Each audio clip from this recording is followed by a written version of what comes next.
In her previous life, Shen Xingdu was summoned back to a prestigious family, only to be reduced to a mere blood bag for the false heiress. Ultimately, she was mercilessly abandoned by her biological parents and fiancé, meeting a tragic end in the frigid waters of flood. Reborn a month prior to the apocalypse, she awakened the universal recycling system. What others deemed as refuse, she transformed into invaluable resources. The natural disasters that others shunned became her hunting grounds for accumulating points. Ding! Recycling an abandoned mansion yields 100,000 survival points, redeemable for a titanium alloy explosion-proof fortress. Ding! Recycling the corpses of mutated beasts grants gene serums, skyrocketing her combat prowess. She severed ties from her past, swiftly vacating the opulent family's billion-dollar warehouse, amassing a wealth of resources. As torrential rain submerged the city and extreme cold froze everything, while humanity struggled with hunger and panic, Shen Xingdu resided in a climate-controlled haven at a comfortable 24 degrees, clad in silk pajamas, cradling a mutated creature, feasting on Wellington steak, and sipping red wine.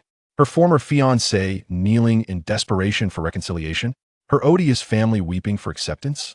Shen Xingdu let out a cold laugh and flicked the switch for the electric fence, declaring, "My door opens only to collect corpses." Chapter 1. Before the apocalypse, all I desire is wealth. Shen Xingdu, how long do you intend to make a scene? Today is Warner's birthday banquet, as well as the day our Shen family officially announces your identity. Standing there in such a shabby appearance, are you deliberately trying to embarrass us? A sharp, caustic female voice pierced her eardrums, laced with undisguised disdain.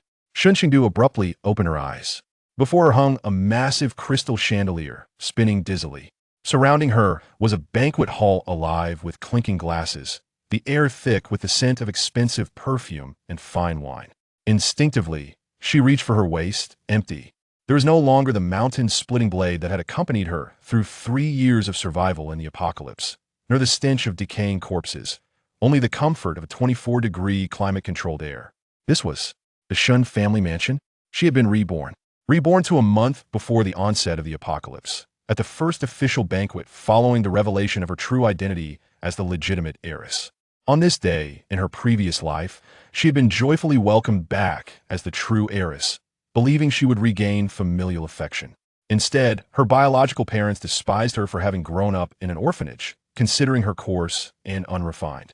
At this banquet, not only was she made to wear ill-fitting, low-quality attire, but they also publicly declared that the false heiress, Lin Warner, remained the apple of the Shen family's eye, while Shen Xingdu was merely a tool for marriage to secure benefits. "I'm speaking to you. Are you deaf?" The noble woman before her, witnessing her days, furrowed her brow even tighter. This was her biological mother, Zhao Yalan. Beside her, entwined in Zhao Yalan's arm, was the false heiress, Lin Warner, who had usurped 20 years of her life.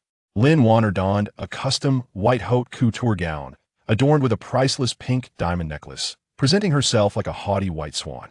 She feigned a victimized demeanor, tugging at Zhao Yalan's hand. "Mom, my sister just returned. She may not yet be accustomed to such occasions. Please don't blame her. I specifically chose this gown for her. With her figure, she would look stunning in anything." Her words not only belittled Shen Xingdu, but also crafted her own image of generosity. The surrounding guests began to murmur, their gazes filled with contempt for Shen Xingdu. Is this truly the heiress from the countryside? She looks so bewildered. I heard she didn't even graduate from middle school. Unlike Warner, who is a top student from a prestigious university. The Shen family must have been cursed for 8 generations to have found such a disgraceful thing. Listening to these familiar taunts, Shen Xingdu felt not the shame and fury of her past life, but rather amusement. Amused by these fools, oblivious to their imminent doom. In just 30 days, torrential rain and freezing temperatures would ravage this world. Order would collapse, civilization would cease. The very individuals in haute couture mocking her would soon be begging on their knees for a moldy bun. "What are you laughing at?" Utterly shameless, Shen father, Shen Hongwei, approached with an imposing demeanor. "Since you've returned, behave yourself. The Gu family has already arranged matters. You will marry into their family next month. Although the young master has certain peculiar preferences, it is still the Gu family, a fortune you've earned over lifetimes." Shen Xingdu's gaze turned icy. The so-called peculiar preference was sadism. In her past life, she had submitted to this so-called familial bond, only to be tortured to near death, and when the apocalypse arrived, she was cast out by both the Shen and Gu families to be fed to zombies. I refused to marry. Shen Xingdu's voice was not loud, yet it chilled the air, momentarily silencing the cacophony of the banquet hall. Shen Hongwei paused, then erupted in fury. What did you say? Who do you think you are to make decisions here? I am your father. Precisely because you are my biological father, I am able to stand here and speak to you civilly. Shen Xingdu casually adjusted her sleeve, her gaze sharp as a blade. I will agree to marry that pervert, but under one condition. A flicker of jealousy flashed in Lin Wanner's eyes, and she softly uttered, Sister, our parents are only concerned for your well-being. The Gu family is vast and prosperous. Silence. Shen Xingdu shot her a cold glance. This is not a place for your voice, imposter. Lin Wanner's complexion turned pale, tears instantly welling in her eyes. Zhao Yalan, filled with sorrow, pointed an accusatory finger at Shen Xingdu and exclaimed, You ungrateful wretch! Had I known, I would never have brought you back. Perfectly fine. Shen Xingdu interrupted her tirade, swiftly snatching a piece of paper and a pen from a passing waiter's tray, and quickly scribbled several lines before slapping it down onto the table with a resounding thud. Sign it. Shen Hongwei frowned as he picked up the paper. Upon discerning its contents, his eyes nearly bulged from their sockets. A termination of parental rights agreement? Have you lost your mind? I am not mad. I am quite lucid. Shen Xingdu surveyed the surroundings, her voice rising an octave. Since you find me disgraceful, I too find the Shen family repugnant. Provide me with 500 million in cash, in addition to that lavish penthouse in the city center. I will promptly sign and depart. Henceforth, whether I live or die, it shall hold no bearing on your Shen family. As for the Gu family's matrimonial affairs, let whoever desires to marry do so. A wave of astonishment swept through the crowd. 500 million? Such audacity in asking. You must be dreaming. Zhao Yalan shrieked. You carry my blood. Your life is mine. Why should I pay you? Shen Xingdu let out a cold laugh, casually lifting a glass of red wine from the adjacent table, swirling it gently. Should you refuse, then I shall remain. I will ensure that the Gu family's wedding is thwarted, even if it costs me my life, and I will stand at the gate of Shen Group daily, unfurling banners to inform the world how the Shen family sells daughters for profit and indulges a mistress while neglecting the rightful wife. Those unshod fear not the one in shoes. Can the Shen family stock withstand such turmoil? Shen Hongwei's face turned ashen. Shen Group was on the verge of going public, and negative press was absolutely intolerable. While 500 million was substantial to the Shen family, it merely represented a significant portion of their liquid assets, painful but not crippling. Most crucially, he discerned the resolute determination in Shen Xingdu's eyes. This girl was serious. If they did not acquiesce, she would indeed latch onto the Shen family like a rabid dog. At this moment, Lin Wanner quietly sobbed nearby. Father, mother, since sister harbors such hatred towards us, why not? Why not grant her wish? As long as the family remains harmonious, I do not mind suffering some grievances. Lin Wanner calculated her strategy well. Once Shen Xingdu departed, everything belonging to the Shen family would be hers. What was 500 million? The entire Shen enterprise would ultimately be hers. Shen Hongwei weighed the pros and cons, gritting his teeth, his gaze dark and menacing as he fixed it upon Shen Xingdu. Very well. 500 million to sever all ties. From this day forth, do not even think of setting foot in the Shen family again. Agreed. Shen Xingdu inscribed her bank account number onto the paper. Transfer the funds now, immediately. Once the money is in, I shall vanish. 10 minutes later, her phone vibrated, the notification tone chiming. Your account ending in 8888 has received a deposit of 500 million renminbi. Gazing at the long string of zeros, a smile finally graced Shen Xingdu's lips. This was not merely money. It was a veritable storehouse of provisions, an arsenal, and her very life in a post-apocalyptic world. Shen Hongwei flung the signed agreement at her with great force. Leave. Shen Xingdu picked up the agreement, dusted it off, and smiled radiantly. Rest assured, President Shen, I wish your family of 3 eternal unity. May you never part. She turned and strode confidently towards the exit, momentarily pausing beside Lin Wanner to whisper in a tone only they could hear. Savor your final moments as a princess, for such good days are numbered. As she stepped through the gates of the Shen villa, the night breeze was cool. Shen Xingdu glanced up at the pitch-black sky. Only 29 days and 23 hours remained until the apocalypse descended. Chapter 2. Binding the recycling system, transforming waste into treasures. After departing from the Shen family villa, Shen Xingdu did not hastily make her way to the mansion. Instead, she first took a taxi back to her temporarily rented, dilapidated apartment. Although she had extorted a penthouse in the city center from Shun Hongwei, it currently stood empty, devoid of even a bed, as she needed to validate a matter of greater significance first. Upon returning to the less than 30 square meter rental, Shen Xingdu secured the doors and windows and drew the curtains. From her inner pocket, she retrieved a jade pendant, an old pit green jade with a somewhat opaque hue, intricately carved with swirling cloud patterns. This pendant had been hastily snatched from Lin Wanner's neck in the fleeting moment as they brushed past each other before she left the banquet hall. The swift action, coupled with the chaos of the scene, had gone unnoticed by anyone. In her past life, it was this very pendant that Lin Wanner had used to unlock a vast storage space, enabling her to thrive in the apocalypse, earning the title of a formidable female leader. Now, it was time for the rightful owner to reclaim what belonged to her. Shen Xingdu scoffed lightly.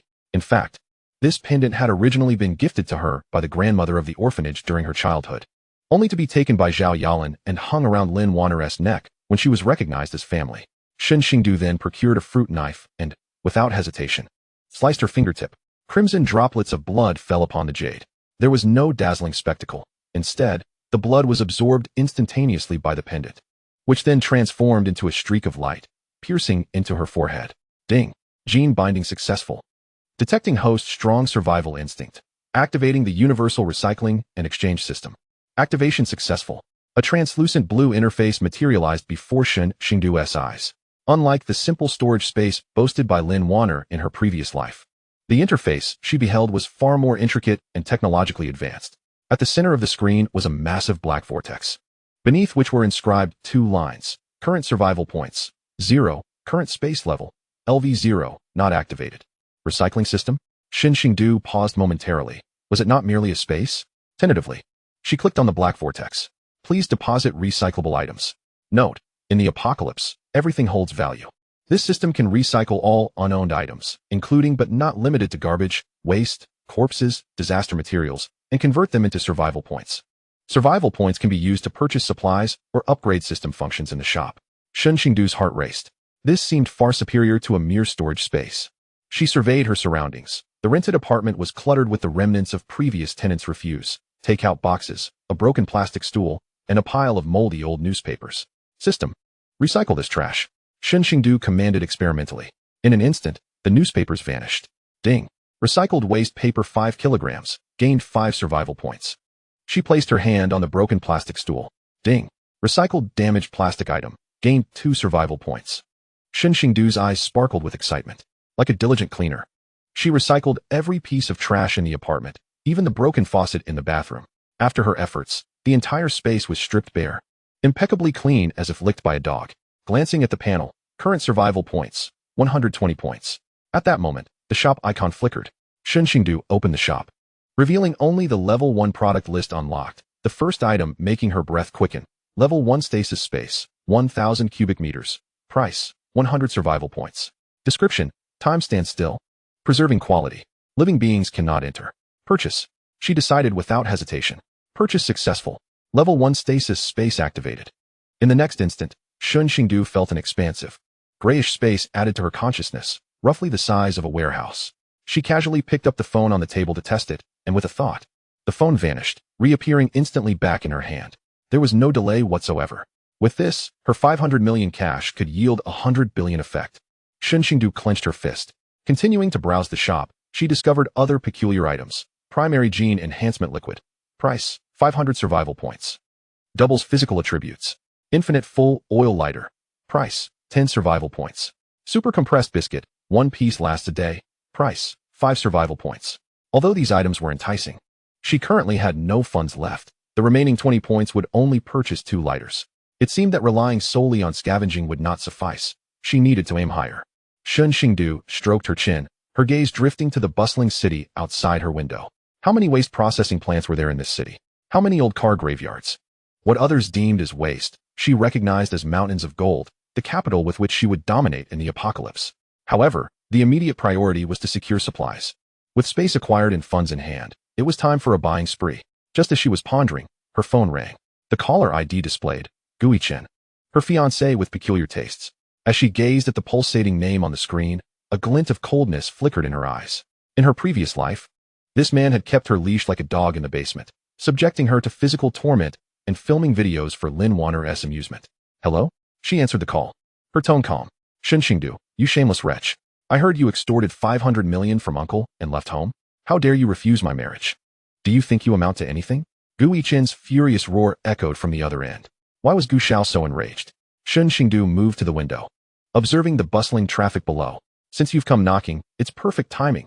I happen to have a business proposition for you. What do you want? Oh, nothing much. I just happen to have a video, the surveillance footage of you playing with that little model at the Bliss Club last month. It seems you filmed it while intoxicated.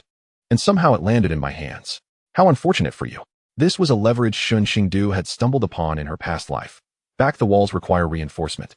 With an embedded insulation layer, the terrace must be enclosed and transformed into a sunroom for cultivating vegetables, while also installing solar panels and a rainwater collection system.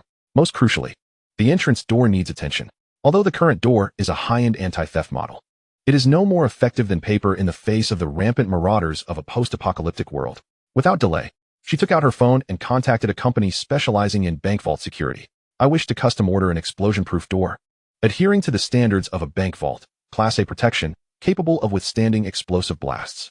The customer service representative was momentarily taken aback. Madam, are you opening a gold store?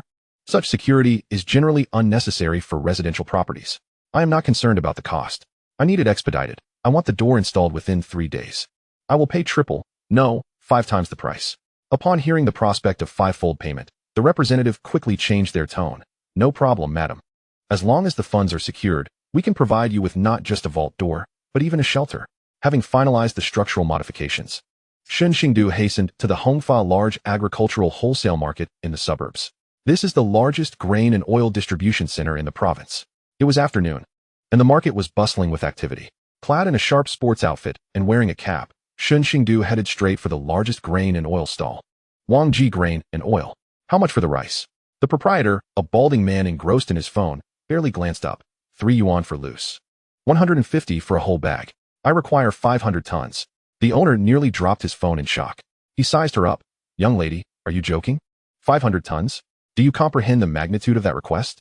Without indulging in further dialogue, she revealed a glimpse of her mobile banking balance. I am procuring for a newly established large chain supermarket, along with canteens for enterprises and institutions. In addition to the rice, I need 300 tons of flour, 2,000 barrels of non-GMO soybean oil, and 50 tons each of noodles, millet, mung beans, and red beans. Can you accommodate this? Upon seeing the string of zeros in her balance, the owner's demeanor did a complete 180. His face breaking into a broad smile. Absolutely. Oh, Ms. Shun, please have a seat and enjoy some tea. No need, I'm pressed for time. She waved off his hospitality. However, I have a requirement. I need the goods urgently, and I prefer not to let competitors know our stock location. Find me a large warehouse in the suburbs to store everything. I will settle the full payment immediately upon inspection. No problem. We happen to have an idle transfer warehouse in the western suburbs, close to here. The owner assured her, we will provide you with the lowest wholesale price. Having secured the staple foods, Shen Xingdu proceeded to the seasoning section. Salt, one of the most vital currencies in a post-apocalyptic world, is essential for maintaining strength and preserving food. I need 50,000 packets of table salt. For sugar, both white and brown, as well as rock sugar, 1,000 pounds each. Soy sauce, vinegar, cooking wine, and oyster sauce, in boxes, 2,000 each. As for lao gan ma, pickled vegetables, and fermented tofu, whatever quantity you have. I want it all. The proprietress of the seasoning section was nearly overwhelmed, her calculator smoking as she scribbled notes. Miss, is your supermarket located on Mars? This quantity is excessive. Unfazed, Shen Xingdu replied. We are planning a grand promotion across the province, and we also need to establish a strategic reserve. This is merely the first batch. More will follow. Throughout the afternoon, she swept through the wholesale market like a benevolent deity, amassing an impressive stockpile of essentials. In addition to grains and seasonings, she visited the dried goods section, acquiring shiitake mushrooms, black fungus, daylilies, dried kelp, and seaweed, items that, once dehydrated, are lightweight, space-efficient, and rich in vitamins. For each order, she paid a mere 30% deposit, agreeing to settle the remainder once the goods reached the same warehouse. By the time she left the wholesale market, night had fallen. As she felt her stomach rumble, she drove past a KFC. Even after 3 years of the apocalypse, she still yearned for the taste of that guilty pleasure. I must stock up on ready-to-eat meals. Having only rice and flour 1 tea suffice. There are times when cooking conditions are dire, and the desire for hot fried chicken becomes a monumental challenge. She entered KFC and approached the manager directly. "I'd like to place an order." "Certainly, miss. What would you like?" "I need 2,000 family buckets, 5,000 spicy chicken sandwiches, 5,000 Beijing chicken rolls, and 10,000 Orleans grilled wings." The manager stared, dumbfounded. "Are you feeding an army?" "We are organizing a corporate team-building event for thousands." Shen Xingdu lied without missing a beat. "Complete the order over 3 days and deliver to this address. Don't worry about it getting cold. I have insulated vehicles." After leaving KFC, she employed the same strategy at Pizza Hut, McDonald's, and several renowned restaurants. That evening, the kitchens across the city were in a frenzy, spatulas flying with fervor. Meanwhile, Shen Xingdu sat in her car, gazing at the vibrant neon lights of the night, filled with a profound sense of security. This was merely the beginning. She glanced at her system panel, noting that she had gathered some discarded vegetable scraps and waste cardboard from the market, raising her survival points to 150. Tomorrow, she would collect goods from the western suburb warehouse and take the opportunity to visit the nearby junkyard. Chapter 4. The frenzied stockpiling mode commences. The following morning, Shen Xingdu arrived early at the western suburb warehouse. The owner of Wang Ji Grain and Oil was highly efficient, with dozens of heavy trucks lined up to unload their cargo. As she observed the mountains of Wuchang rice and the gleaming barrels of soybean oil, she envisioned herself relishing a steaming bowl of rice drizzled with braised meat sauce amidst the apocalypse. "Ms. Shen, please verify. Here are 500 tons of rice, all freshly harvested this autumn. It's fragrant." The owner, wiping sweat from his brow, handed her a thick stack of shipping documents. Shen Xingdu pretended to inspect a few bags. Taking a whiff of the rice, a delightful aroma wafted up. "Not bad." She promptly transferred the remaining payment via her phone. "Ms. Shen, you are swift. Please reach out for future business." The owner beamed as he watched the payment notification, leading his convoy away in high spirits. With the warehouse doors closing behind her, Shen Xingdu found herself alone in the vast, empty space, surrounded by towering stacks of supplies. There were no cameras, and the remote location presented an opportune moment. Taking a deep breath, she approached the mountain of rice, placing her right hand on a bag. With a focused thought, she commanded, "Collect." In an instant, the 500 tons of rice vanished into thin air. Her consciousness delved into her space, revealing the neatly stacked rice occupying a small corner of the stillness. The sensation of control was exhilarating. Following swiftly, she collected flour, soybean oil, noodles, and seasonings. In less than 10 minutes, the once cramped warehouse was left pristine. Even the dust on the floor collected for a few extra points. Just as she finished gathering the grains and oils, the delivery trucks of the prepared food arrived. KFC, McDonald's, and several private dining establishments brought in their orders. Shen Xingdu instructed them not to unload with excessive detail, but to simply move the boxes inside. Once the delivery personnel departed, she immediately stored the steaming food in her space. The space was one of timelessness. This meant that the fried chicken was still at the freshly cooked temperature, and whether it remained there for a year or a decade, when retrieved, it would still taste as if it had just been served, with the crispy exterior perfectly intact. Having secured her basic sustenance, Shen Xingdu swiftly made her way to the adjacent western suburb automobile dismantling center. Today, she has set another significant goal: to accumulate points. Although yesterday's shopping spree was exhilarating, it merely involved spending renminbi. The survival points within the system are the true currency of value. She has her sights set on the titanium alloy explosion-proof wall material, available in the mall, a cutting-edge technology capable of withstanding rocket fire, essential for fortifying her safe haven. However, it comes at a steep price: 10 survival points per square meter. The owner of the dismantling center is a middle-aged man covered in grime. Troubled by the mountain of scrap metal he must dispose of. With environmental regulations tightening and dismantling costs soaring, business is anything but lucrative. "Boss, I'll take care of this pile of scrap vehicles," Shen Xingdu declares, pointing at the rusting carcasses of cars, some even overgrown with grass. "You a scrap metal dealer?" The boss regards her skeptically. "Sort of. I have special channels," Shen Xingdu replies as she hands him a cigarette. "How much per ton?" "Since you're taking it all, let's say 1,500 per ton." "Deal. But I have a condition. I need to rent this space for 2 days. I'll bring my own team to handle it. And you must ensure no one else comes in to disturb us." The boss, pleased to have a quiet reprieve, accepts the deposit and heads off to play cards with his workers. Once assured of her solitude, Shen Xingdu gazes at the heaps of industrial refuse, a greedy smile creeping across her face. These are not merely scraps. They represent points. System, activate the powerful recycling mode. She dives into the mountain of vehicles, and wherever her hands touch, the abandoned cars, trucks, and rusty engines vanish in a flash of light. Ding! Recycled 15 tons of scrap car steel, earned 15 survival points. Ding. Recycled old rubber tires, earned 5 survival points. Ding. Recycled old batteries, containing heavy metals, classified as high-value pollutants, earned 50 survival points. It turns out that these environmentally hazardous items have a higher recycling value. Shen Xingdu flits through the thousands of discarded vehicles like a diligent little bee. By the end of the afternoon, she has consumed half of the scrap mountain. A glance at her panel reveals current survival points, 15,000. She is suddenly wealthy. System. Exchange for titanium alloy explosion-proof wall material, 1,000 square meters, one-way bulletproof insulating glass, 200 square meters, and complete ecological circulation system, water, electricity, air, 1 set. With a grand sweep of her hand, her newly acquired points vanish, yet Shen Xingdu feels an unparalleled sense of security. With these materials, her 38th floor luxury apartment will transform into a genuine fortress against the apocalypse. Even if the world outside is engulfed by floods and zombies, she will sleep soundly within her walls. Just as she exits the dismantling center, her phone rings again. This time, it's her mother, Zhao Yaolin. Shen Xingdu, where have you been? Gu Xiao says you've blocked him. Do you have any shame left? Hurry back and apologize to Gu Xiao, or I will no longer consider you my daughter. Shen Xingdu distances the phone from her ear, letting out a cold laugh. Ms. Zhao, have you perhaps forgotten your age and memory? The agreement was signed yesterday. The money was exchanged. We have no further ties. As for blocking him, I would even scatter his ashes. You ungrateful daughter. Don't think you can enjoy that 500 million in peace. Once you leave the Shen family, you won't even be able to afford a meal. That won't concern you. Shen Xingdu glances at the 500 tons of rice and thousands of fried chickens she just stored. I assure you, my diet exceeds yours. Additionally, a friendly tip, with the recent heavy rains, advise Lin Wanner to wear fewer high heels. She might slip and break a leg. With that, she hangs up and blocks the number. Chapter 5. Not only must one eat enough, but one must eat well. With provisions in hand, Shen Xingdu feels no panic. Yet she understands that human desires are insatiable. Eating rice and fried chicken daily can become monotonous. In the late stages of the apocalypse, the true torment lies not in starvation, but in the desiccation of the palate.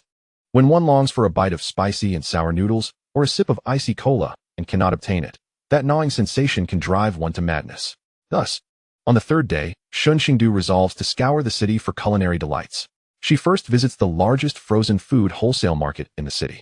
Boss, I want hot pot meatballs of all varieties, beef balls, fish tofu, shrimp paste, and crab sticks, 500 boxes of each. The snowflake beef slices and lamb rolls. Give me the most expensive ones. No synthetic meat, please, 10,000 pounds of that. Also, I need the best tripe, yellow throat, and duck intestines, clean and packaged. 2,000 pounds. The owner of the frozen section looks at the young girl in sportswear as if she were a deity of wealth. Are you opening a hot pot chain? Yes, a nationwide one. Shen Xingdu casually fibs. After gathering hot pot ingredients, she shifts her focus to the seafood section. Although she cannot keep live fish in her space, her current level is insufficient. She can certainly store dead fish. King crab, Boston lobster, Asian sea bass. Salmon. If it's alive, catch it. Immediately ice it and pack it. She hires a dozen workers to help kill fish and process seafood.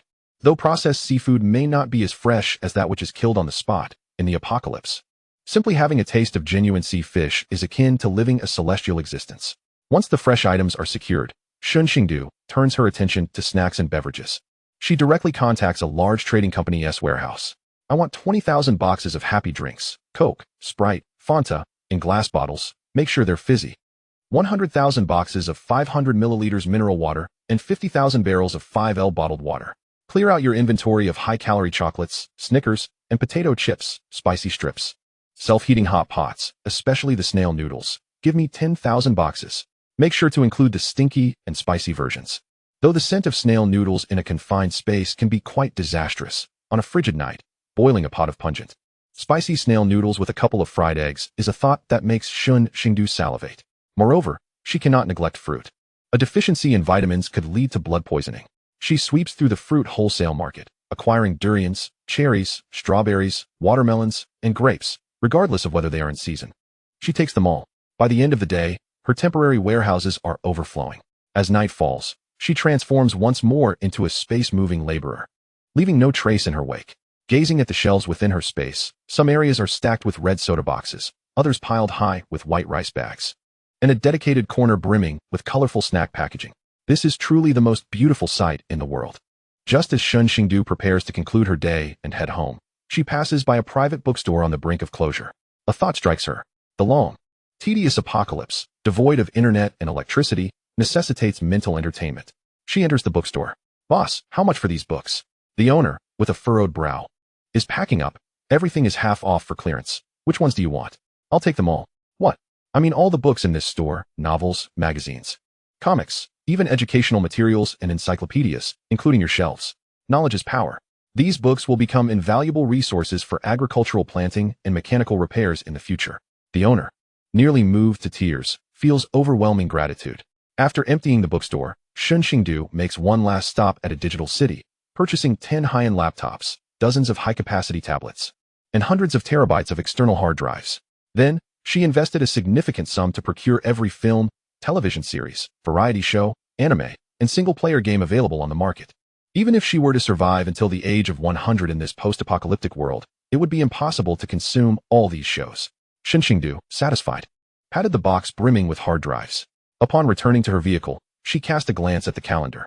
Only 27 days remained until the end of the world. The most basic necessities for entertainment and sustenance had been secured. Now came the main event. Her gaze deepened with resolve. It was time to pay a visit to her unscrupulous father's private vineyard.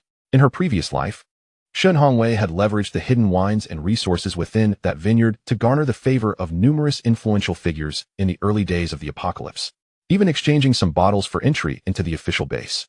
In this lifetime, that bargaining chip belonged to her. Shen Xingdu ignited the engine of her vehicle, a cold smile curling at the corners of her lips. Chapter 6, Recycling Station, a grand procurement at the System Mall. The following morning, Shen Xingdu was awakened by the blaring of her alarm. Although she now possessed a fortune of 500 million, she could ill afford the luxury of sleeping in. Today's objective was crystal clear: accumulate points and subsequently enhance her physique. Shen Xingdu drove to the city's largest scrap metal recycling center, Hongdao Recycling Station. Located at the urban-rural fringe, it was desolate, surrounded by towering piles of scrap iron, discarded appliances, and rusted construction steel. "Boss, how much for this pile of scrap iron?" Shen Xingdu inquired, her face mostly concealed by a mask and a baseball cap.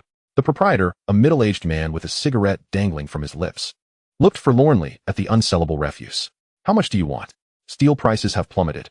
If you take it all, I can give you a discount, 1,200 per ton." "All of it," Shen Xingdu replied succinctly, "including the scrap motors, copper wires, and aluminum window frames. I'll take every piece of metal waste."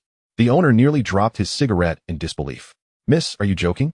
This must weigh at least 3,000 tons. "Swipe the card," Shen Xingdu said, producing a black gold card. "Also, I'll be renting this space for 2 days. I expect no disturbances from anyone during this time." With money paving the way, everything proceeded smoothly. Half an hour later, the gates of the recycling station were firmly shut, and the boss, along with his workers, merrily headed off to play cards with the deposit money. Standing before the towering mountain of scrap iron, Shen Xingdu took a deep breath. To others, this was industrial waste. To her, it was a glimmering treasure trove of survival points. System, activate bulk recycling mode. She pressed her palm against a rusted I-beam. Ding. Detecting a large quantity of scrap metal. Initiating recycling. There was no grandiose sound. Instead, the heaps of scrap iron vanished at a visibly rapid pace, as if an invisible giant hand were sweeping them away. Recycled 500 tons of scrap steel, earning 5,000 survival points. Recycled 20 tons of high-value scrap copper wire, earning 1,000 survival points. Recycled rare metal alloys. Shen Xingdu moved through the recycling station like a tireless glutton, collecting not only scrap iron but also the discarded plastic bottles, worn-out tires, and even a heap of unmanageable construction debris. She toiled from dawn until dusk. As the sun dipped below the horizon, the once chaotic recycling station was cleaner than when it had first opened, with even the rust on the ground completely absorbed. Shen Xingdu, exhausted, sat on the ground, her eyes alight with a fierce brilliance. She opened the system panel. Current survival points, 28, 500 points. This was even more than she had anticipated. The sensation of sudden wealth was exhilarating. Shen Xingdu licked her cracked lips and promptly opened the system mall. The basic gene enhancement liquid, which had tantalized her for so long, now seemed a mere trifle. Purchased, basic gene enhancement liquid, X1, deducting 500 points. Purchased, intermediate combat mastery, X1, deducting 1,000 points. Purchased, titanium alloy blast-resistant wall material, X 1,000 square meters, deducting 10,000 points. After this expenditure, she still had a considerable number of survival points left. A blue test tube materialized in her hand, filled with a liquid that shimmered like starlight. Without hesitation, Shen Xingdu raised it to her lips and drank deeply. In her previous life, she had survived through sheer tenacity. But being in an ordinary woman's body had its limitations. Her strength was lacking, and her endurance poor, leading her to narrowly escape death at the hands of zombies and marauders on several occasions. In this life, she vowed not to allow her body to become a liability. As the liquid coursed down her throat, it transformed into a searing torrent, flooding her limbs. Pain surged through her, as if all her bones were being shattered and reformed. Her muscles torn apart only to mend anew. Shen Xingdu gritted her teeth, silent, as cold sweat drenched her back. 10 minutes later, the pain subsided, replaced by an unprecedented sense of strength. She clenched her fist, her knuckles cracking ominously. Picking up a steel bar, the thickness of her thumb, she bent it effortlessly. Creak. The steel bar yielded like pasta, bending at a 90-degree angle. This strength was at least 3 times that of an ordinary person. Shen Xingdu gazed at her hands with satisfaction, then attempted a sequence of combat moves she had just learned, her motions swift and fierce, creating gusts of wind. Now, she could easily take down 3 to 5 burly men with her bare hands. If she were to combine this with the array of machetes and crossbows in her space, a bloodthirsty smile curled on Shen Xingdu's lips. Lin Wanner, Gui Chen, pray you do not fall into my hands. Having completed the final tasks at the recycling station and publicly claiming to have swiftly transported everything overnight, Shen Xingdu drove away. Passing a high-end restaurant still in operation, she halted her vehicle. Having just expended a significant amount of energy on body enhancement, she felt as though she could devour an entire cow. 10 servings of Wellington steak, 5 servings of tomahawk steak, 2 Boston lobsters, and a serving of pasta, please. Shen Xingdu ordered the astonished waiter. Also, pack up all of your ready-made desserts. While waiting for her meal, she scrolled through the news on her phone. The top trending topic read, unusual extreme weather events reported globally, with sudden snowfall in equatorial regions. Experts attribute this to the El Niño phenomenon. The comments section was filled with lighthearted banter. A good omen for a bountiful year. I'd love to see snow at the equator. How romantic. Shen Xingdu scoffed coldly, shutting off her phone. Romantic? That is merely the countdown to death. After filling her stomach, Shen Xingdu did not return home. The dark night was the perfect time for zero-cost shopping. Chapter 7. The first stop for zero-cost shopping, the unscrupulous father's private vineyard. The Shen family's private vineyard was situated on the hillside of the western suburbs, nestled between mountains and water. Not only was the view picturesque, but it also housed an underground wine cellar built to bomb shelter standards. In her previous life, Shen Hongwei had capitalized on the thousands of fine wines stored in this cellar to secure entry into the official base during the early days of the apocalypse. He had even exchanged a few bottles of Lafite for a prestigious position for Lin Wanner at the base. And what of Shen Xingdu? She had once knelt at the vineyard's entrance for an entire day and night, begging Shen Hongwei for some fever medicine to save a sick orphanage companion, only to be rewarded with a single bottle of expired mineral water. This time, she would leave not even a bottle cap for them. Shen Xingdu parked her car a kilometer away in the woods, donned a fitted black combat suit, and equipped night vision goggles. With her enhanced physique, she traversed the forest as if it were flat ground. The vineyard was surrounded by surveillance and security, yet Shen Xingdu was all too familiar with this place. In a bid to appease her father, she had once served as a volunteer administrator here for half a year, becoming intimately familiar with every surveillance blind spot. Skillfully evading the patrolling security guards, she effortlessly scaled the 3-meter-high wall. Upon reaching the entrance to the wine cellar, she encountered a formidable electronic keypad door. The passcode? Shen Xingdu scoffed. It was none other than Lin Wanner's birthday. Shen Hongwei's affection for this adopted daughter ran deep. She entered 0618. A green light flickered, and the door swung open with an audible click. A rich bouquet of wine aromas enveloped her. The underground cellar was vast, maintaining a constant temperature and humidity, with rows of oak wine racks brimming with prestigious vintages from around the globe. As Shen Xingdu stepped inside, it felt akin to entering a treasure trove. The 1982 Lafite, acquired. The Romani Connie, entire wall, acquired. 50-year-old Matai, a true hard currency, acquired. And these few cases of exclusive vodka, splendid for braving the frigid weather or crafting Molotov cocktails, acquired. Everywhere she passed, the shelves were left barren in her wake. Not merely the wine, but she also claimed the solid wood racks, temperature-controlled cabinets, and even several exquisite oil paintings adorning the walls, all absorbed into her space. After all, her space was ample. These wooden materials could serve as firewood for warmth during the harsh winters to come. Having cleared the primary wine storage area, Shen Xingdu ventured deeper into the cellar. There lay a separate small storage room, typically locked. She effortlessly severed the chains with a hydraulic cutter newly acquired from her space. Upon pushing the door open, her eyes widened in delight. Here, piled high, was a stash of smuggled goods concealed by Shen Hongwei to evade taxes. Dozens of boxes filled with imported cigars, hundreds of packs of golden leaf cigarettes, and even 2 high-powered diesel generators along with several barrels of reserve diesel. A truly unexpected windfall. Shen Xingdu graciously accepted the bounty, expressing her gratitude to Mr. Shen. With these 2 generators, coupled with her previously stockpiled fuel, she could secure 3 years of electrical autonomy in the impending apocalypse. Just as she prepared to depart, Shen Xingdu suddenly noticed a corner filled with dozens of boxes of expired inferior red wine, emanating a sour odor. These remnants had been left over from the winery's renovations and were never discarded. In the past, she wouldn't have spared them a glance. However, now she commanded the system to recycle these spoiled wines. Ding! Recycled 500 liters of spoiled alcoholic liquid, earning 50 survival points. Detected trace amounts of toxic gas produced by fermentation, additional reward of 10 survival points. Shen Xingdu nodded in satisfaction. Finally, she stood in the empty wine cellar, gazing at the once opulent space now stripped bare, and contentedly clapped her hands. Having come this far, she felt compelled to leave a mark.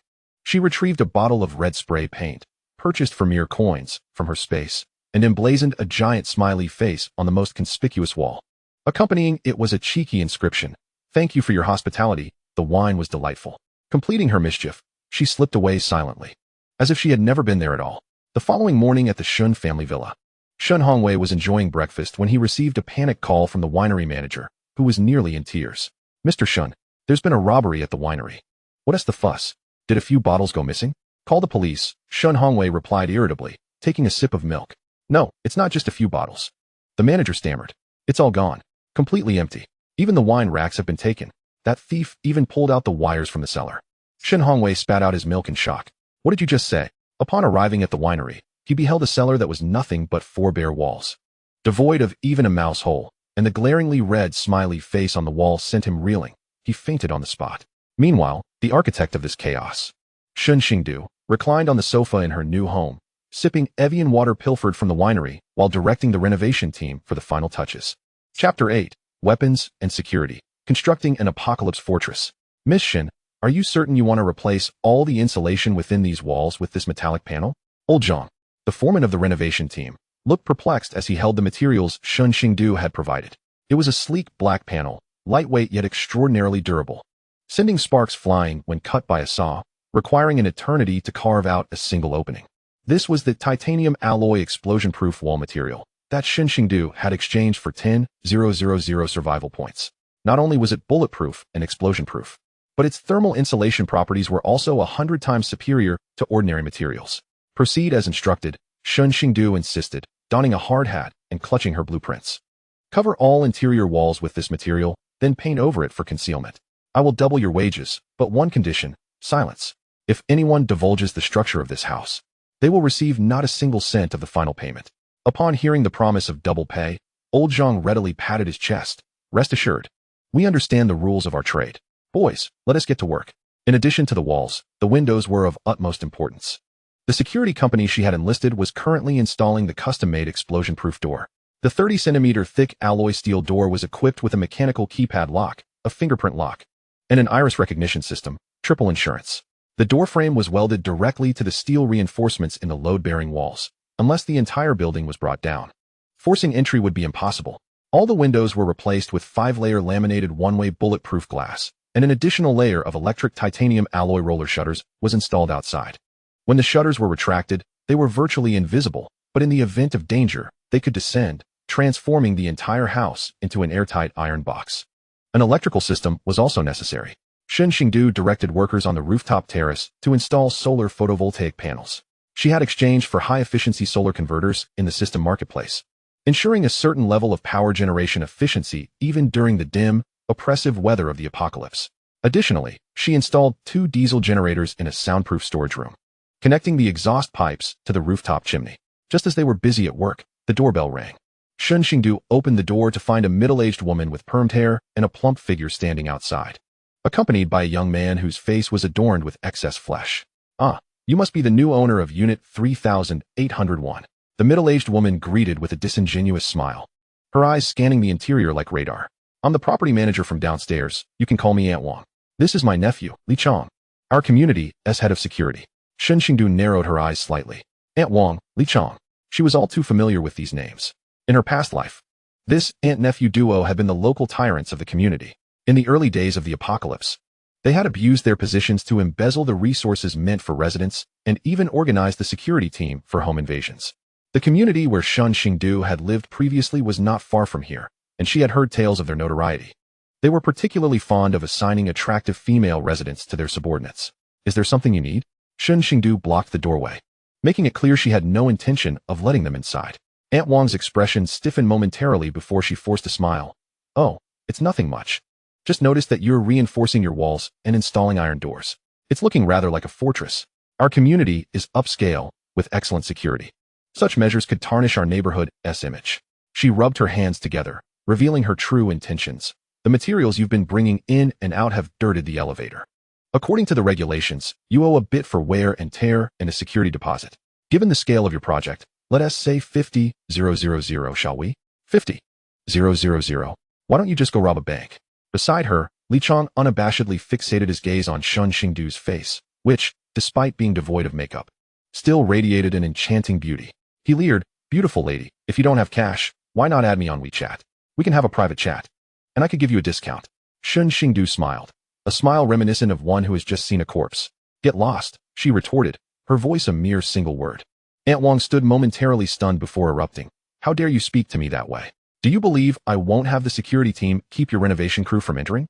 Shen Xingdu stepped forward, a utility knife for renovations inexplicably appearing in her hand, its blade glinting ominously as it twirled between her fingertips. An aura of menace erupted from her, a palpable killing intent that seemed to rise from a sea of corpses. "You may try," she uttered softly. Yet her tone sent shivers down the spine. "If my workers are barred from entering, I shall dismantle your property office. Should you prevent my renovations, I will entomb you and your niece in cement walls. I have more than enough money to compensate."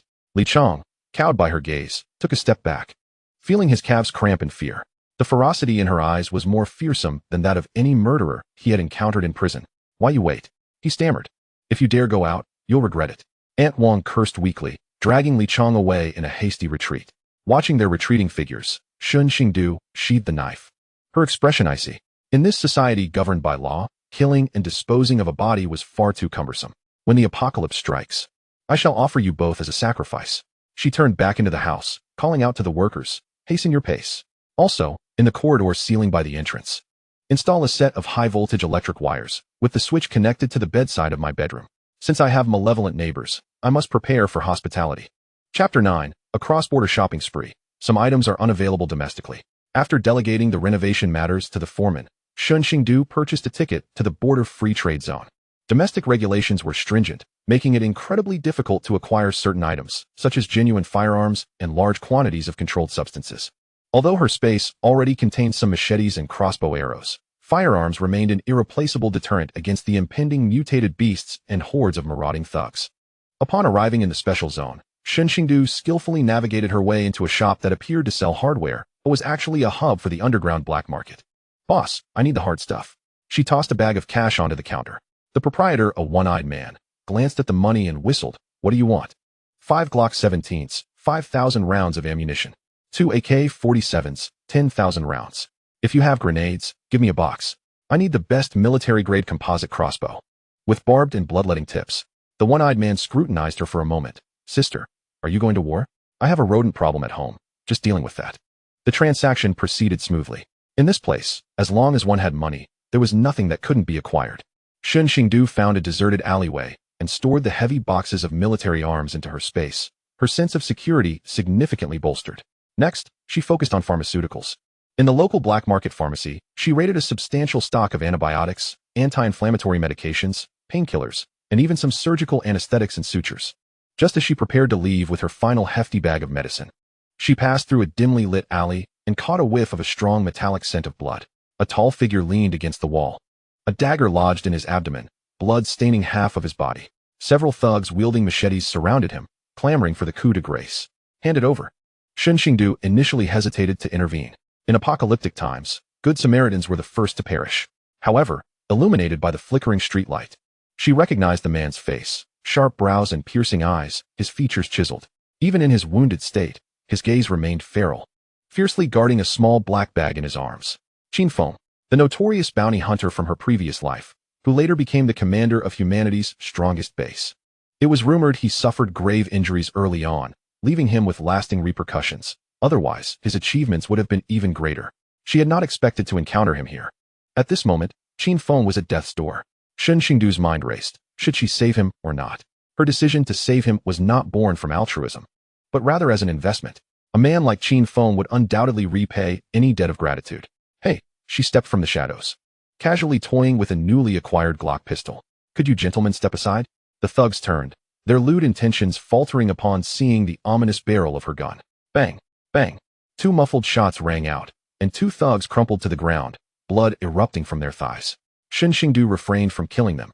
After all, some semblance of order still lingered here. The 2 shots were sufficient to instill fear. Get lost. The thugs howled in terror as they dragged their injured comrades away. Shen Xingdu approached Qin Feng, who warily lifted his head, gripping the dagger tightly, prepared to fight to the death. Don't be alarmed. Shen Xingdu crouched down, tossing him a bottle of Yunnan Baiyao powder and a roll of bandages. $500, or I can take that thing you're holding. Qin Feng hesitated, seemingly taken aback by this opportunistic savior. He glanced at the black bag in his arms, gritted his teeth, and extracted a peculiar blue glowing stone. This is a meteorite fragment. Those men were after this. Shen Xingdu's pupils dilated. The system in her mind screamed. Ding! High-purity energy source detected. Can be used to upgrade space to LV2. Can unlock spiritual spring functionality. Host must acquire it. So, this was the key to upgrading her space. Deal. Shen Xingdu snatched the meteorite fragment and tossed it directly into her space. She not only left him the medicine, but also tossed him a box of antibiotics and a car key. That Jeep at the alley entrance is yours. Once you're healed, leave quickly. This place isn't safe. With that, she turned on her heel, leaving without a backward glance. What's your name? Qin Feng's deep voice called after her. Without pausing, she waved a hand dismissively. Lei Feng. Qin Feng watched her retreating figure, gripping the medicine bottle tightly, his expression complex. This woman was calm, formidable, and driven by self-interest, yet he found her intriguing. Ding. High-purity energy meteorite recovered. Space upgrading in progress. Upgrade complete. Current space level, LV2. Unlocked functionality. Spiritual spring eye, can cleanse marrow and bones, heal injuries, accelerate plant growth. Unlocked functionality. Ranch area, capable of raising living creatures. As Shen Xingdu walked through the night, the system's notifications brought a smile to her lips. This trip was immensely profitable. Chapter 10, Recycling and Reuse, an encounter with a flat-top brother. Upon returning from the border, only 15 days remained until the apocalypse. Shen Xingdu's mansion renovation was nearing completion. The walls were impregnable, and solar panels gleamed in the sunlight. The remaining time was to be spent addressing any overlooked details. She compiled an extensive list of everyday necessities that were easily overlooked, yet critically impacted quality of life. First on the list was clothing. The temperature during the apocalypse would be extreme, plunging to minus 60 or 70 degrees during the cold and soaring to 60 or 70 degrees during the heat. I need 100 sets of polar cold weather gear that can withstand minus 80 degrees, both men's and women's sizes. Quick-drying garments, thermal underwear, cashmere sweaters, and windbreakers, each in a quantity of 1,000. Footwear is paramount. 500 pairs of military boots, snow boots, and breathable running shoes in my size, with an additional 100 pairs in larger sizes. Next, bedding essentials, silk comforters, down blankets, and even the large floral cotton quilts from the Northeast. Procure them all. Latex mattresses and memory foam pillows are imperative to ensure the quality of sleep. Following that, we delve into the women's section. Shen Xingdu enters the hygiene products aisle of a large supermarket. Sanitary pads, day use, night use, ultra-long night use, panty liners, and adult diapers. I intend to clear these shelves.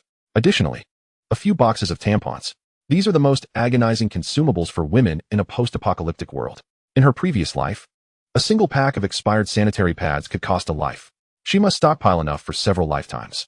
Furthermore, she has not forgotten to amass a substantial supply of tissues, rolls, boxes, and wet wipes. These items occupy little space, allowing for thousands of boxes to fit into the corners of her storage. Lastly, we seek nourishment for the spirit. Although she has previously downloaded electronic resources, physical entertainment cannot be overlooked. Mahjong, playing cards, Three Kingdoms Kill, and Ludo. She even purchases several sets of Lego bricks and puzzles. On days when boredom strikes at home, she can pass the time by assembling Lego. As Shen Xingdu pushes her heavily laden shopping cart out of the supermarket, she glances at the sky. The once azure expanse now bears an ominous grayish-yellow hue. The air has grown somewhat stifling, with low atmospheric pressure. Passers-by complain about the bizarre weather. How can it be so warm just as winter arrives, akin to summer? Indeed, there have been an alarming number of mosquitoes recently, with particularly painful bites. Shen Xingdu's heart sinks. The signs have already appeared. The sensitivity of living beings surpasses that of humans. These mosquitoes have begun to mutate. Upon returning home, she closes the heavy blast-proof door and inputs the code to secure it. She activates the newly installed air purification system and temperature-regulated air conditioning. Observing the vast space filled to capacity, on the left lies a mountain of grains and delicacies, while the right is stacked with boxes of ammunition and pharmaceuticals. In the corner flows a clear spring, where freshly planted bok choy sprouts tender green shoots, nourished by the spring's waters. The survival points amassed from recycling lie quietly on the panel, ready to be exchanged for advanced technology. Shen Xingdu pours herself a glass of spring water, savoring its sweet clarity, instantly dispelling the fatigue of the day. That day, she visits the city's largest flower, bird, fish, and insect market. Despite possessing firearms and an enhanced physique, there are moments in the apocalypse when one must sleep or doze. She requires a partner, absolutely loyal, highly vigilant, and possessing extraordinary combat prowess. A dog? Too commonplace, and some breeds are overly affectionate, lacking the necessary ferocity. A cat? Too aloof, with poor obedience. After wandering the market, Shen Xingdu finally halts in a secluded corner. A crowd has gathered around an iron cage, pointing and murmuring. This creature is fierce. It nearly bit off old Zhang's finger. Boss, this isn't selling a pet. It's selling an ancestor. Shen Xingdu pushes her way through the crowd to gaze into the cage. Inside is a small animal covered in grayish-white fur, with a flattened head and small eyes that convey an indifference to life and death, brimming with a fierce tenacity. A honey badger, known in the underworld as the Fearless One. This honey badger is visibly injured, having evidently just survived a brutal battle. With blood still trickling from its left hind leg, yet it stares defiantly at the onlookers, emitting a low growl, and charges at the iron bars whenever someone dares to approach. I can't keep this creature. Whoever wants it can take it. Pay up. The owner, still shaken, covers his wounded hand. I'll take it. Shen Xingdu's cool voice cuts through. The owner regards her as though she were a fool. Young lady, this is a honey badger, the most fearless animal on the planet, capable of biting lions. You plan to keep it as a pet? You're courting death. How much? Shen Xingdu inquires without further ado. 2,000. The cage comes with it, but I want to be responsible for any after-sales service, if it bites you to death. Don't come looking for me. Shen Xingdu scans the payment, lifts the cage, and walks away. The honey badger within bares its teeth at her, even attempting to bite her hand through the gaps. Quite spirited. Once in the car, Shen Xingdu directly stores the cage along with the honey badger into her space. Her consciousness sinks into the realm. Outside the still zone, she deliberately carves out a small area for a pasture. At this moment, the honey badger, fatigued from its injuries, lies on the ground panting, yet its gaze remains fierce. Shen Xingdu opens the system's shop. Beginner Beast Taming Pill, priced at 500 survival points. Description: unlocks intelligence, enhances physical attributes, and establishes an absolute loyalty mental contract. Exchange: a red pill exuding a meaty aroma appears in her hand. She offers the pill to the honey badger's mouth. The honey badger cautiously sniffs, seemingly sensing the energy within, and swallows it whole. Within mere seconds, the wounds on the honey badger begin to heal at a visible rate. Its previously dull fur shines brightly, and its size increases significantly, with muscular lines becoming smooth and powerful. It stands, and the wild, fierce glint in its eyes is now tempered with a hint of humanity. It looks at Shen Xingdu, no longer growling, but submissively lowers its head, emitting a purring sound. Ding. Contract established successfully. Shen Xingdu nods in satisfaction. From today onwards, you shall accompany me. In this apocalypse, as long as I have a morsel of meat, you shall have a bone to gnaw. Let us give you a name. Observing its fearless demeanor, she recalls its previous incarnation, where even with broken limbs, it would still seek to avenge its foes. Let us call you Hammer. In the future, should anyone dare to provoke us, you shall crush them. Hammer seems to relish the name, excitedly rolling on the grass before smashing a test brick beside it with a paw. Shen Xingdu's eyes sparkle. With such strength, it could likely crush even the skull of a common zombie. With Hammer by her side, the defense system of her safe haven finally completes its last puzzle piece. Chapter 11. The Shen family's scheme. Attempting to reclaim shares. There are 12 days remaining. Shen Xingdu is at home feeding Hammer the high-protein mutated meat canned food she exchanged from the system shop when her phone suddenly rings. It's Shen Hongwei's assistant. Miss Shen, Mr. Shen requests your presence at the company regarding the previously signed termination agreement. Some legal details need to be reconfirmed. The assistant's tone is polite, yet exudes an undeniable arrogance. Shen Xingdu pauses, a cold smile forming. The agreement is already in effect. The transaction is complete. What is there to confirm? Well, Mr. Shen consulted a lawyer who believes the agreement was signed in a state of emotional agitation on your part, potentially containing terms of gross unfairness. Moreover, the Shen Group is about to go public, and the Securities Regulatory Commission needs to verify the backgrounds of shareholders. You still possess 2 original shares of Shen Group, and Mr. Shen hopes to reclaim them. So it's about those 2 shares. Shen Hongwei has had a change of heart, feeling that the 500 million was excessive and wishes to reclaim the shares to offset his debts. Do they think they can take them back? Shen Xingdu inquires nonchalantly. As long as you sign over the shares, Mr. Shen promises to overlook past grievances, and he may even provide you with a living allowance. Dream on. Shen Xingdu decisively ended the call. Want shares? Very well. She opened her laptop and skillfully retrieved a number. It was the private contact of Fu Han, the chairman of the Fu Consortium, the largest competitor of the Shen Group. In her previous life, while working as an errand girl at the Shen Group, she had casually noted it down. The call connected. Who is this? A deep, authoritative voice resonated. Mr. Fu, I am Shen Hongwei's daughter, Shen Xingdu. I wish to discuss a business matter with you. Are you interested in the original shares of Shen Group too, along with evidence of tax evasion and falsified financial statements? There was a 3-second silence on the other end, followed by a light chuckle. Interesting. The daughter of that old fox, Shen Hongwei, actually has a bite? What do you want? I don't want a bank transfer. It's too slow and prone to freezing. I want gold. Physical gold, at 70% of the market price, in exchange for these shares and evidence. Gold is the hard currency of the apocalypse. While not as valuable as food, it still retains its worth in early transactions at the base. Deal. An hour later, she arrived at the gold trading company under Fu's banner. The transaction proceeded with remarkable smoothness. Fu Han was a man of decisive action. Although he found Shen Xingdu's demand for such a substantial amount of physical gold peculiar, he did not care. With these shares and evidence, he could deliver a fatal blow to the Shen Group at a critical moment for its public listing. 2 hours later, Shen Xingdu exited the gold company's back door, having acquired 200 kilograms of gold bars. Meanwhile, in the upper office of the Shen Group, Shen Hongwei stared at the sudden influx of massive sell orders on the stock market and the acquisition announcement released by the Fu Group, enraged enough to shatter a priceless purple clay teapot against the floor. Rebellious daughter. This rebellious daughter. She actually sold the shares to Fu Han. President Shen. It's bad. The tax bureau is here. They say they received a tip-off and want to audit our accounts. Shen Hongwei felt darkness encroach upon him, collapsing into his chair. Meanwhile, the orchestrator of this chaos, Shen Xingdu, was driving, humming a tune, on her way to her next procurement location. Since the mask had been torn off, she had no qualms about taking more from the Shen family. Her gaze fixed upon the Shen Group's logistics hub in East China. There, vast resources were stockpiled for the upcoming Double 11 shopping festival, worth billions. Chapter 12, Zero-Cost Purchase, Second Stop. A large warehouse supermarket under Shen Group. There are only 10 days left until the apocalypse. Due to tax issues and share turbulence, the Shen Group had descended into chaos. The upper management was preoccupied with inspections, while the lower-level employees were anxious and restless. This was the perfect opportunity for Shen Xingdu to strike.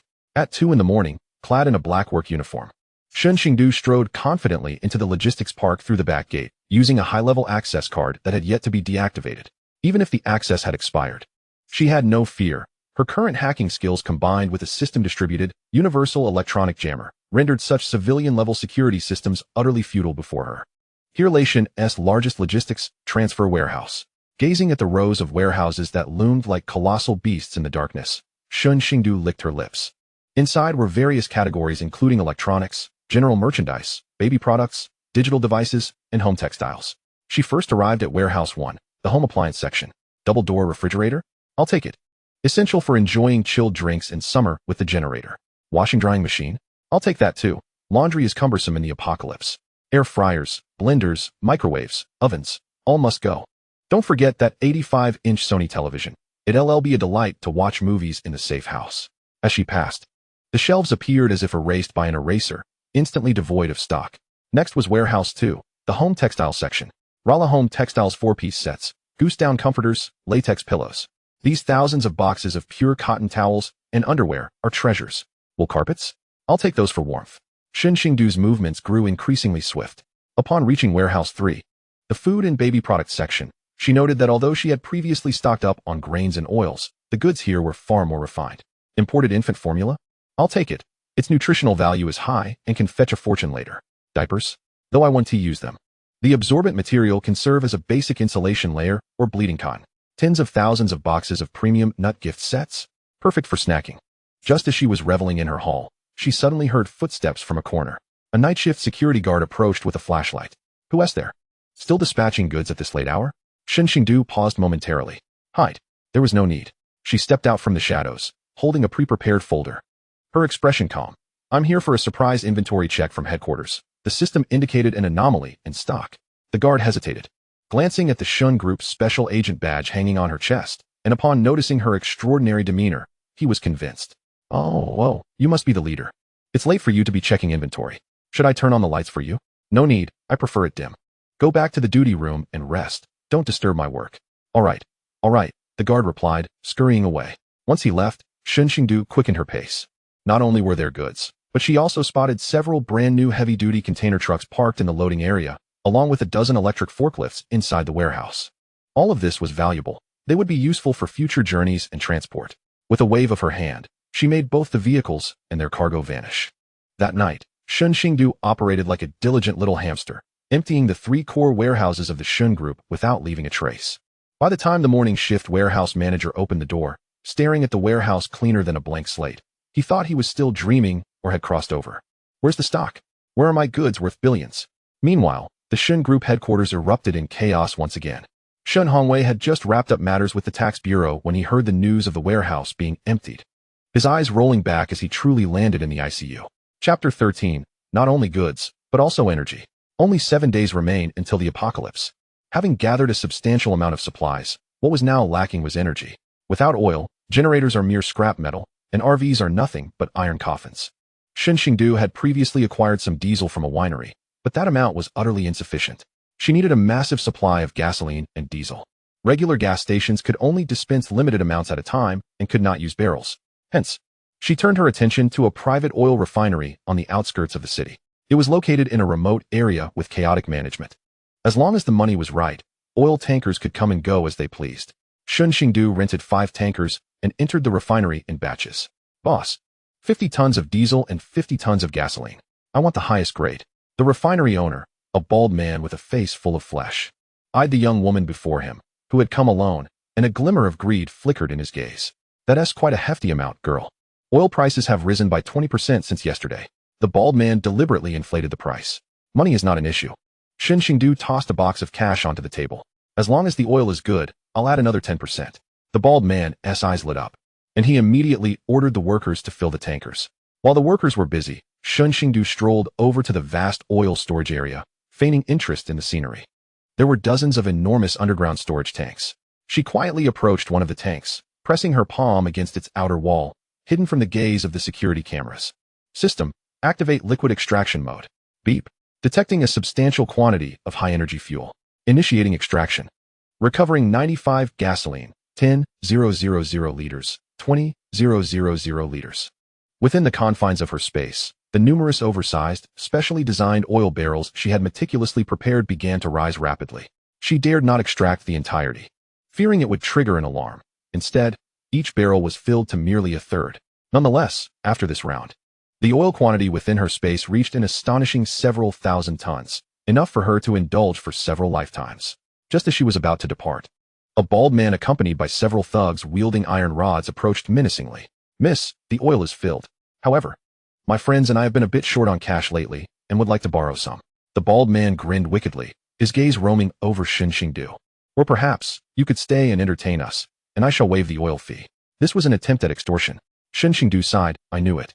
This desolate place lacks a code of conduct. She clapped her hands. Hammer, come out to do your work. The bald man paused. What hammer? In the next instant, a black and white figure darted out from the shadows behind Shen Xingdu. Roar. Hammer collided with the bald man's calf like a cannonball. The sound of cracking bone echoed clearly. Ah! The bald man let out a scream akin to a slaughtered pig, clutching his leg as he crumpled to the ground. Before the others could react, Hammer had plunged into the crowd with wild ferocity. Though small in stature, it moved with astonishing speed, targeting the lower regions. Its tough hide rendering the thug's iron rods as harmless as mere tickles. In less than a minute, 7 or 8 burly men lay on the ground, moaning in agony. Shen Xingdu strolled over leisurely, stepping on the bald man's hand. I initially intended to offer you money, but since you wish to rob me, consider this oil as compensation for my mental distress. With a wave of her hand, she directly stored all 5 tankers, recently filled with oil, into her space. And these generators from your factory look quite promising. They shall belong to me. Under the terrified gazes of the group, Shen Xingdu plundered the refinery's equipment and departed with Hammer in tow. Well done, Hammer. In the vehicle, Shen Xingdu tossed Hammer a roasted chicken.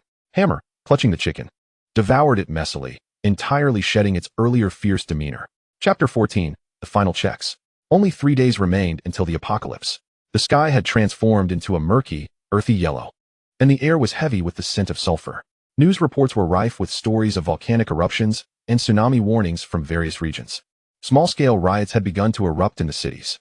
Supermarket shelves were emptied, and long lines formed outside pharmacies.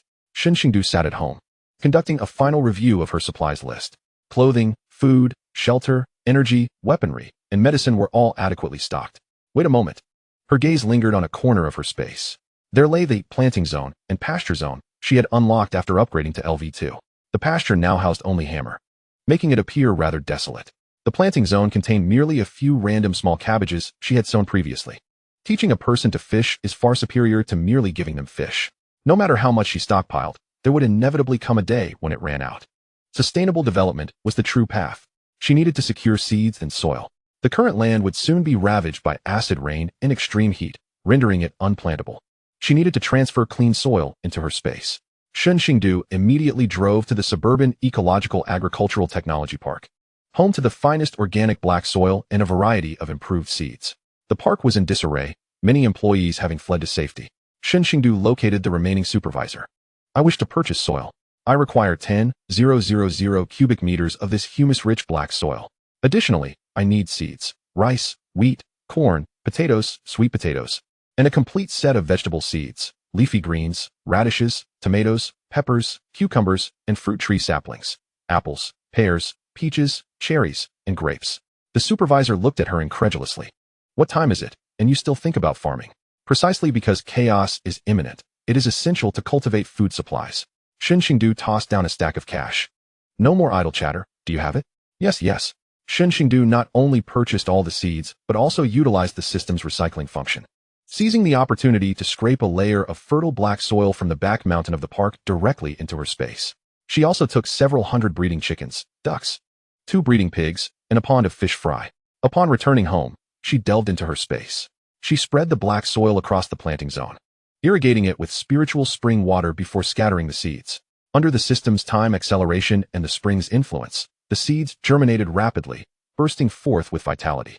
In the pasture area, chickens and ducks frolicked, while piglets burrowed in the soil. Observing this vibrant little world, Shen Xingdu exhaled a long breath. Now, not only did she possess an impregnable fortress, but she also had a logistical base capable of continuously producing food. All was prepared, save for the east wind. The next day, Shen Xingdu sat in the thoroughly reinforced penthouse of her luxury residence, her laptop screen alive with countless lines of green code. She was infiltrating the security system of the Shen family's old residence. In recent days, the police had come knocking, but Shen Xingdu had adamantly insisted that she alone could not transport such a vast quantity of goods, claiming that the surveillance had been hacked, leaving no evidence to prove her otherwise, resulting in an unresolved case. Although she had previously emptied the Shen Group's warehouse and Shen Hongwei's winery, it was still insufficient. The true essence of the Shen family resided not in the company, but in the old residence perched on the mountainside. There lay a private museum, closed to the public, housing antiques and artworks amassed by generations of the Shen family, as well as gold and silver artifacts. In her past life, it was these rare treasures that allowed Shen Hongwei to maintain a position of influence even after losing the company during the latter stages of the apocalypse. Antiques are worth their weight in gold in chaotic times. This old adage held true in the early apocalypse. Antiques were indeed less valuable than a single packet of instant noodles. However, upon glancing at the newly refreshed notification on the system panel, beep. System notification. High concentration of historical energy gathering point detected near the host. Note: antiques and cultural artifacts contain energy accumulated through history. Recycling through the system can yield high survival points and a very low probability of dropping special attribute items, such as space protective talismans, mental strength enhancing tools, etc. Upon reading this notification, Shen Xingdu's eyes sparkled with excitement. So, antiques had this utility.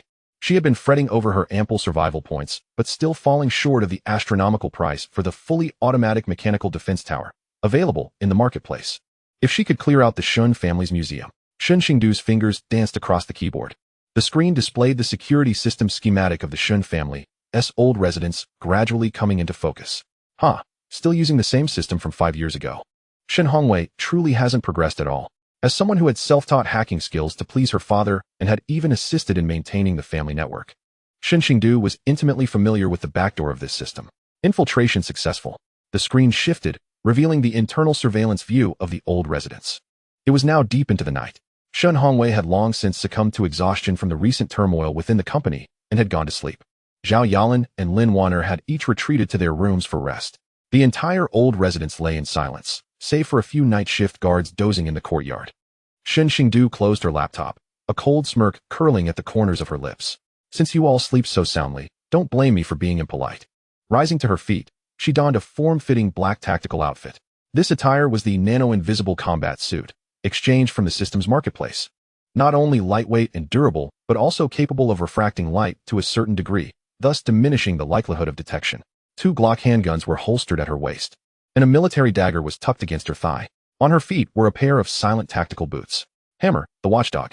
Shen Xingdu gently patted the sleeping honey badger sprawled on the sofa. Hammer groggily lifted its head, grunted a few times, then rolled over to continue its slumber.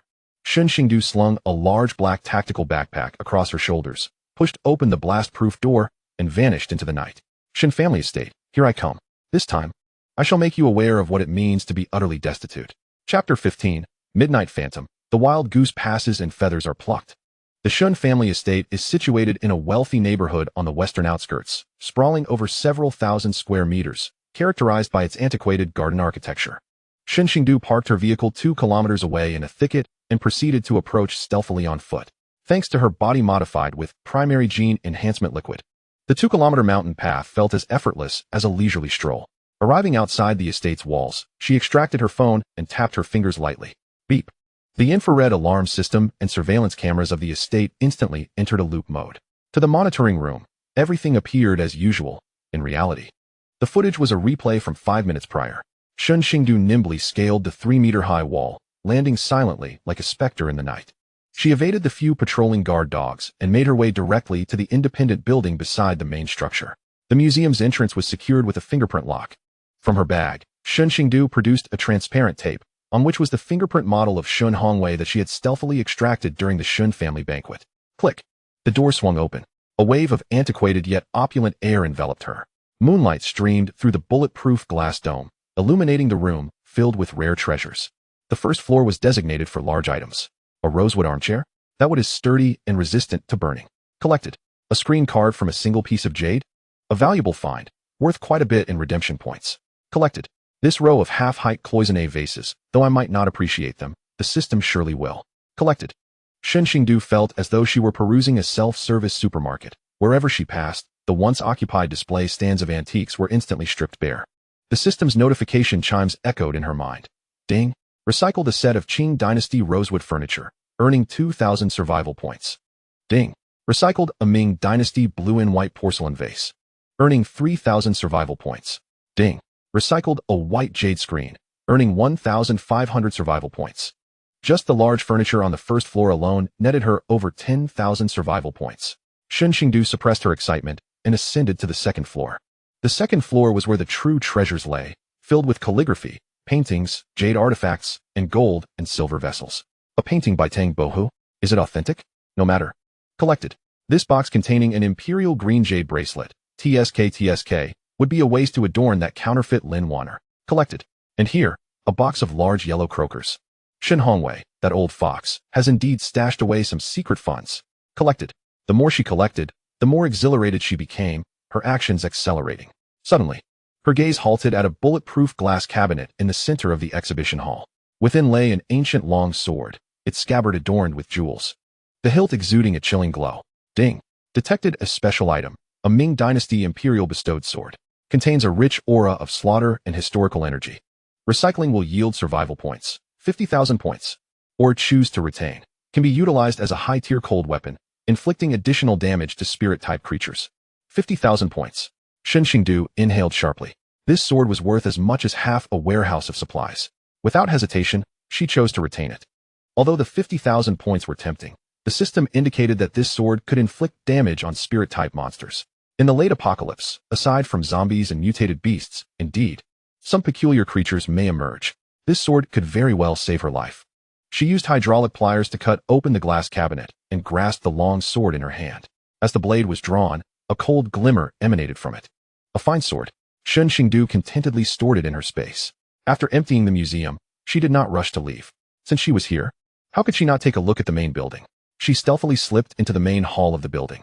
At that moment, Shen Hongwei and his family were sound asleep on the second floor. Shen Xingdu stood in the lavish hall, which boasted an 8-meter-high ceiling, gazing at the $3 million Swarovski crystal chandelier overhead. Although this item served little practical purpose, its appearance reeked of affluence. Collected, the massive chandelier vanished into thin air, leaving only a bare ceiling. Next, she targeted the Italian-imported genuine leather sofa, the Persian hand-woven carpet, and even the enormous 80-inch LCD television mounted on the wall, sparing nothing. Leaving it for you would only result in it being ruined by flood. Better to exchange it for points. In under 10 minutes, the opulent hall transformed into a space cleaner than a bare shell. Even the curtains were ripped down and taken away. Having completed all this, Shen Xingdu turned her gaze to the second floor. That was the direction of Lin Wanner's room. Now that she was here, wouldn't it be impolite not to say hello? Chapter 16. The Art of Subtle Theft, Infuriating the False Heiress. The corridor on the second floor was covered with thick carpeting, rendering her footsteps utterly silent. Shen Xingdu arrived at the door of Lin Wanner's room. The door was unlocked. She gently pushed it ajar. Inside, a sleep light was glowing, and Lin Wanner lay cradling a gigantic brown bear plush toy, sleeping soundly. A trace of smugness gracing her lips, perhaps dreaming of counting the Shen family's wealth. Shen Xingdu made no effort to disturb her. Instead, she turned and entered the adjoining dressing room connected to the bedroom. This dressing room spanned a generous 80 square meters. A space Shen Hongwei had specially renovated by merging the adjacent room to indulge his adopted daughter. Upon entering, Shen Xingdu was momentarily blinded by the sight before her. 3 walls were lined with floor-to-ceiling cabinets filled with haute couture gowns from various seasons and designer ready-to-wear collections. Chanel, Dior, Gucci. Stepping inside felt akin to entering a luxury boutique. On the central island, dozens of Hermes Birkin bags, crafted from crocodile and ostrich leather, showcased a spectrum of colors that could rival a rainbow. On the opposite side, the jewelry cabinet sparkled with a dazzling array of treasures. Diamond necklaces, ruby rings, and pearl earrings gleamed under the lights. TSK, what opulence! Shen Xingdu casually picked up a limited edition Himalayan platinum bag. Just this one bag could have fed me for 10 years in the orphanage. She spared no thought in her resolve. System, activate sweeping mode. With a wave of her hand, the garments on the hangers vanished in a row. The bags on the island disappeared one by one. The jewels in the cabinet were swiftly cleared away, boxes and all. Ding. Recycled a batch of luxury goods. Earning survival points, 3,000 points. Although luxury items were deemed less valuable than gold antiques in the System's assessment, their abundance compensated for it. This room brimming with Lin Wanner's possessions was easily worth several tens of millions. After collecting the clothes and bags, Shen Xingdu's gaze fell upon a pile of skincare products in the corner. La Mer and La Prairie, all in unopened sets. This is quite remarkable. The apocalyptic winds and the relentless sun render it perfectly suitable for wiping my feet. 5 minutes later, what was once a resplendent wardrobe had been stripped bare, lacking even a single hanger. Only the stark, desolate cabinet remained, exuding an air of profound melancholy. As Shen Xingdu prepared to depart, her gaze was suddenly drawn to a lipstick resting on the vanity. It was the vibrant red hue favored by Lin Wanner. She picked up the lipstick and approached the enormous full-length mirror facing the doorway. Removing the cap, she swiftly inscribed a message on the mirror. No need for thanks. I'm merely assisting you in your decluttering. Having completed her task, she casually tossed the lipstick into the trash bin, which she then disposed of entirely. Exiting the wardrobe, Shen Xingdu cast a final glance at the still slumbering Lin Wanner. She had refrained from committing murder. Firstly, the apocalypse had not yet descended, and taking a life would incite a citywide manhunt by the police, jeopardizing her final preparations. Secondly, witnessing Lin Wanner, a pampered heiress, grapple with despair and struggle in the mire after losing everything, as hell approached, would constitute true vengeance. Good night, sister, Shen Xingdu whispered softly, closing the door behind her. Before leaving the Shen residence, she made sure to circle through the garage. Within it were 4 luxurious vehicles, a Rolls-Royce Phantom, a Bentley Bentayga, a Ferrari sports car, and an RV recently purchased by Shen Hongwei. This RV was quite commendable. Shen Xingdu gave a light pat to the modified imported off-road vehicle. While it paled in comparison to the high-tech RV in her system, it nonetheless boasted top-tier specifications. Collect. All 4 vehicles vanished without a trace. That night, Shen Xingdu returned triumphantly, laden with spoils. On her way back, she glanced at the system panel. Current survival points, 128,000. Not only had she amassed enough to purchase defensive towers, but she could also elevate her space to the next level. The Shen family was indeed my benefactor. Chapter 17, Citywide Alert, The Final Frenzy. This morning's news report featured a trembling voice from the female anchor. Breaking news. Due to the severe El Niño phenomenon, abnormal temperature fluctuations are occurring worldwide.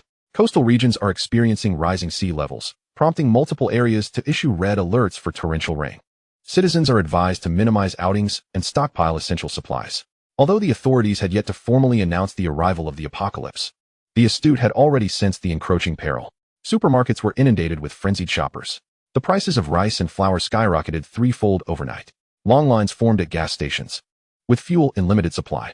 Yet, for Shen Xingdu, these developments were of little consequence. Her stockpile was already sufficient. Today, she was on a quest for bargains. Driving an unassuming van, she arrived at the city's cargo dock. Here, thousands of containers lay piled high, many left unclaimed due to recent disruptions in maritime transport.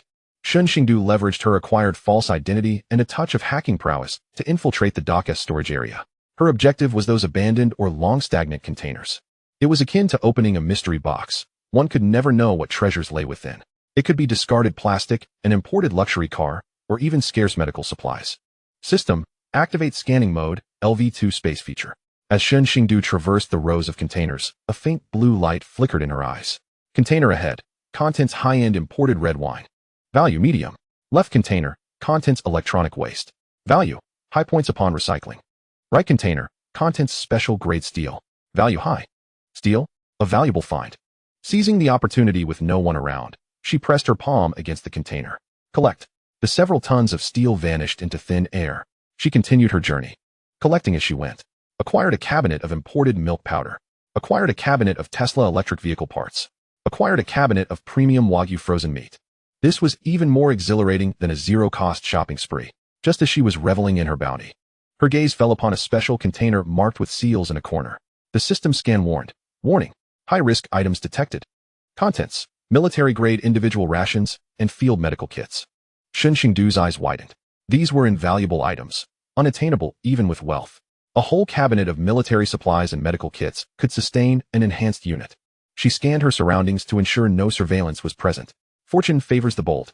Collect. Watching the massive container disappear before her eyes made her heart skip a beat. Besides the port, she remained active on her return journey. The roadside was littered with mounds of abandoned shared bicycles, a treasure trove of metal and rubber. Collect. In derelict factories, decommissioned machines lay unused. Collect. Even as she passed a demolition site of an illegal building, the rubble and rebar scattered across the ground were valuable construction materials for future base repairs. Collect. On this day, wherever Shen Xingdu roamed felt like a locust swarm. Anything unwanted, neglected, or resembling trash found its way into her possession. This was not merely for resources, it was also to accumulate points. Watching the survival points on her system panel continuously rise, Shen Xingdu experienced an unprecedented exhilaration amid the chaos preceding the apocalypse. Chapter 18. The Shen family discovers the theft. Citywide manhunt. The morning at the Shen family estate was shattered by a piercing scream. Lin Wanner's shrill cry echoed through the villa, more grating than the sound of slaughtering pigs. Shen Hongwei and Zhao Yalan were jolted awake, hastily donning their pajamas and racing upstairs. What's wrong, Wanna? What has happened? They burst into Lin Wanner's room, only to be instantly petrified. The once lavish and dreamy princess bedroom was now utterly barren. The wardrobe was stripped of every hanger. The vanity was cleaner than her own face. Lin Wanner sat collapsed on the floor, trembling as she pointed at the red inscription on the mirror. It's all gone. My bags, my jewelry, my haute couture dresses, all gone. Is this the work of that wretched girl? Zhao Yalan recognized the signature S, the initials of Shen Xingdu. Before they could fully process the situation, the butler downstairs let out a terrified shout. Sir, it's terrible. The living room is empty. Sir, the museum is gone. Shen Hongwei felt as if his brain had exploded, nearly suffering a stroke. He leaned against the wall, unsteadily making his way downstairs. The opulent hall, once used to host esteemed guests, was now reduced to 4 bare white walls and a stark concrete floor. Even the baseboards had been pried away. Thieves. Bandits. This is robbery. Shen Hongwei roared, his eyes ablaze with fury. Call the police. Immediately. I want that ungrateful daughter imprisoned for life. The butler trembled as he dialed 110. However, the line was met with a busy signal. We apologize. The current emergency line is busy. Please try again later. After several attempts, he finally connected, but the operator's voice was weary and urgent. Sir, please briefly explain the situation. If there are property losses, please register them yourself first.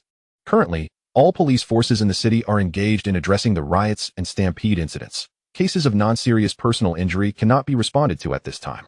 What do you mean by unable to respond? My family has been robbed of billions. Billions. Shen Hongwei roared into the phone. Beep, beep, beep. The other party hung up. Enraged, Shen Hongwei smashed his phone against the ground, the absence of carpet causing the screen to shatter into fragments. Damn you, Shen Xingdu. He picked up Zhao Yalan's phone and sent a text message brimming with curses and threats to Shen Xingdu. You beast, Shen Xingdu. How dare you steal from your own home? Just wait. I have mobilized all my connections to have you wanted throughout the city. As long as you remain in the country, you cannot escape. Return what you have taken, or I will ensure you meet a fate worse than death. At this moment, on the 38th floor of the Cloud-Top Palace, Shen Xingdu sat leisurely on the sofa, munching on imported cherries procured from the port while scrolling through her phone. Upon reading the message, she didn't even raise an eyebrow. Wanted for capture? She glanced out the window. On the streets, chaos had begun to erupt. Distant sounds of vandalism and arson echoed through the air, while police sirens blared incessantly. Unable to address the turmoil, order was beginning to collapse. And yet, they still wished to utilize connections to apprehend her? Shen Xingdu let out a light laugh and replied with 3 words. Come catch me. From that moment on, she severed all ties with the so-called civilized world. Shen Xingdu stood up and walked to the massive bulletproof, floor-to-ceiling window. The sky had transformed into a deep crimson hue, with ominous clouds hanging low as if within reach. On the distant horizon, a dark line of water was slowly encroaching. Shen Hongwei, Lin Wanner, conserve your strength and contemplate how to survive in the water. She turned and made her way to the kitchen. Tonight, she would indulge in a sumptuous feast to celebrate her bountiful harvest. Hammer, would you prefer a tomahawk steak or a whole roasted lamb? The honey badger at her feet excitedly stood upright, waving its paws. The silhouette of the girl and her badger appeared incongruous, exuding a sense of leisure amidst the impending apocalypse. Chapter 19. Settling into the fortress, the final supper. There remained a mere 24 hours until the apocalypse descended. An unsettling restlessness pervaded the city. Although the authorities had yet to issue the highest-level disaster warning, perceptive citizens had already sensed something amiss. The sky exhibited an eerie shade of dark purple, with clouds so low they seemed poised to crush the skyscrapers beneath them. And the humidity was so high that the walls were sweating. Shen Xingdu maneuvered her inconspicuous black SUV, laden with all her possessions for survival in the impending world, and slowly drove into the underground garage of the Cloud-Top Palace community. She did not use the main entrance. Instead, she employed her hacking skills to cloak the camera signals and drove directly into the private garage on the second basement level. This SUV had been modified by her, with a raised chassis and equipped with blast-proof tires. Yet even so, in this world soon to be submerged by floods, it would spend most of its time in stasis. With a flick of her hand, the SUV vanished into thin air. Clutching the hammer and carrying a small backpack, Shen Xingdu stepped into the private elevator. Ding! The elevator halted at the 38th floor. Exiting the elevator led her into a long private corridor. Observing the reinforced entry door before her, a sense of unprecedented security surged within her. This door had been custom-made at a high cost, constructed of 30 centimeters of alloy steel, filled with Kevlar fiber and ceramic ballistic panels. The lock employed a trifold security system featuring a mechanical rotary lock, iris recognition, and fingerprint identification, akin to those used by Swiss banks. Not only would it be futile to pick the lock, even attempting to detonate it with C4 explosives would require considerable time. Click, click, click. Accompanied by the heavy sound of mechanical engagement, the door slowly opened. Shen Xingdu stepped inside, closed the door behind her, and secured the 3 locks on it. Until this moment, the tension she had held for a month finally began to dissipate. The air purification system within the room was operational, filtering the murky, humid air from outside into a fresh, breezy atmosphere. The temperature control system maintained a comfortable 24 degrees Celsius. Shen Xingdu set down the hammer, allowing it to acclimate to its new surroundings. This 580 square meter penthouse, transformed by her design, had undergone a complete metamorphosis. The once spacious living room had sacrificed part of its daylight for security. All the floor-to-ceiling windows had been fitted with thick, motorized alloy blinds. Now, as the blinds rose, The view through the 5 layers of laminated ballistic glass offered a panoramic vista of the city's nightscape. Shen Xingdu approached the window. Below, the elevated highway was congested into a long red serpent, honking horns reverberating throughout. The throngs outside the supermarket continued to shove and curse over a single bag of rice. Distant neon lights flickered tirelessly, vainly adorning the facade of peace. Shen Xingdu drew the curtains, turning toward the kitchen. This was the final night before the apocalypse, and she resolved to treat herself. From her storage, she retrieved a premium Australian lobster, a piece of M9 grade tomahawk steak, and a platter of fresh matsutake mushrooms. The kitchen was equipped with a complete set of top-tier culinary tools, though the opportunity to cook so exquisitely might not arise after the apocalypse. While electricity and water remained available, she intended to indulge. She heated the pan and added oil. The butter melted at the bottom of the pan, releasing a rich, creamy aroma. As the steak hit the hot surface, a delightful sizzle resonated through the quiet room. The fragrance of rosemary mingled with the meat's savory scent, instantly filling the dining area. The hammer, drawn by the enticing aroma, came over, standing on its hind legs and pawing at the counter, drool nearly spilling from its mouth. Patience, there's a portion for you as well. Shen Xingdu seared the steak and prepared a pot of seafood bisque. She carried the dishes to the dining room, lit an aromatic candle, and poured a glass of 1982 Lafite from the Jadai winery. There was no music, no clamor. She savored each tender, juicy morsel of beef, relishing the satisfaction of the fat bursting on her palate. Raising her glass, she gently toasted the empty room, a quiet salute to the old world. She dined slowly and attentively, for she understood that come tomorrow, the world would no longer abide by laws or morality. Only the primal law of the jungle would prevail. After her meal, Shen Xingdu tossed a bone-in piece of raw meat to the hammer and then retreated to the bathroom, filling a tub with steaming hot water. She added rose essential oil, activated her tablet, and played a classic comedy film. Submerging herself in the warm water, she closed her eyes, relishing the last moments of tranquility. Midnight struck. Shen Xingdu opened her eyes precisely at 12. Clad in her bathrobe, she walked to the living room and pressed a red button on the wall. A deep mechanical hum resonated through the air. Outside all the windows, the heavy titanium alloy blinds began to descend slowly, sealing the floor-to-ceiling windows, leaving only slim slits for observation. Instantly, the entire house transformed into an airtight fortress. Fortress mode activated. Shen Xingdu lay back on the plush bed, with the hammer snoring beside her. Good night, old world. Chapter 20. The sky changes color, a storm approaches. The following day, at noon, when the sun should have been shining brightly, the sky was as dark as an overturned ink bottle. Heavy clouds loomed overhead, oppressive enough to elicit screams. The city's streetlights flickered to life, yet they failed to penetrate the suffocating darkness. Thunder roared, tearing the sky asunder. In an instant, the rain descended, not the gentle patter of a drizzle, nor the commonplace downpour, but a deluge as if the heavens themselves had unleashed torrents, hurling countless tons of water from the firmament to the earth below. In that moment, the cacophony of the city was drowned beneath the relentless rhythm of the rain. Shen Xingdu stood before the window, peering through the slats of the roll-up door. All she could see was a vast expanse of white, a curtain of water. Pedestrians were instantly transformed into drenched figures, the raindrops stinging their skin. Many were knocked off balance by the ferocity of the sudden storm. The already congested traffic ground to a complete halt. Even at maximum speed, windshield wipers could not clear the view, resulting in a series of rear-end collisions. Her phone vibrated incessantly, a flurry of news alerts flashing across the screen. Emergency alert. The city has issued a red warning for torrential rain. Citizens are advised to remain indoors and refrain from venturing out. Meteorological Bureau warns. This is an unprecedented extreme precipitation event, expected to persist for several days. Due to magnetic interference, communication signals may be disrupted in certain areas. The homeowners group chat erupted in chaos. This rain is unrelenting. My windows are shaking. I fear the glass may shatter. I'm stuck on the overpass. It seems there's flooding ahead, and my car won't budge. Does anyone have spare plastic sheeting? My balcony is leaking. Where's the property management? Has no one come to address the flooding in the underground garage?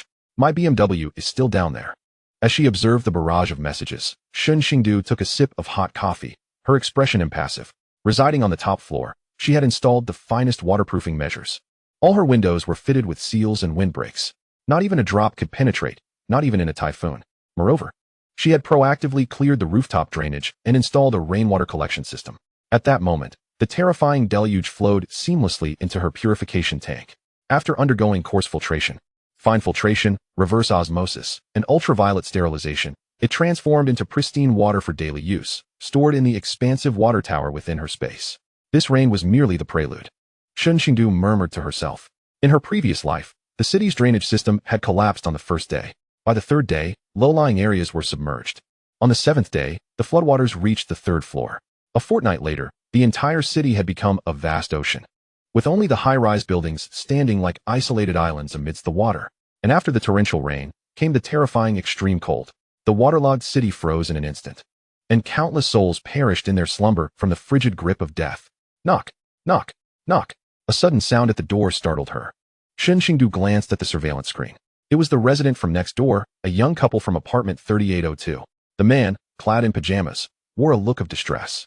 Hello, neighbor, do you have any tape? The seal on my floor-to-ceiling window has deteriorated, and rainwater is pouring in. I was hoping to borrow some tape to seal it. Shen Xingdu did not open the door. Instead, she activated the visual intercom. No, her voice was cold, devoid of warmth. Hey, beautiful, can you lend a hand? We're neighbors after all. It's better to help each other out. The man attempted to ingratiate himself. I said no. Shen Xingdu abruptly terminated the intercom. At such a time, to borrow something? Once you open that first door, requests for rice, oil, or even life itself will follow in a relentless stream. In an apocalyptic world, indifference is not a vice, but a survival instinct. The man muttered a few curses at the door. What kind of person won't he even help with this little favor? Cold-blooded. Then, he walked away in resignation.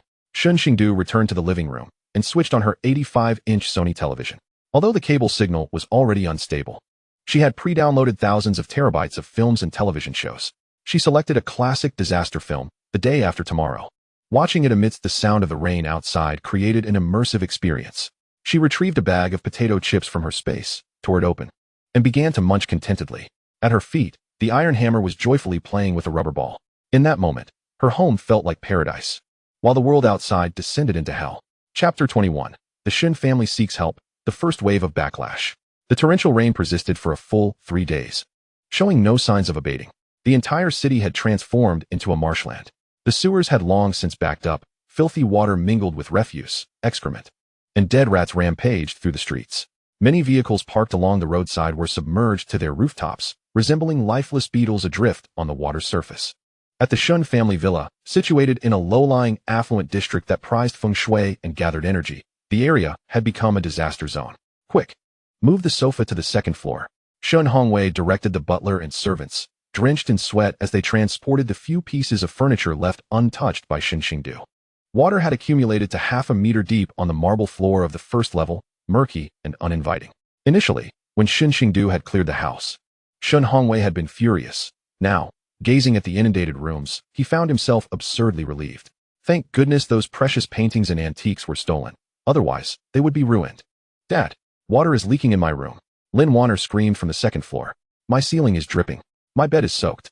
Although the villa was luxurious, it was an older building, and the waterproofing of the roof had long since deteriorated. Coupled with 3 days of relentless rain, it could no longer withstand the onslaught. What are you yelling about? Just put a bucket under it. Zhao Yalan snapped irritably. Her own situation was not much better. The water supply had been cut off. The water plant was flooded, and the supply system was incapacitated. The reserves in the villa had dwindled to a few cases of bottled water. To make matters worse, there was a power outage. A transformer had exploded, plunging the entire villa complex into darkness. Sir, the generator is out of fuel, the butler reported with a grim expression. The backup fuel from the winery had been stolen by that thief, and the car's tank was empty. Shen Hongwei collapsed onto the staircase, surveying the chaos around him, and for the first time, felt despair. No electricity, the first floor submerged, and the second floor leaking. How could they endure this? Suddenly, Lin Wanner's eyes lit up. Dad, sister, didn't T-sister buy a place in Yunding Tiangong? Right, Zhao Yalan exclaimed, slapping her thigh. Yunding Tiangong was the highest residential complex in the city center, and it was a penthouse. It surely wouldn't flood. The decor was top-notch, so it wouldn't leak either. Shen Hongwei's expression shifted. But we have already signed a severance agreement. So what if we signed? Zhao Yalan scoffed. That's just legal. Can blood ties be severed? You are her biological father, and I am her biological mother. This is a natural disaster, a calamity. Can she really stand by and watch her own parents drown? Exactly. Lin Wanner chimed in, fanning the flames. Sister was just angry for a moment. Besides, that house is so big. It's such a waste for her to live there alone. We should go keep her company. She'll be glad to see us. In truth, Lin Wanner was thinking, Shen Xingdu must still have those supplies bought with the 500 million cash. Once they move in, that house, and the supplies will eventually belong to her. Shen Hongwei's resolve began to waver. In this damp, cold villa with no water or electricity, he could not bear to stay for another moment. Call her. Shen Hongwei gritted his teeth. Tell her we're suffering severe damage here, and the house is about to collapse. She needs to come and get us immediately. Lin Wanner promptly took out her phone and dialed the number that had been blocked. Sorry, the user you are calling is unavailable, the voice said. She had turned off her phone. Lin Wanner bit her lip. Send a WeChat. Video call. I refuse to believe she won't check her phone. Shen Xingdu was indeed looking at her phone, though she was perusing jokes in the homeowner group. The group had already begun to erupt into chaos over water disputes. Suddenly, a video call request popped up on her screen. The contact name read, A Loving Family. Shen Xingdu raised an eyebrow. Finally remembered to seek me out? A day later than I anticipated. She watched the video request ring for a while, and only when it was about to hang up did she lazily press the answer button. The screen lit up to reveal the Shen family, huddled together, looking disheveled. The dim candlelight and dripping ceiling set a grim backdrop. Shen Hongwei's hair was a mess, Zhao Yalin's makeup was smudged, and Lin Wanner was wrapped in a wet blanket, trembling. Oh, isn't this President Shen? Shen Xingdu adjusted the angle of her camera, revealing her own bright living room, with a clean leather sofa, steaming hot pot on the coffee table, and a glass of cola with ice. The stark contrast instantly stung the eyes of the three on the other side. Chapter 22. Video Call, a heart-wrenching confrontation. Shen Xingdu, you wretched girl. You finally deigned to answer the call. Zhao Yalin erupted with fury upon seeing Shen Xingdu's relaxed demeanor, instinctively launching into a tirade. The house is flooded, and you don't even bother to call and check. Do you have any conscience left? Shen Xingdu picked up a piece of luncheon meat from the hot pot, blew on it gently, and popped it into her mouth. Delicious. What did you say? Your house is flooded? That's your home, not mine. Mine is perfectly dry. You. Zhao Yalin was at a loss for words. Shen Hongwei snatched the phone, adopting a tone of authority. Xingdu, stop the nonsense. I apologize for what happened before. The situation is dire now. The first floor is completely flooded, with no water or electricity. We can't stay there. Your place is spacious and on the top floor. Your mother and I would like to come over to take refuge. Yes, sister, Lin Wanner chimed in, her expression one of feigned innocence. I'm so cold. I haven't bathed in days. Your place is a large flat with many rooms. We could squeeze in together. We are family, after all. Family? Shen Xingdu laughed, as if she had heard the most absurd joke. She put down her chopsticks and waved a piece of paper in front of the camera. President Shen, have you developed dementia? This is the severance agreement you personally signed, black and white, with a notary seal. Legally speaking, we are strangers now. What nonsense agreement? Shen Hongwei bellowed. What time is it to be talking about legality? I am your father. I gave you life. I order you to drive over and fetch us immediately. Fetch you? Shen Xingdu laughed, the sound vibrant and mocking. She picked up a plate of cut M9 Wagyu beef. I'm afraid my car won't fit you all. She snapped her fingers. Hammer, it's time to eat. A plump honey badger jumped onto the coffee table. Shen Xingdu picked up a beautifully marbled slice of Wagyu and offered it to Hammer, who eagerly took it and devoured it. On the other end of the video, Lin Wanner's eyes widened, and she swallowed hard. That was top-tier Wagyu. It used to be her favorite. Now, after 2 days of hunger, subsisting on mere instant noodles, Shen Xingdu was feeding it to an animal. Do you see that? Shen Xingdu pointed at Hammer. My home is indeed vast, with ample resources. I would rather care for a creature that merely fights than harbor you ungrateful wolves who are worse than beasts. Shen Xingdu, you are utterly ungrateful. Shen Hongwei clutched his chest, his face turning a deep shade of anger. With all that food, watching your own parents starve, you will be struck by divine retribution. Divine retribution? Shen Xingdu glanced out at the thunderstorm. Lightning was indeed striking, but unfortunately, it had not struck her, perhaps because even heaven deemed you all deserving of punishment. She took a sip of her icy cola and sighed in satisfaction. By the way, Lin Wanner, your handbag and jewelry are here, along with your haute couture dresses. It's a pity. These items are too hard even for wiping. If you want them back, bring supplies to trade. 1 kilogram of rice for a Hermes. How does that sound? Quite a bargain, I assent it. Lin Wanner screamed. It was you. You stole them. I'll report you. I'll have the police arrest you. Go ahead, Shen Xingdu shrugged indifferently. Do you think the police have time to deal with you right now? Well, I won't waste any more time with you. I'm off to take a hot bath and catch up on some shows. Enjoy your life in the water park, will you? Oh. And Shen Xingdu leaned closer to the camera, her gaze turning icy and piercing. This is just the beginning. Live well, don't die too quickly. I'm waiting to see the day you tear each other apart like dogs over a moldy piece of bread. Beep. The call ended. In the Shen family villa, silence reigned. Soon after, Zhao Yalin's anguished cries and Shen Hongwei's sounds of destruction echoed through the air. That beast. A beast. Meanwhile, Shen Xingdu turned off her phone, feeling immensely pleased. The hot pot had never tasted better. Chapter 23, Water and Power Cut Off, the True Apocalypse Begins. On the 10th day of torrential rain, the city's power supply system collapsed entirely. The Yunding Tiangong community, which had managed intermittent electricity, was plunged into complete darkness after a loud bang. Following that, the water supply ceased. The secondary pressurization pumps in the high-rise residential buildings stopped working due to the power outage. The true apocalypse had arrived. The homeowner group in Yunding Tiangong erupted in chaos. Why is the power out? My fridge is going to spoil. There's no water. I can't even flush the toilet. Property management, fix this. My phone is about to die. Does anyone have a power bank? The downstairs supermarket had long been emptied. Does anyone have extra bread? I'll pay 10 times the price. Panic spread like a plague in the darkness. However, room 3801 presented a different scene. At the moment the power went out, Shen Xingdu's backup power system activated automatically. The solar battery on the roof began to function, maintaining low power operation throughout the house. If the battery was insufficient, 2 high-capacity diesel generators were on standby. As for water, the large water tank in her space could sustain her for years. Shen Xingdu drew the blackout curtains to prevent any light from leaking out and attracting trouble. She lit a soft lamp in the living room, held a novel in her hands, and had a cup of hot tea beside her. Hammer lay curled up at her feet, sleeping. Life was tranquil. But this tranquility was soon disrupted. Bang, bang, bang. Urgent knocking echoed at the door. It was far more aggressive than the last neighbor who had borrowed tape. Shen Xingdu glanced at the surveillance. Outside stood 3 or 4 men, flashlights in hand. Among them was the property manager Wang Yi's nephew, security chief Li Chong. They wielded fire axes and iron rods. Room 3801. Open up. Property management is checking the electrical system. Li Chong shouted gruffly. Checking the electrical system? What a ruse. It was obvious to anyone not a fool that only Shen Xingdu's home still had supplies. After all, the commotion from her earlier renovations, installing a blast-proof door and transporting supplies, was quite significant. Now, with water and electricity cut off, these desperate individuals had cast aside all notions of law and morality. If you don't open the door, we'll break it down. Li Chong threatened menacingly. Those who are wise should hand over their food. My brothers can guarantee your safety. Otherwise, Shen Xingdu set down her book, a cold smile gracing her lips. Finally, the first batch of fools has arrived. She approached the door but did not open it. Instead, she activated the switch connected to the corridor's electrified grid. On the count of 3, get lost. Her voice echoed through the blast-proof door, muffled yet imbued with a chilling authority. Wow, this little lady has some guts. Li Chong was incensed. Brothers, smash it. This woman's house must be filled with treasures.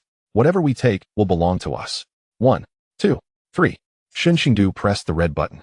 Zap! A horrific crackle of electricity erupted from outside, accompanied by screams. What the hell? There's electricity. Through the surveillance footage, she observed Li Chong and his band of security guards convulsing upon touching the blast-proof door and the surrounding metal frame. Their hair standing on end as they collapsed to the ground, frothing at the mouth. Thanks to Shen Xingdu's control over the voltage, they did not die immediately, but writhed on the floor like fish out of water, soiling themselves and emitting a foul stench. I warned you. Shen Xingdu's voice resonated once more. This is the first and last time. Should you dare to approach my front door again, next time it will be high-voltage execution. The corridor fell into an eerie silence. The neighbors who had been peering through their peepholes were too terrified to breathe. What a ruthless person. The occupant of 3801 is definitely a formidable character. After a lengthy recovery, Li Chong and his men crawled away, leaving behind even the fire axe they had brought.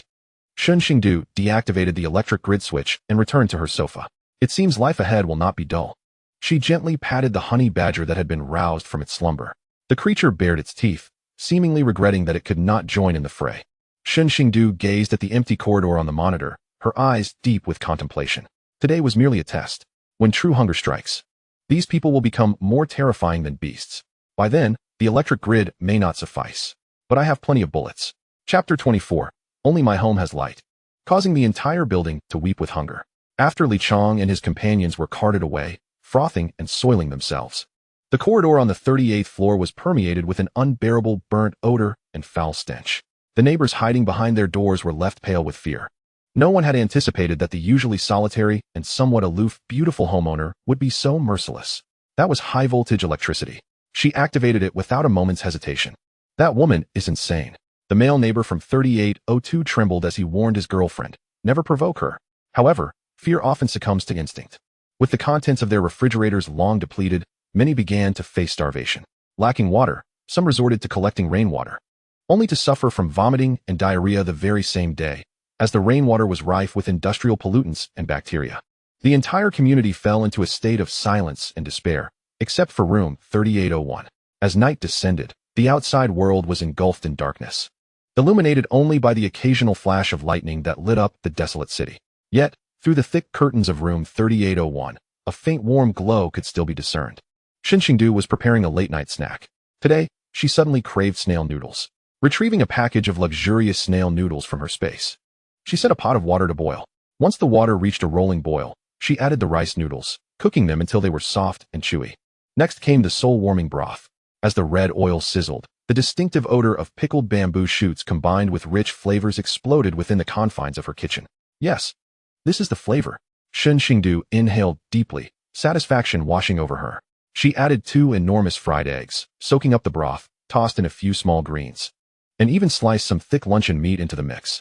Normally, she would have cranked up the fresh air system to disperse the aroma. However, today, glancing at the shadows lurking in the corridor on the monitor, a mischievous smile crept onto her face. She approached her front door, switched the fresh air system to exhaust mode, and deliberately set the airflow to maximum. Thus, a potent and slightly pungent aroma of snail noodles surged through the door cracks and ventilation ducts, invading the nostrils of her neighbors above, below, and beside her.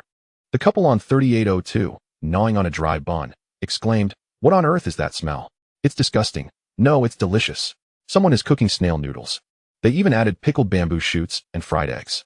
Residents on the 37th floor below lamented, "This scent is driving me insane. Who could be so cruel as to cook snail noodles at a time like this?" The aroma seemed to hook into their very beings, causing their stomachs to clench and their mouths to water uncontrollably. For those who had been starving for 2 days, such rich, oily, and salty fare was more intoxicating than any drug. On the surveillance feed, several survivors who had initially intended to take a chance on the 38th floor were now transfixed by the mouth-watering scent, their eyes gleaming with desire. They stared hungrily at the closed blast-proof door, their throats tightening. If looks could kill, that door would have been devoured long ago. "I can't take it anymore. I'm going to starve," someone cried out, frantically pounding on the blast-proof door. "Open up. I know you're in there hogging the food. Just give me a taste.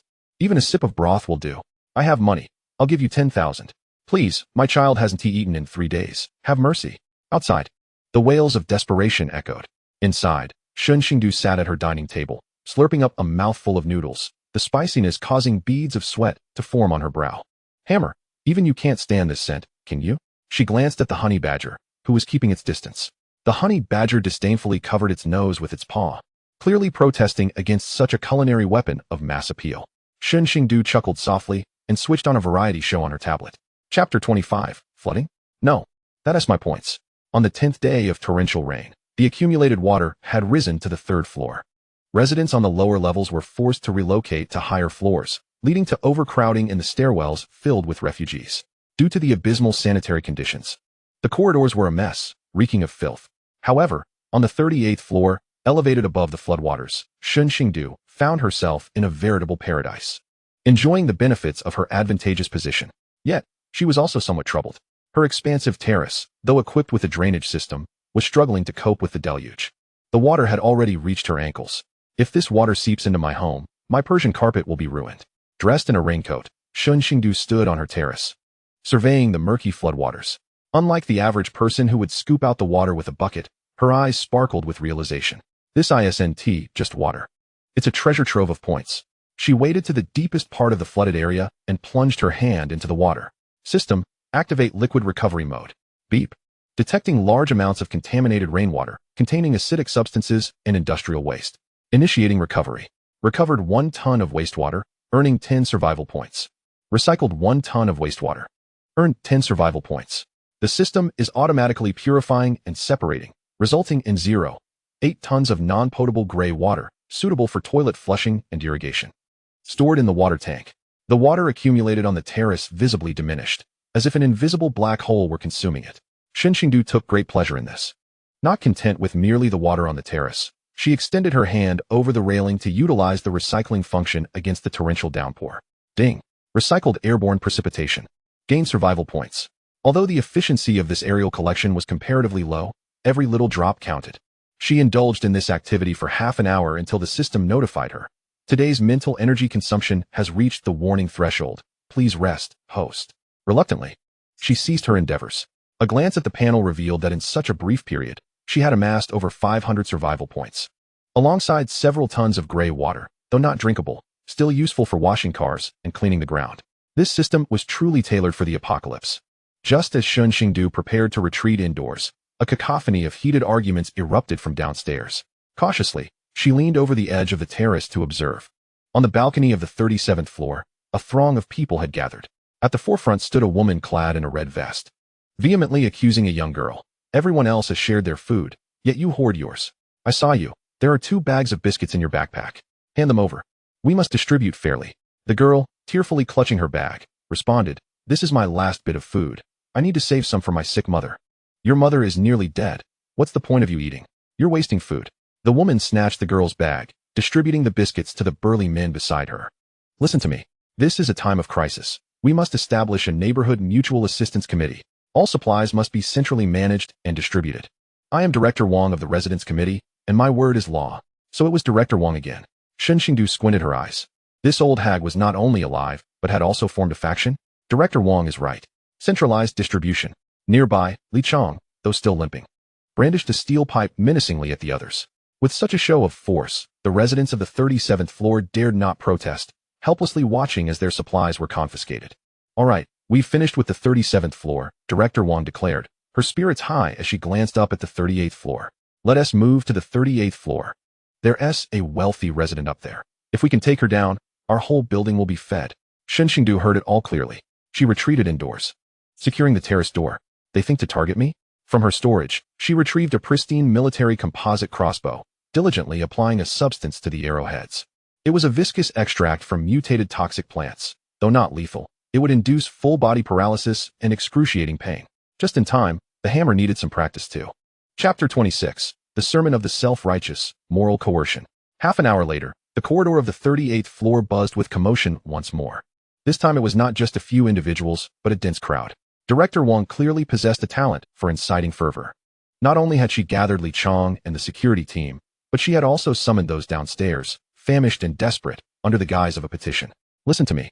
Director Wang stood at the entrance of room 3801, gesticulating like a seasoned orator. Everyone witnessed the lavish supplies being brought into this household during renovations. One person lives in such a large space, indulging in luxury, while we starve.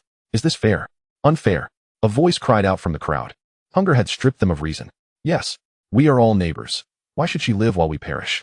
We merely ask that she shares a bit of her surplus food. What's so unreasonable about that? Not unreasonable. Director Wang nodded in satisfaction, then turned to pound on the reinforced door. Little Shun, it's Aunt Wang. I know you're home. Open the door. We've established the Mutual Assistance Committee, and everyone has elected you as the deputy director. If you share your supplies, we will all be grateful. Inside, there was an oppressive silence. Undeterred, Director Wang continued. Little Shun, one mustn't be too selfish. This is the apocalypse, a test of humanity. As a young girl, it's unsafe for you to hoard so much. It would be wiser to entrust your belongings to the organization for safekeeping. We can protect you, can't we? Her rhetoric was grandiose, standing firmly on moral high ground. Had this been the naive Shen Xingdu of her former life, she might have fallen for such well-meaning sentiments. But the current Shen Xingdu sat before the monitor, sipping iced sour plum juice, observing them as one might watch a circus. Oh, such eloquence. What a waste it would be if she didn't pursue a career in multi-level marketing. She picked up the intercom microphone and pressed the talk button. Aunt Wang, are you done? Her voice, cool and laced with a hint of languor, emanated from the speaker outside. Aunt Wang's heart leaped, hopeful. Done. Done. Little Shun, your understanding is commendable. Please open the door. Opening the door is out of the question, Shen Xingdu replied flatly. However, I do have something to impart to all of you. What is it? In this world, no one owes you anything. Want to eat? Go find it outside. Want to rob me? Be prepared to stake your life. And Aunt Wang, when you snatched that little girl's biscuits from the 37th floor, why didn't you selflessly share your own stash of cured meat? At this revelation, the crowd erupted in commotion. What? Director Wang has cured meat? But she said she has no food. Aunt Wang's expression shifted, hastily defending herself. Don't listen to her nonsense. She's trying to sow discord. I was preserving energy for everyone. Enraged, she cast aside her facade of benevolence. Shen Xingdu, don't think you can evade responsibility. There are so many of us that even a single spit from each could drown you. Since you show no mercy, don't blame us for being ruthless. Everyone, let us break down the door. Whatever we find inside belongs to whoever gets it. With that command, the frenzy among the crowd ignited. Charge! Dozens of people brandishing axes, hammers, and fire extinguishers surged toward the door. Bang! Bang! Bang! The heavy impacts reverberated through the corridor. Yet that door, $1 million bank vault-level reinforced barrier, remained steadfast. Not even a chip of paint had flaked off. In contrast, those attempting to break in found their hands bruised and raw. What sort of door is this? It's too sturdy, Li Chong exclaimed, staring blankly with his dulled axe. Use fire. Burn it down, someone suggested. No. Burning it down won't let us in, and we might suffocate ourselves. Just as despair settled over them, someone shouted, if the corridor is blocked, let us climb through the windows.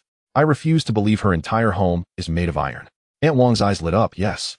Li Chong, take a few men and climb up from the balcony of the 37th floor. That's a floor-to-ceiling window. The glass will surely break easily.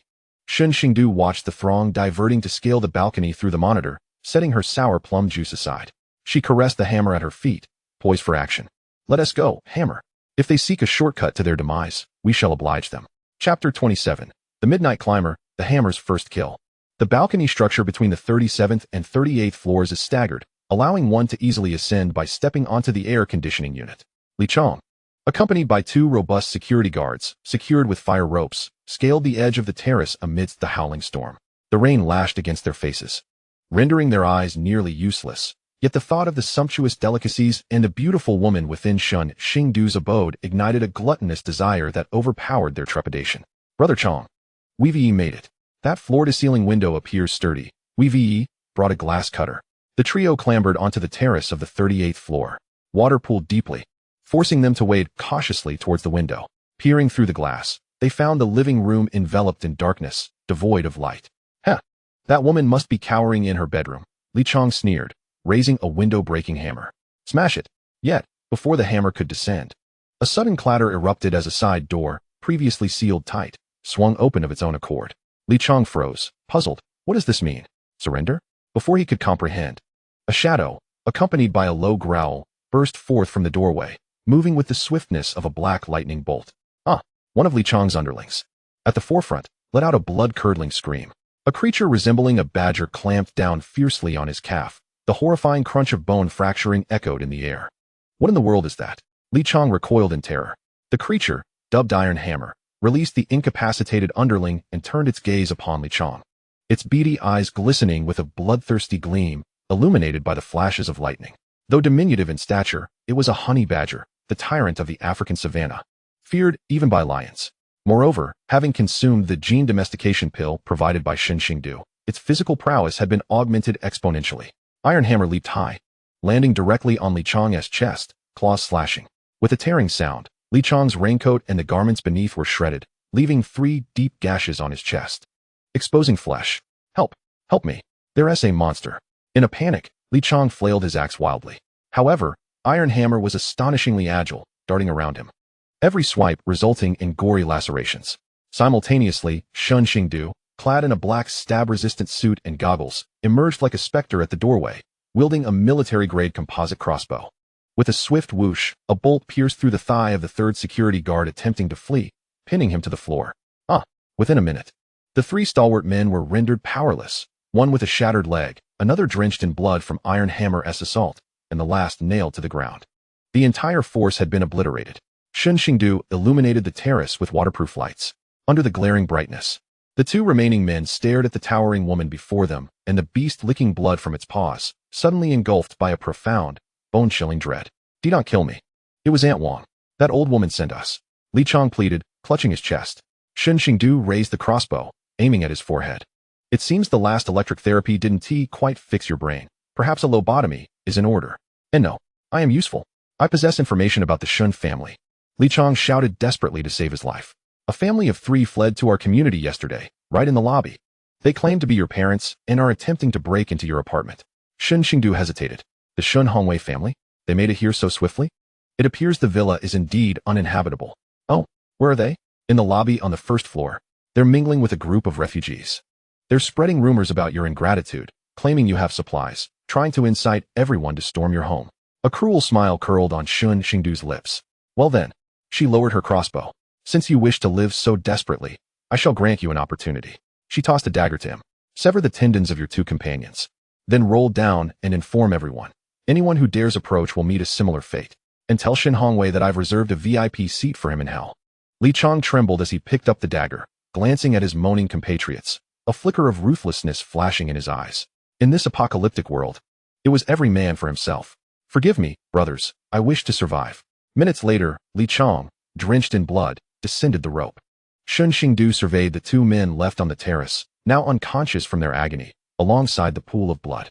She felt no discomfort. Rather, the air seemed to grow a touch more refreshing. System, commence cleanup. With a wave of her hand, the two men, along with the bloodstains, vanished in an instant. Beep. Recycling near-death biological entities, including low-level organic matter, in progress. Survival points acquired, 200 points. Detected weapons carried by biological entities, recovered 2 iron axes, gaining 10 survival points. Waste sorting is a duty for all. Shen Xingdu closed the door and affectionately patted Iron Hammer's head. Well done. You've earned a chicken leg. Chapter 28. An example to others, recycling waste. The news conveyed by Li Chang detonated among the crowd below, witnessing his blood-soaked figure. Akin to a ghost, alongside the inexplicable disappearance of his two companions, those who had previously clamored to charge forward were suddenly doused with icy water. There are man-eating monsters. Li Chang babbled incoherently. And crossbows. Real crossbows. They kill. Aunt Wang was equally taken aback. Though greedy, she feared for her life more. Disperse. Everyone go back. She no longer had the appetite to establish any mutual aid committee, retreating hastily into her home. Thus, the assault on 3801 crumbled under the weight of overwhelming force. Following this encounter, the entire building became aware. A female tyrant resided in 3801, harboring a man-eating beast and wielding firearms. Anyone who dared approach would meet their demise. Finally, Shen Xingdu found tranquility. In the ensuing days, the torrential rain persisted, with water levels rising to the 5th floor. Yet, no one dared to disturb her again.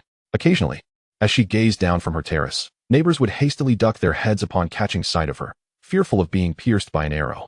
This epitomized the survival rule of the apocalypse. The more ruthless one was, the safer they remained. On the 30th day of the deluge, the rain finally subsided. Yet temperatures plummeted drastically.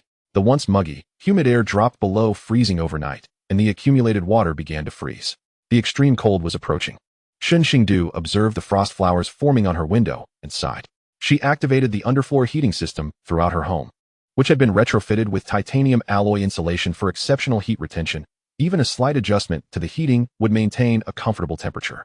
Meanwhile, in the lobby on the 1st floor, the area was submerged in icy black water, forcing refugees to migrate to higher floors. Shen Hongwei's family huddled in the fire escape on the 10th floor, stripped of their former glory. Shen Hongwei's suit had become tattered rags. Zhao Yalin's hair was disheveled, resembling a madwoman, and Lin Wanner had become emaciated, her previously enhanced features now appearing grotesque due to neglect and malnutrition. Dad, I'm so hungry, Lin Wanner weakly whimpered. Bear with it. Shen Hongwei irritably shoved her aside. It's all your fault. You insisted on coming to this wretched community. We can't even get through the door. Ever since that day when Li Chang delivered the message, they understood that Shen Xingdu was indeed capable of murder. They dared not approach him. Honey, look who that is. Zhao Yalin suddenly pointed towards the stairway. There, a man clad in a thick down jacket, burdened with bags, was stealthily ascending. It was Gui Chen, Shen Xingdu's former fiancé. At that moment, though Gui Chen appeared somewhat disheveled, he clearly fared better than they did. Clutching a packet of compressed biscuits, Chen, Lin Wanner exclaimed, as if she had seen a savior, rushing towards him. You've come to rescue me, Haven Tiyu? Gui Chen was startled, and upon recognizing Lin Wanner, a flicker of disdain crossed his eyes, though he quickly masked it. Wanner, uncle and aunt, what brings you here? Chen, our home was flooded, and we're starving. Zhao Yalan lamented. Gui Chen's eyes shifted. He had come here with the intention of seeking out Shen Xingdu, having heard rumors of the vast supplies she possessed. Although he had been extorted for 50 million last time, he believed that no matter how ruthless a woman might be, she remained a woman. With a little cunning or charm, he might be able to swindle those supplies from her. Encountering the Shen family was fortuitous. They could serve as pawns. Uncle and aunt, don't worry, Gui Chen said as he pulled out 2 biscuits from his bag and handed them over. I came specifically to talk to Xingdu. I believe she's just momentarily confused. We are family. If we unite our efforts, we can surely persuade her. Yes, persuade her. Shen Hongwei devoured the biscuits greedily, a glint of avarice flashing in his eyes. Once they entered that door, this wretched girl would be at their mercy.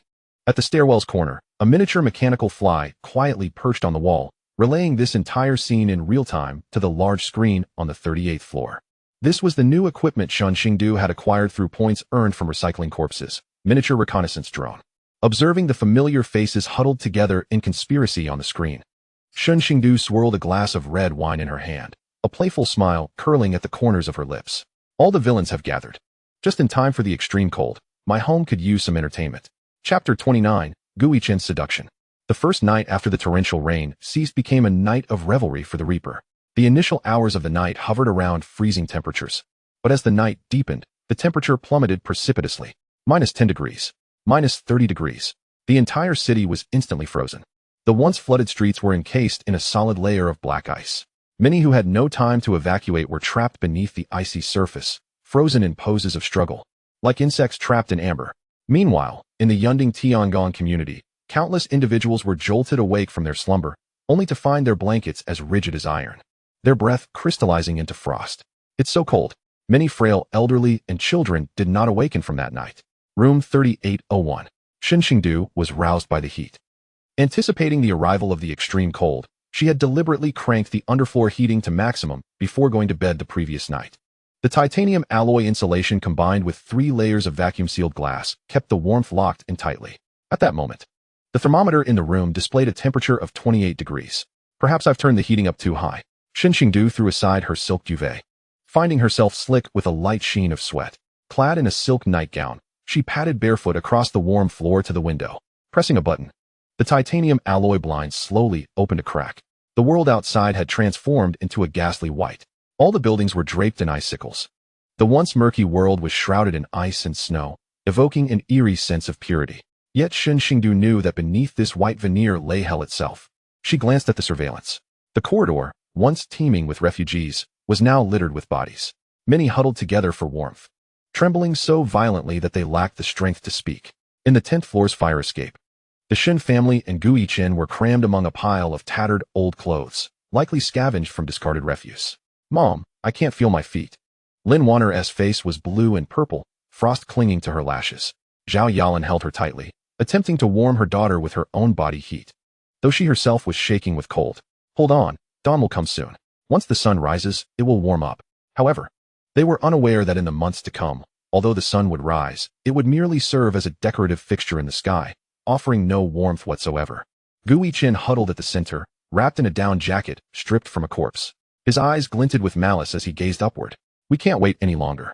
If we don't go upstairs soon, we'll freeze to death here. He glanced at Shun Hongwei beside him and murmured, Uncle, that woman on the 38th floor is ruthless, a direct assault 1T work. We need to employ cunning. Cunning? How? Shun Hongwei's nose dripped with snot, which instantly froze. By staging a scene of suffering. Guichen drew a fruit knife from his pocket, a fierce glint in his eyes. Without shedding a little blood. How can we demonstrate our sincerity? The day following the extreme cold, at noon, Shen Xingdu was indulging in ice cream at home. Indeed, in the midst of outdoor temperatures plunging to -50 degrees, enjoying Häagen-Dazs indoors was the utmost homage to the apocalypse. The hammer lay sprawled on the warm floor, content, its belly exposed, occasionally emitting satisfied grunts. Suddenly, the surveillance alarm blared. Someone had breached the 38th floor sensor zone. Shen Xingdu cast a casual glance at the screen, then raised an eyebrow. Oh, a rare visitor. There stood Guichen alone at the entrance of 3801. Unlike the last time, when Li Chong had come armed, he was dressed lightly, even deliberately, leaving his down jacket unzipped to display a woefully weakened appearance. His face bore bruises, and he held a cardboard sign that read, Xingdu, I have something to say to you. Once I finish, you can decide my fate. He neither knocked nor shouted, simply standing there quietly. A tragic hero prepared to face death. If there had been any unsuspecting onlookers, they might have been moved to tears. Yet Shen Xingdu felt nothing but nausea. Such acting was truly worthy of an Oscar. She picked up the intercom. Gu young master, what is this performance? A sob story? Or a tragic sacrifice? Hearing Shen Xingdu's voice, a flicker of joy flashed in Guichen's eyes, and he quickly adjusted his expression, his voice hoarse yet magnetic. Xingdu, I know you hate me. I hate myself too. It was my blindness, deceived by that vile Lin Wanner, that led me to treat you that way. He suddenly knelt, his knees striking the hard tiles with a dull thud. This kneeling is my penance for the wrongs I have committed in the past. Xingdu, I do not seek your forgiveness, nor do I ask for supplies. I only wish to deliver something to you before I die. Shen Xingdu's gaze flickered. Noticing the silence from within, Guichen pressed on. I know you don't believe me, But this item is hidden in a compartment within Shen Hongwei's safe. I stumbled upon it while fleeing. It's a key, purportedly linked to an overseas trust fund. He gambled on Shen Xingdu's greed. Yet he was mistaken. In this new world, money had become mere waste paper. However, Shen Xingdu was indeed somewhat curious about the story this scoundrel concocted to deceive his way through the door. A key? Shen Xingdu's voice dripped with a hint of mockery. Sure, just slide it under the door. Gu Yichen stiffened. This key has a unique shape. It won't fit. Xingdu, just open the door a crack. I'll hand it to you and leave. I promise not to linger. Shen Xingdu chuckled. Gu Yichen, do you think me foolish? Or do you consider yourself clever? She pressed a button on the wall. A small window in the blast-proof door slowly opened, originally designed for food delivery. Now reinforced with bulletproof glass and a sound transmission port. Want to pass something? Do it through here. Gu Yichen stared at the minuscule window, his complexion shifting from pale to flushed. This was not the scenario he had envisioned, where he would trick her into opening the door and then rush inside. Yet, he was already on the tiger's back. Gritting his teeth, he stood up and leaned towards the window, trying to see through the thick glass. However, all he could see was a dark crossbow bolt aimed directly at his eye. Chapter 30. The Sin Beneath the Ice, the Ice Walker. Gu Yichen recoiled in terror, falling to the ground in a heap. Through the window, Shen Xingdu's exquisite yet indifferent face emerged, holding a bowl of unfinished Haagen-Dazs. The spoon still glistening with strawberry jam. What's this? Weren't you supposed to bring me your relics? Hand it over. Gu Yichen watched her rosy complexion and the steaming bowl of ice cream with seething jealousy, while he was downstairs drinking ice water and gnawing on hard bread. Freezing like a dog, she was upstairs in a tank top, indulging in ice cream. This immense psychological disparity nearly shattered his facade of deep affection. Xingdu, must you treat me this way? Gu Yichen's voice trembled. I truly loved you. I was wrong in the past. Look at me now, begging you.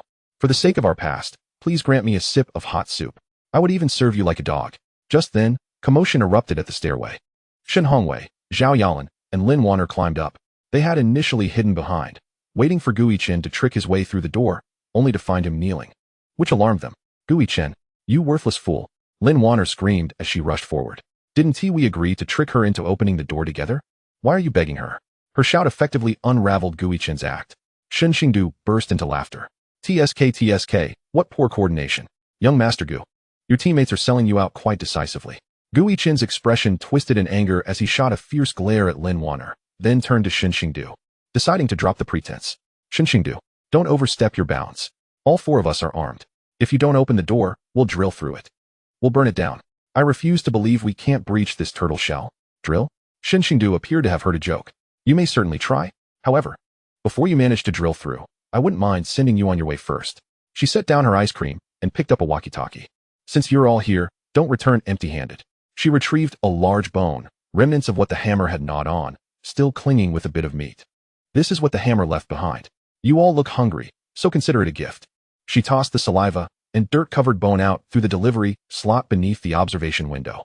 Thud! The bone landed right in front of Gu Yichen. The air froze for 3 seconds. This was a profound humiliation. However, in the next moment, Shen Hongwei, who had been clamoring to storm the door, fixed his gaze on the bone, having not eaten meat for 3 days. Meat is meat. Shen Hongwei lunged forward, grabbing the bone from the ground, not caring about its filth, and began to gnaw ravenously at the remnants of flesh. Dad, give me. I want a bite. Lin Wanner also went mad, rushing in to snatch it. Get away. This is mine. Shen Hongwei kicked his daughter aside, his protective posture resembling that of a feral dog. Gu Yichen watched this absurd scene, then glanced at Shen Xingdu, who was coldly observing from the window, feeling a chill surge from his feet to the crown of his head. They've all gone mad. Shen Xingdu coldly regarded this farce masquerading as familial affection. It seems I need not lift a finger. She closed the observation window. Enjoy gnawing. That bone should sustain you for a few more days of desperate survival. On the 10th day of the extreme cold, the outside temperature had stabilized at -40 degrees. Ordinary winter clothing had become ineffective. Only by hiding deep within the building and relying on burning furniture for warmth could one barely survive. Yet, humanity's adaptability is formidable. Amidst this biting cold, a new breed of predator had emerged, the Ice Walker. They were often former gangsters, thugs, or exceptionally fit survivors, clad in thick clothing scavenged from corpses. Their feet bound with makeshift ice blades or anti-slip spikes, they utilized sleds or modified snowmobiles to navigate the frozen city. Their target was clear, the survivor stronghold still exuding the warmth of life. On this day, Shen Xingdu was on the terrace harvesting vegetables. Despite the frigid conditions outside, Her planting space thrived in perpetual spring. The first batch of bok choy and lettuce had matured, lush and vibrant, a sight to behold. Just as she prepared to return indoors to make garlic sautéed lettuce, an alarm sounded from the miniature reconnaissance drone. On the screen, a group clad in various bulky coats, wielding ice picks, machetes, and even makeshift shotguns, glided along the icy street towards her lofty abode. There were approximately 20 of them, dragging makeshift sleds piled high with plundered goods, including a few frozen corpses. "Boss, look at that building." A scar-faced leader pointed at the 38th floor where Shen Xingdu resided. Amongst the darkened windows of the lifeless building, only the exhaust vent on the 38th floor emitted a faint wisp of white smoke. In this extreme cold, white smoke signified warmth, sustenance, a glimpse of paradise. That's the luxury penthouse. The scar-faced man licked his cracked lips. Anyone still alive up there, producing smoke, is undoubtedly a prime target. Brothers, today's goal is to take it down. If we succeed, we'll have a warm meal. This band of marauders moved with practiced ease. They approached the building, bypassing the main entrance, expertly throwing grappling hooks to latch onto the protrusions of the lower floors, scaling the walls like lizards. Clearly, they were professional raiders. Shen Xingdu watched the screen, her gaze turning frosty. Finally, a worthy adversary had appeared. The previous neighbors were nothing but a rabble, but this group was armed, equipped with climbing tools, and had blood on their hands. System, analyze enemy equipment. Beep. Detected homemade shotguns X3, mountain knives X10, climbing picks X5. Threat level, medium. Is this all they have? Shen Xingdu scoffed. I expected something more valuable. However, the modified snowmobile beneath the feet of the scar-faced leader, although out of fuel and being dragged, appeared to be quite decent. That snowmobile I wanted. Shen Xingdu set down the lettuce in her hand, retrieving the military composite crossbow she had brought back from abroad, along with the vodka she had previously appropriated from her scoundrel father's winery. Hammer, get dressed. She adorned the honey badger with a specially crafted, reinforced stab-resistant vest. Today, we shall not guard the gates. Instead, we shall embark on a hunt. Chapter 31, Taking the Initiative, Retrieving the Wealth-Bringing Boy. The ice climbers ascended with remarkable speed. The frozen exterior walls, insurmountable for ordinary individuals, served as the perfect ladder for them. Boss, this floor is too high. Climbing up will exhaust us. One of the underlings gasped, clinging to the 20th floor windowsill. Enough chatter. The higher we climb, the fatter the meat. Scarface barked, just as they reached the 30th floor. Victory within their grasp, a faint mechanical sound suddenly emanated from above. Scarface instinctively glanced upward, where he spotted the dark muzzle of a gun protruding from the edge of the terrace on the 38th floor. Not good. This could be a painful prick. Before he could shout a warning to take cover, whoosh, a barbed steel crossbow bolt sliced through the frigid air, piercing the throat of the foremost climber with unerring precision. Gurgling, the man was unable to scream, his grip loosening as he plummeted from the 30th floor like a ragged sack. Thud. He splattered onto the ice below, reduced to a gruesome mass. It's an ambush. Scatter. Quickly scatter. Scarface roared, simultaneously raising his makeshift firearm and firing blindly at the source above. Bang. Bang. The iron pellets struck the 38th floor's bulletproof glass and alloy walls, merely producing a few sparks. Shen Xingdu took cover, calmly knocking another bolt. With only 3 makeshift firearms, their range and power were insufficient. Trash, she muttered, pulling the trigger again. Whoosh. Another climber fell, struck by an arrow. This elevated assault resembled a target practice game. Damn it, that woman has a weapon, Scarface exclaimed in a panic. Second and third, use the Molotov cocktails. Burn her alive. Several thugs produced homemade petrol bombs, aiming to throw them upward. However, from the 30th floor to the 38th, they had to contend with fierce winds, an utterly foolish endeavor. Before they could launch their projectiles, Shen Xingdu acted first. She too held a bottle, a Molotov cocktail filled with premium vodka, its mouth stuffed with a cloth already ablaze. Here's a little hand warmer for you, she quipped, releasing her grip. The incendiary bottle plummeted, landing squarely among the throng of climbers. Crack! The bottle shattered, and the high-proof alcohol ignited upon contact with the flames, instantly transforming into a fiery dragon. The chilling screams echoed through the night sky. On that icy precipice, several thugs became engulfed in flames, their agonized cries echoing as they lost their grip, plummeting like a bizarre meteor shower. Scarface, positioned at the edge, narrowly escaped, but was utterly terrified. Retreat. Quickly retreat. This is a tough nut to crack. They sought to flee, but Shen Xingdu was not inclined to allow that. Now that we've come this far, you shall pay with your lives. She pressed the remote in her hand. The surprise ambush, long concealed at the edge of the rooftop, was activated. It was the high-pressure water gun she had exchanged for in the system. connected to a water tower in her space. With a whoosh, a powerful jet of water surged downward. In the -60-degree air, the water transformed into numerous fine ice blades before reaching the ground. Yet upon contact with flesh, it still delivered a tremendous impact. The moment they were drenched, the thugs' clothing instantly froze, hardening like armor, their limbs losing sensation. One by one, they fell from the wall like paralyzed grasshoppers. The battle concluded more swiftly than anticipated. Shen Xingdu stowed her crossbow, casting a glance at the heap of bodies sprawled on the ice below. System, activate remote recovery mode, LV2 permission, effective range 50 meters. Standing at the edge of the terrace, she extended her hand toward the mound of corpses. Ding! Detected a large amount of organic matter and metal equipment. Recovered ice-ground motorcycle X1, gained 500 survival points. Recovered makeshift shotguns X3, climbing picks X5, gained 150 survival points. Recovered frozen organic fertilizer X18. Transferred to planting space for composting. Not bad. While her luck was wretched, this gear could still be traded for some points. Shen Xingdu gazed at the snowmobile retrieved by the system. Though somewhat worn, it could be repaired for future use. This encounter had deterred surrounding factions, who, upon witnessing the shattered ice remains below the Cloud Summit Palace, entirely abandoned their intentions. This building had become a forbidden zone amidst the frigid night, and Shen Xingdu had transformed into the legendary ice and snow demoness. Chapter 32, the first experience with the snowmobile. The city transformed into an ice sculpture. Following the night of carnage, the area surrounding the Cloud Summit Palace fell into an unusual silence. The shattered, frozen remnants of bodies on the ice below served as the most effective warning sign. Any other survivors or marauders passing by, upon catching a glimpse of that horrific scene, would take a detour, daring not to even glance at the 38th floor, which seemed to harbor the very essence of death. On the 12th day of extreme cold, the temperature stabilized at -65 degrees. Shen Xingdu grew weary of staying indoors. Despite having ample food and drink, movies to watch, and the opportunity to wield her hammer. As a reincarnator, she understood that she could not remain a turtle forever. She needed to comprehend the changes outside, and, more importantly, she needed to accumulate points. The System Store S, fully automatic mechanical defense tower, still required several thousand points. She had to resolve this issue promptly. Hammer, let us go out for a joyride, Shen Xingdu declared as she entered the garage area of her space. There, the snowmobile she had reclaimed from the ice climbers awaited her. Once dilapidated, with a malfunctioning engine, the snowmobile had been revitalized through the system's one-click repair and modification, costing 500 survival points, now gleaming with new life. The body had been painted a matte white, the most inconspicuous color in the snowy landscape, and the engine had been replaced with a micro-nuclear fusion battery-powered motor provided by the system, delivering robust power and silent operation. The handlebars were fitted with a heating feature.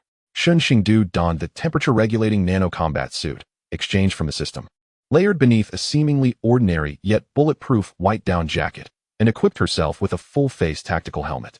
Hammer, too, sported its customized vest, excitedly leaping onto the back of the snowmobile, its paws tightly clutching Shen Xingdu's waist. Let's south hit the road. Shen Xingdu opted for the terrace instead of the stairs. She pressed the remote, activating the high-strength grappling hook descender already installed at the terrace's edge. With both rider and vehicle, they glided silently down the steel cable, akin to a cable car. Upon reaching the ground, she retracted the cable. Buzz. The motor hummed gently as the snowmobile shot forth into the vast, icy wilderness. The once thriving metropolis had transformed into a colossal ice-sculpted graveyard. Several meters of ice blanketed the streets, leaving only the tops of streetlights and the upper floors of buildings visible. Many vehicles lay encased in ice, resembling preserved specimens. The wind howled like a knife, stirring up dry snowflakes that clattered against her helmet. Shen Xingdu rode confidently through the desolate streets. Occasionally, she spotted small figures laboriously traversing the icy surface, survivors seeking resources. Wrapped tightly like dumplings, they moved cautiously, each step taken with trepidation, fearful of slipping or succumbing to the bitter cold. As Shen Xingdu sped past, the expressions in the eyes of those around were not filled with envy, but rather a numbing fear. In these dire times, anyone able to drive out was either military personnel or a merciless demon. Shen Xingdu paid them no heed. Her objective lay at the city square, once a landmark. It boasted grand metallic sculptures and various public facilities. System, activate scanning mode. Ding. A large quantity of unclaimed metallic resources detected. Shen Xingdu halted at the center of the square. The towering 20-meter stainless steel sculpture now revealed only its upper half. This was a treasure, solid stainless steel. She glanced around, ensuring no one was in sight. Her palm pressed against the sculpture. Collect. The massive structure vanished instantaneously, leaving behind a gaping pit on the icy surface. Ding! Recovered 15 tons of premium stainless steel, earning 1,500 survival points. Following that, she moved on to the advertising boards beside the square, the damaged LED screens, and even the metal railings along the roadside. Shen Xingdu operated like a diligent harvester, leaving no trace of iron in her wake, just as she reveled in her bounty. Gunfire erupted from a nearby commercial building. Bang! Bang! Followed by a roar reminiscent of a beast. Roar! The sound did not resemble that of a dog or a wolf. It exuded an unsettling ferocity. Shen Xingdu paused. Mutant beasts? Calculating the time. The first wave of mutated creatures from the extreme cold should have emerged by now. They were products of the previous red rain virus infection, rapidly mutating in the frigid environment. With thick fur, they were cold-resistant and bloodthirsty. Each one was a walking point package. Shen Xingdu licked her lips and turned the vehicle around. Hammer, hold tight. Let us go stir up some excitement. Chapter 33, The Infighting of a Superior Family. While Shen Xingdu was hunting outside, a tragic scene unfolded in the fire escape of the 10th floor of Yunding Tiangdong. This area was a wind tunnel. Although the windows were blocked, it remained as frigid as a freezer. The Shen family and Gui Qin had run out of food for 2 days. The bone Shen Xingdu had discarded last time was gnawed to the marrow and even ground into powder for soup. Hunger had completely shattered their rationality. That old woman Wang on the 37th floor is no good. Gui Qin huddled in the corner, his eyes filled with malice. That day she incited everyone to attack Xingdu, resulting in several deaths, yet she managed to escape quickly. I heard she has quite a stash of cured meat at home. Shen Hongwei's eyes glinted with greed. Really? Indeed. I caught a whiff of it when I went upstairs. There was a scent of cured meat at her door. Gui Qin was merely fabricating stories, seeking a scapegoat to snatch some food. But for Shen Hongwei, this was sufficient. Let us rob her. Shen Hongwei gritted his teeth. Damn it. I used to be the CEO of a listed company, and now I'm on the brink of starvation. Whoever has food is my father. No, whoever has food, I will rob. But she has a security door, and that guard Li Chong. Zhao Yalan stammered. Li Chong is out of commission. Gui Qin sneered. His tendons were severed. He is practically useless now. Besides, that old woman offended everyone in the building. No one will help her. 4 of us can easily deal with an old woman and a cripple. Lin Warner, who had been silent, suddenly raised her head. Her once exquisite, surgically enhanced face now appeared gaunt and sallow, taking on a somewhat sinister aspect. I'll go knock on the door. Being a woman, she won't be as wary. 30 minutes later. At the door of room 3705, Lin Warner knocked feebly. Director Wang, please, I beg you. I can't take it anymore. Just a sip of water. Inside. Aunt Wang was fretting over the last 2 pieces of cured meat.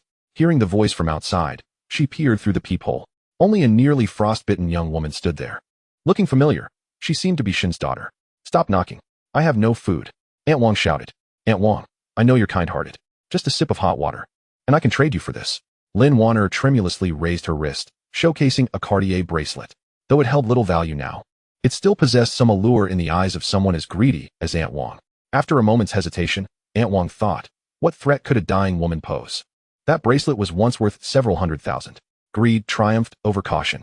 She unlocked the door, secured the anti-theft chain, and cracked it open. Hand me the bracelet. Just then. Act now. Lin Warner let out a piercing scream, gripping the doorknob with all her might, disregarding the excruciating pain of her fingers being crushed.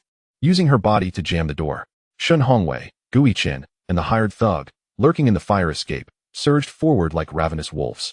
Bang! Gui Qin kicked the door. The old anti-theft chain snapped instantly. What are you doing? Aunt Wang screamed in terror. But the only response was the leg of a solid wood chair wielded by Shen Hongwei. Bang! It struck Aunt Wang's head violently. Blood splattered. Aunt Wang collapsed, convulsing a few times before lying still. Inside, Li Chong had heard the commotion and attempted to intervene, but with both hands bandaged. He barely reached the doorway before Gui Qin stabbed him in the thigh. Don't kill me. Don't kill me. The food is in the kitchen ceiling. Li Chong, desperate to save his life, instantly betrayed Aunt Wang. Minutes later, Shen Hongwei and the others, like beasts, rummaged through the kitchen, uncovering the 2 precious pieces of cured meat and half a bag of rice. Meat. It's meat. Shen Hongwei stuffed raw cured meat into his mouth, the tough chunks nearly breaking his teeth, yet he paid no mind, swallowing it down with blood. Zhao Yalan and Lin Warner lunged to seize their share. Leave me some. I'm your father. Get lost, old man. I'm about to starve to death. A family, fighting over 2 pieces of cured meat, wrestled on the blood-soaked floor in a grotesque display of depravity. Meanwhile, Gui Qin stood coldly to the side, holding the half bag of rice. He refrained from snatching the cured meat, knowing that this half bag of rice was the true key to survival. A bunch of fools. He glanced at Aunt Wang's lifeless body on the floor, and then at the frenzied Shen family, a flicker of disdain flashing in his eyes. Once they finish this, who will be next? His gaze fell on Lin Wanner, who was devouring the meat ravenously, her expression inscrutable. Chapter 34, The Hospital Instance, a serendipitous encounter with Qin Feng. In the northern district of the city, Renai Private Hospital stood. Once the city's premier private medical facility, it was equipped with the finest imported medical apparatus. Shen Xingdu parked her snowmobile on the icy surface outside the hospital building. The entire structure loomed dark and foreboding, resembling a colossal ice coffin. Most of the glass lay shattered, and the cold wind howled through the gaps, producing an eerie, wailing sound. The hospital was a treasure trove of resources, yet fraught with danger. Shen Xingdu tightened her grip on the composite crossbow. Her past experiences warned her that such places were rife with zombies and mutant beasts.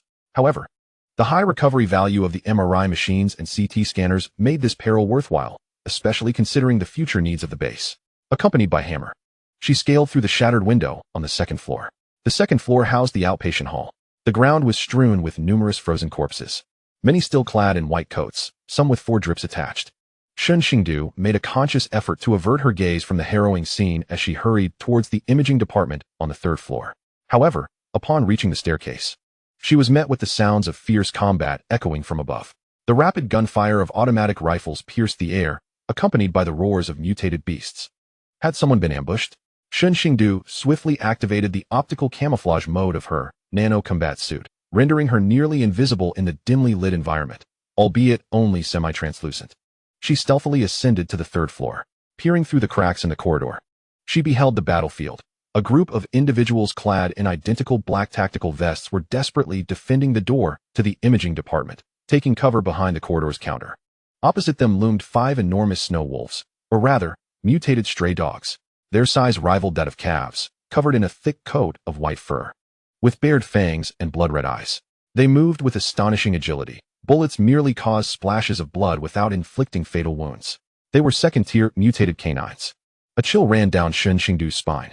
These creatures were tough and resilient, adept at teamwork, making them formidable opponents. The beleaguered group appeared to be on the brink of collapse. "Captain, we're low on ammunition. These beasts are too tough," one team member shouted.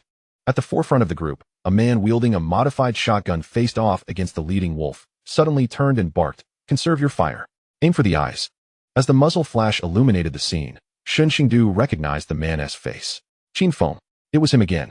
At that moment, he appeared significantly improved compared to their last encounter. His injuries had evidently healed, and his equipment was considerably enhanced. The shotgun he held was clearly customized, delivering a powerful blast that repelled a mutated dog attempting to pounce. How intriguing. Shen Xingdu remained in the shadows, refraining from immediate action as she assessed the situation. If these 5 second-tier mutated dogs were to be recovered, ding. Detected second-tier mutated creature, Frost Demon Dog. Recovery value, extremely high. Corpses can yield primary frost gene serum, enhancing cold resistance, and their pelts can be fashioned into cold-resistant gear. Shen Xingdu's eyes sparkled with excitement. Cold-resistant genes. What a valuable asset. Although she had a thermal suit, possessing inherent cold resistance would be a tremendous advantage in this apocalyptic world. It seemed she needed to lend a hand to this old acquaintance. From her spatial storage, Shen Xingdu retrieved a sniper crossbow. Firing a gun would easily expose her position. A crossbow, a silent weapon, was the perfect tool for stealth. She aimed at the mutated dog poised to flank Qin Feng, targeting its lumbar region. Wolves, by nature, possess robust skulls and vulnerable midsections. The same applied to the mutated canines. Chapter 35, Mutated Snow Wolves? No, they are points waiting to be claimed. A piercing scream shattered the tense standoff. The mutated dog that had intended to lunge for Qin Feng's throat suddenly stiffened as a steel crossbow bolt struck true, penetrating its lower spine. Its massive body crashed to the ground, the rear half paralyzed, thrashing wildly in agony. "Who?" Qin Feng exclaimed, spinning towards the source of the bolt, but found only darkness. "Don't get distracted.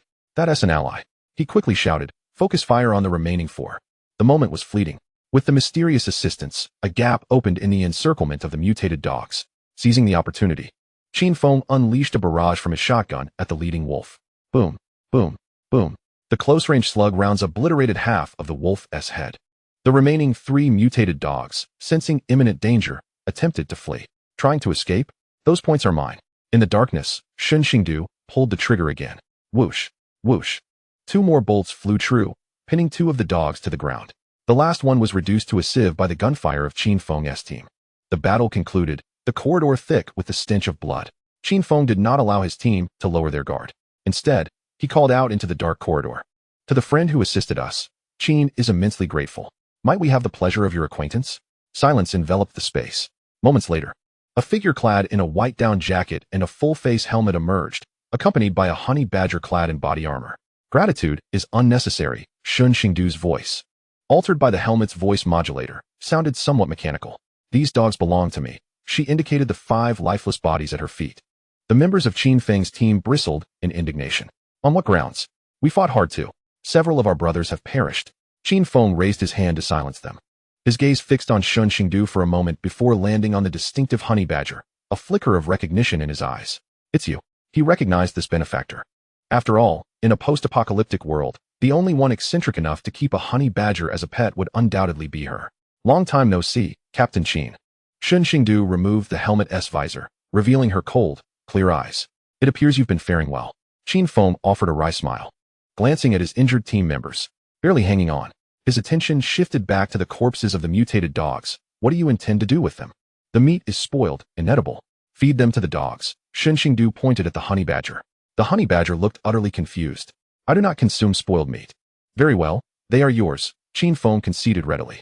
Had it not been for you, we might have faced total annihilation. This loot is rightfully yours. Shen Xingdu accepted without hesitation, approaching the enormous corpses. To the astonishment of all present, she waved her hand. And the bodies did not enter a bag or get dragged away. They simply vanished into thin air. By the heavens, a spatial ability? One of Qin Feng's subordinates exclaimed. At the onset of the apocalypse, while abilities had begun to emerge, spatial abilities were exceedingly rare. Moreover, a space capable of containing such substantial entities was undoubtedly of a high tier. Qin Feng's expression shifted, yet he did not inquire further. Ding. Recovering second tier, mutated dog corpses, X5. Survival points gained, 2,500 points. Extraction successful, primary frost gene essence X3. Extraction successful, resilient wolf, pelts X5. Listening to the delightful notifications, Shen Xingdu felt elated. She turned her gaze towards the imaging department's door behind Qin Feng. Are you all here for the CT machines inside? Qin Feng nodded. An important figure at the base has been injured, with shrapnel in the brain, requiring precision instruments for surgery. Oh, what a coincidence, Shen Xingdu shrugged. I too have an interest in those machines. The atmosphere instantly became tense.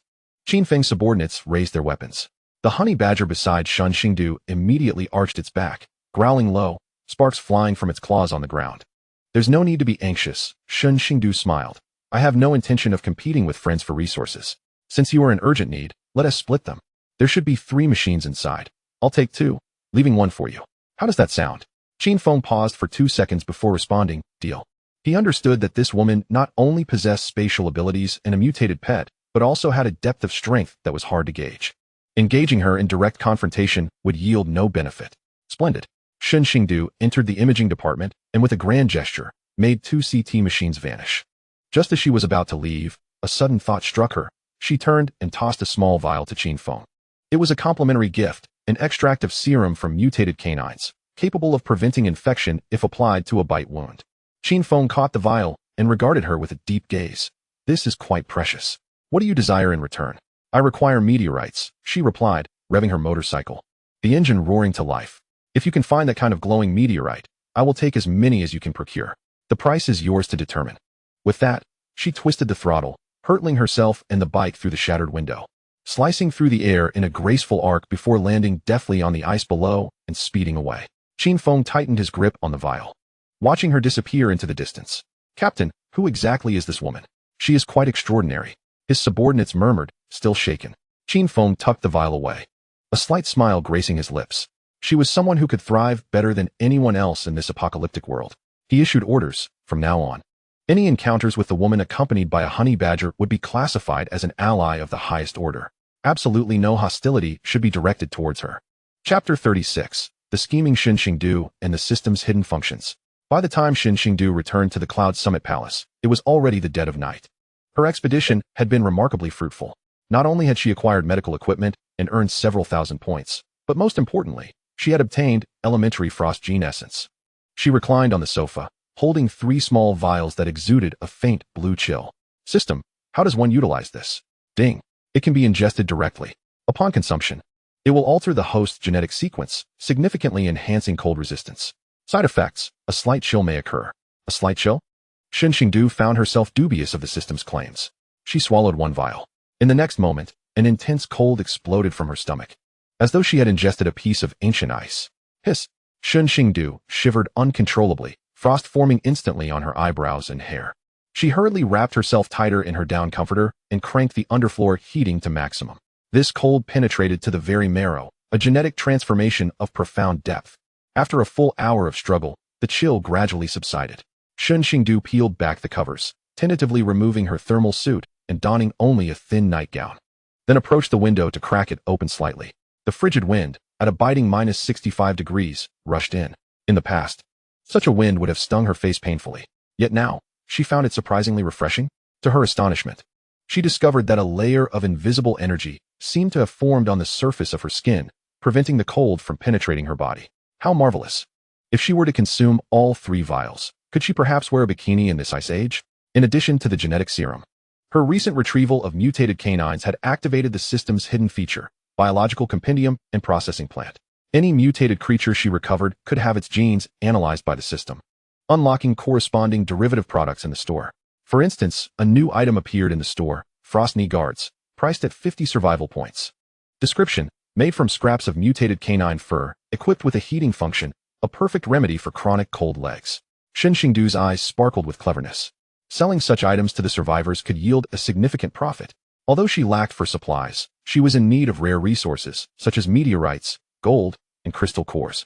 If she could establish a mysterious shop in this apocalypse, trading the advanced technologies produced by the system for the rare items held by survivors, her spirits soared. She resolved to reward Hammer, taking out a steak made from the meat of a mutated canine, purified by the system to eliminate any sourness and viruses. She said, "Hammer, give this a try, it's highly nourishing." Hammer did not hesitate, devouring it in 1 bite. To her surprise, a faint white glow radiated from him, and he appeared to have grown significantly larger, his fur becoming as tough as needles.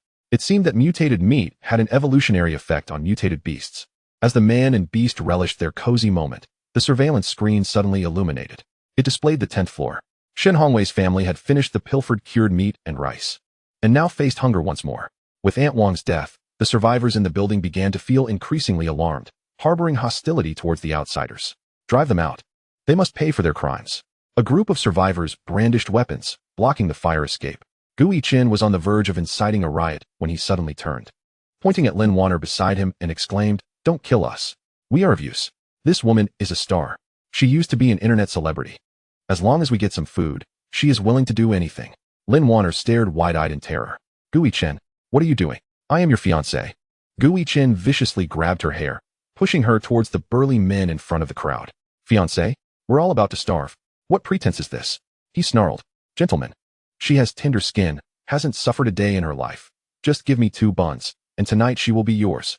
The famished, pent-up men eyed Lin Wanner, who, though disheveled, still bore traces of beauty, their gazes turning lecherous. "No, don't. Dad, Mom, save me," Lin Wanner cried out, pleading for help from Shen Hongwei. However, Shen Hongwei and Zhao Yalan cowered in the corner, watching as the lead brute produced a half-bag of moldy bread, swallowing hard, turning away to feign ignorance. "Ah!" Lin Wanner's desperate screams echoed through the corridor. Shen Xingdu watched the screen, her expression impassive as she sipped her warm milk. "Evil begets evil. Lin Wanner, this is your karmic retribution from your past life. Gradually pay it back." Chapter 37, The Devil's Bargain and Lin Wanner's Fate. In the fire escape of the 10th floor, Lin Wanner was firmly grasped by Gu Yiqin, thrust before a pack of ravenous men. "Fiancé?" The lead brute, a bald man with a brutish visage, scrutinized Lin Wanner with bloodshot eyes. Despite days without a bath, her face smeared with dirt, and her emaciated frame. In the eyes of these men who hadn't seen a woman in months, she remained a succulent morsel. "Young Master Gu, your fiancé doesn't seem all that appealing," the bald man said, deliberately trying to lower the price as he roughly pinched Lin Wanner's chin, twisting it, as if appraising livestock. Has she had work done? That chin could stab someone. And she's so thin, hardly any meat on her bones. She probably wouldn't withstand much. "Big brother, don't be deceived by her frailty. Her skin is delicate." Gu Yiqin panicked, fearing the deal might fall through. Plus, she used to be an internet celebrity. She knows how to please. Just give me 2 buns, or even 1 bun will suffice. Lin Wanner, wide-eyed in terror, felt tears welling in her eyes. But the overwhelming fear and cold rendered her unable to cry. Guichen, how can you treat me this way? She rasped, turning towards her parents huddled in the corner. Dad, Mom, say something. It's me, Wanner. Please save me.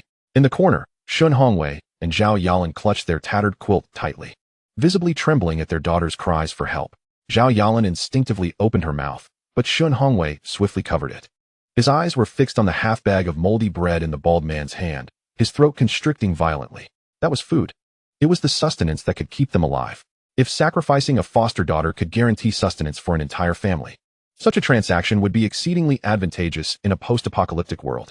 Silence. Shen Hongwei hissed venomously into Zhao Yalan's ear. Do you wish to starve? Besides, if she aligns herself with those older brothers, she might secure a decent meal, which is far preferable to perishing alongside us. The turmoil in Zhao Yalan's eyes lingered for merely a second before being consumed by the primal instincts driven by hunger. She shut her eyes tightly, burying her head in her knees, feigning ignorance to the unfolding horrors. Lin Wanner observed this scene, and the last bastion of her resolve crumbled completely. Was this truly the same set of parents who had once cradled her in their palms, vowing to provide her with the finest the world had to offer? Was this the fiancé who professed eternal love, declaring he would marry no one but her? Ha ha. Lin Wanner suddenly erupted in a laugh, her mirth tinged with a chilling despair. Deal. The bald man retrieved 2 rock-hard black buns from a sack and tossed them at Guichen's feet. This evening, she belongs to us. If she serves well, perhaps we shall reward you further tomorrow. Guichen lunged like a dog, snatching up the bun, disregarding the dust that coated it, tearing it in half to cram into his mouth, while the other half was hastily tucked into his coat. Fearful of it being snatched away. Take her away. The bald man gestured, and several henchmen grinned maliciously as they dragged Lin Wanner toward an adjacent empty room. Once an elevator shaft, now a den of depravity. Lin Wanner ceased to resist, resembling a mere shell of a human. Yet as she passed by Guichen, her lifeless eyes suddenly ignited with a malevolent glint, fixing him with an unyielding gaze. Guichen, Shen Hongwei, Zhao Yalan, I shall haunt you even in death. Bang. The door slammed shut.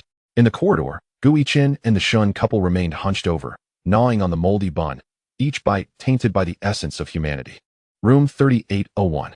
Shen Xingdu sat before the surveillance screen, cradling a steaming cup of ginger tea.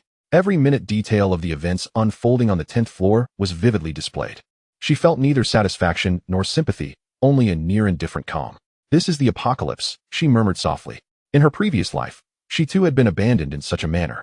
At that time, suffering from a high fever, the Shen family had deemed her a burden, thrusting her into a horde of zombies merely to buy themselves time to flee. Back then, Guichen had observed her with the same cold detachment, even complaining that her blood had splattered onto his vehicle. Now, the wheel of fate had turned. Lin Wanner, this is merely interest. Shen Xingdu set down her teacup. However, this family's collection of scoundrels, engaging in mutual carnage for survival, was indeed more captivating than any television drama. She turned her gaze to the hammer at her feet. Hammer, remember this. Outside of me, trust no one. Even those who offer you meat may, in the next moment, turn you into soup. The hammer seemed to comprehend, nodding vigorously before crushing a nearby bone with its powerful jaws. Just then, the system suddenly presented a notification. Detected that the host has witnessed and indirectly caused the enemy's fate line to collapse. Mental energy has been significantly refined. Reward, mental capacity limit increased by 100. New feature unlocked. Mental perception, LV1. Description, can sense the fluctuations of life forms within a 50-meter radius without relying on surveillance equipment, capable of penetrating walls. Shen Xingdu's eyes sparkled with delight. Such unforeseen joy. She promptly closed her eyes, attempting to activate her mental perception. In that instant, the once dark world transformed into a three-dimensional web in her mind. She perceived a young couple in 3802 huddled together, trembling, their life force flickering like a candle. She noticed, on the 37th floor below, several large rats feasting upon Aunt Wang's corpse. She even discerned the vibrant life energy within the hammer beneath her feet, akin to a blazing furnace. This was nothing short of a human radar. With this ability, her security in navigating complex environments to search for supplies or guard against ambushes would be greatly enhanced. It appeared that this family of miscreants had some utility after all. Shen Xingdu felt elated. To celebrate, she decided to upgrade tonight's meal. Hammer, you're getting a can of Australian beef. Chapter 38. Mutations in the frigid cold, giant ice cockroaches. On the 20th day of the extreme cold, while temperatures had ceased to plummet further, A far more terrifying transformation was quietly taking place. The city, once silenced by the bitter chill, began to emit peculiar sounds, rustling, as if countless feet were scraping against the icy surface, or perhaps something hard gnawing at the walls. In the dead of night, Shen Xingdu was abruptly roused from her slumber by a blaring alarm. It was not an invasion. Rather, the system had detected biological encroachment. Warning! Warning! A multitude of mutated organisms is approaching. Type: extreme cold-resistant mutated cockroach, commonly known as ice cockroach. Quantity: numerous. Shen Xingdu shot upright, activating her mental perception. The sight that greeted her sent a chill down her spine. The entire exterior of the building, the ventilation ducts, and the sewers were teeming with red dots. They surged like a tide, infiltrating the building through every crevice. Ice cockroaches? Shen Xingdu recalled. In her previous life, it was at this very juncture that a breed of mutated cockroaches emerged. They were enormous, the size of cats, with exoskeletons as hard as iron. Not only did they thrive in the cold, but they also fed on organic matter and insulation materials beneath the ice. Their most terrifying aspect was their indiscriminate appetite. Wood, plastic, clothing, and even living humans. What is that? A piercing scream erupted from below. Instantly, the entire building was thrown into chaos. Bugs. Huge bugs. Help me, it bit off my toe. Fire. Quickly, burn them. Through the surveillance, Shen Xingdu witnessed colossal cockroaches, each as large as a basin and shimmering with an icy blue hue, ripping apart doors and windows, charging into homes in a frenzied assault. Ordinary security doors were no match for their voracious gnawing. One individual wielding a kitchen knife attempted to strike, but with a resounding clang, sparks flew. And not only did the cockroach's shell remain intact, but the assailant's wrist was bitten clean off. The scent of blood further incited the frenzy of the swarm. In an instant, the lower floors transformed into a hellscape. Although Shen Xingdu's residence was on the top floor, it was not spared. The ventilation ducts emitted a cacophony of crawling sounds. While her vents were fitted with wire mesh, such barriers would not hold against these mutated creatures for long. Do you intend to turn my home into an all-you-can-eat buffet? Shen Xingdu scoffed, swiftly donning her combat gear. Hammer, it's time to work. Tonight's late-night snack is secured. She felt no panic. In fact, she was invigorated. The system had just notified her. Detected a large number of low-level mutated organisms, ice cockroaches. Recycling value, medium. Shells can be extracted for chitin, used to manufacture lightweight bulletproof materials. And the flesh is rich in high protein, edible after detoxification, or can be processed into high-energy feed. This was not a pestilence. It was a veritable bounty of raw materials delivered right to her door. Bang! The steel mesh of the vent was finally gnawed through, and a colossal ice cockroach emerged. Its antennae probing the air, the greedy glint in its compound eyes shimmering with avarice as it screeched, ready to surge forth. Prepare for judgment, little creature. In Shen Xingdu's grasp lay a modified, high-pressure flamethrower. Whoosh! A fiery dragon swiftly engulfed the vent. Though ice cockroaches are resilient to cold, the laws of physics dictate that carbon-based life forms fear fire. Squeak, squeak, squeak. The monstrous insect emitted a piercing shriek as its hardened exoskeleton rapidly carbonized and shattered under the searing heat. It struggled to retreat, but in doing so, it obstructed its companions, creating a chaotic blockade. Shen Xingdu intensified the flames. The air was thick with the scent of charred remains.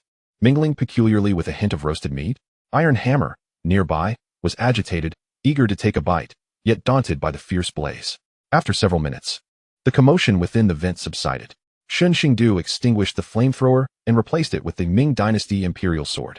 Yes, the very blade bestowed upon her by the Shen family, remarkably effective against such armored foes. She approached the vent, her hand raising the sword with precision. Snap! The head of a cockroach that had just entered was cleanly severed. System, retrieve. As she dispatched her foes, she collected their remains. The entire room transformed into a slaughterhouse, albeit one dedicated to exterminating insects. Throughout the night, Shen Xingdu vigilantly guarded every potential entry point, eliminating each invader until dawn broke. The swarm outside finally retreated, seeking refuge in the shadows during daylight hours. Shen Xingdu surveyed the battlefield of insect carcasses, wiping the sweat from her brow. Most had been reclaimed, leaving a few for Iron Hammer's breakfast. She glanced at the interface. Reclaimed mutated ice cockroaches X580. Survival points acquired, 5,800 points. Materials obtained, biological chitin X, 500 kg. Excellent, sufficient to craft a lightweight external armor for the RV. Shen Xingdu nodded in satisfaction, but a troubling realization dawned upon her. This building was no longer safe. After being submerged in floodwaters, subjected to the frigid expansion, and with the previous night's insect horde gnawing at the insulation and structure, The integrity of the Cloud Summit Palace had been compromised. While exterminating the pests, she had distinctly felt the building sway slightly. Moreover, with the outbreak of the insect plague, the lower floors had suffered heavy casualties, and the corpses would attract even more dreadful entities. It was time to prepare for a hasty departure. Chapter 39, The True Crisis. The Raider Legion. On the 25th day of the extreme cold, Shen Xingdu's premonition came to fruition. The insect plague was merely an appetizer. The true catastrophe was of human origin. That noon, Shen Xingdu was busy packing her belongings. She retracted everything she could carry, furniture, appliances, carpets, even that large bathtub from the bathroom, into her spatial storage. The once cozy mansion reverted to a desolate, bare shell abode, save for the impregnable blast door and walls clad in titanium alloy. At that moment, a miniature reconnaissance drone triggered the highest-level red alert. The screen displayed a colossal convoy advancing from the opposite end of the city, traversing the frozen river with imposing momentum. This convoy was not akin to the previous ragtag ice wanderers. At the forefront was a heavily modified snowplow icebreaker, its prow affixed with menacing steel ramming horns, and its body festooned with anti-slip chains and skull motifs. Following closely were several modified SUVs, trucks, and even an armored personnel carrier mounted with a heavy machine gun, emblazoned with a black skull insignia. The Black Skull Legion. Shen Xingdu's pupils constricted sharply. This was the most notorious raider organization that had once dominated the city in her past life. Unlike typical survivor squads, they were a ruthless army composed of hardened criminals, retired mercenaries, and thugs. Wherever they roamed, not a blade of grass remained. Men were slaughtered, women seized, and resources plundered.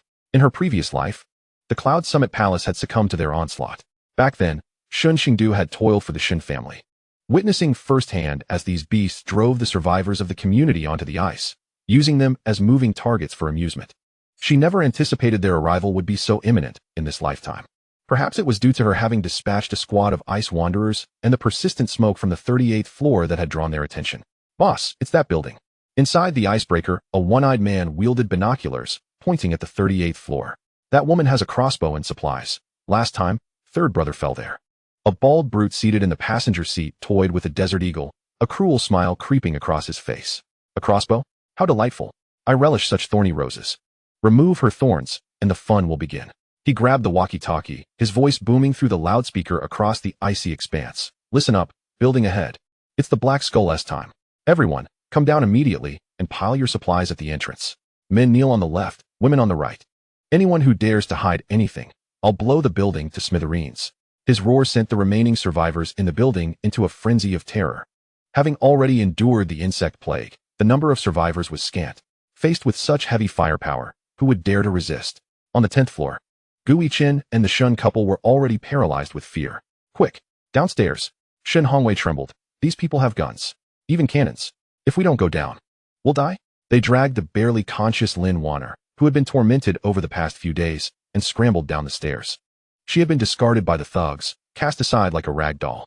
At this moment, dignity and supplies paled in comparison to their lives. In less than 10 minutes, a sparse group of survivors knelt on the ice below. A butcher leaped from the vehicle, clad in a heavy bear fur coat, resembling a towering iron edifice. He surveyed the kneeling individuals with a furrowed brow. This meager gathering? And all of them looked as emaciated as phantoms. He kicked over Gui Chen, who knelt at the forefront. Whereas that woman from the 38th floor? Why hasn't she come down? Gui Chen, having been kicked to the ground and spitting blood, dared not retort and instead pointed fearfully toward the upper floors. Big brother. I know. She is up there. Her name is Shen Xingdu. She has plenty of supplies. She possesses a generator, heating, and even eats steak. She looks down on us and definitely want to come down. Oh. The butcher looked up at the still closed windows of the 38th floor. Since she want to come down, does she expect me to personally invite her? He waved his hand. Second artillery. Fire 2 shots. Give that woman a reminder. From the armored vehicle, a burly man adjusted the angle of the shoulder-fired rocket launcher. Whoosh. A rocket soared toward the 38th floor, trailing a fiery tail. Shen Xingdu stood behind the window, unflinching as she beheld the incoming projectile. System. Activate, active defense interception net. Just exchanged for 50,000 points. Boom. The rocket detonated 5 meters from the window upon colliding with an invisible energy net, erupting in a brilliant explosion. As the smoke cleared, the glass of the 38th floor remained unscathed. The butcher below was left dumbfounded. What the hell? What kind of black technology is that? Shen Xingdu's voice reverberated coldly across the icy expanse through the high-powered broadcast system installed on her terrace. You wish to blow up my building? It seems your firepower is rather insufficient. Chapter 40. Full firepower, drone bombing. A provocation. A brazen challenge. The butcher's face darkened instantly, as he had never encountered anyone daring enough to speak to him in such a manner during his reign of terror in this area. Moreover, the previous scene was too bizarre. How could the rocket not have struck the wall? Damn it. Attack. Strike with all your might. The butcher bellowed. Heavy machine gun suppression. Explosive team, move in. Blow up the staircase and capture that woman. Rat-a-tat-tat. The heavy machine gun mounted on the armored vehicle began to unleash a torrent of fire, with large caliber bullets raining down upon the exterior of the 38th floor. Despite the titanium alloy protective plates, the relentless barrage caused sparks to fly and debris to scatter. Simultaneously, a squad of fully armed thugs, bearing C4 explosives, began to charge into the building. Shen Xingdu stood at the center of the living room, observing the bomb-proof door vibrating ominously from the blasts. Since you seek death, do not blame me for turning this place into your grave. She activated the system interface. Engage swarm drone combat system. Activate fully automated mechanical defense turrets. As her commands were issued, a camouflage panel slid open atop the terrace, revealing two sci-fi-inspired twin-barreled Gatling gun turrets that slowly ascended, their red laser targeting beams locking onto the vehicles below. Meanwhile, a swarm of miniature suicide drones, resembling a furious swarm of black hornets, surged forth from the launch nest on the terrace. The butcher below continued to command, charge. Whoever reaches the top first will be rewarded with 10 women. Suddenly, he was startled by a cacophony of buzzing overhead. Glancing up, his heart sank.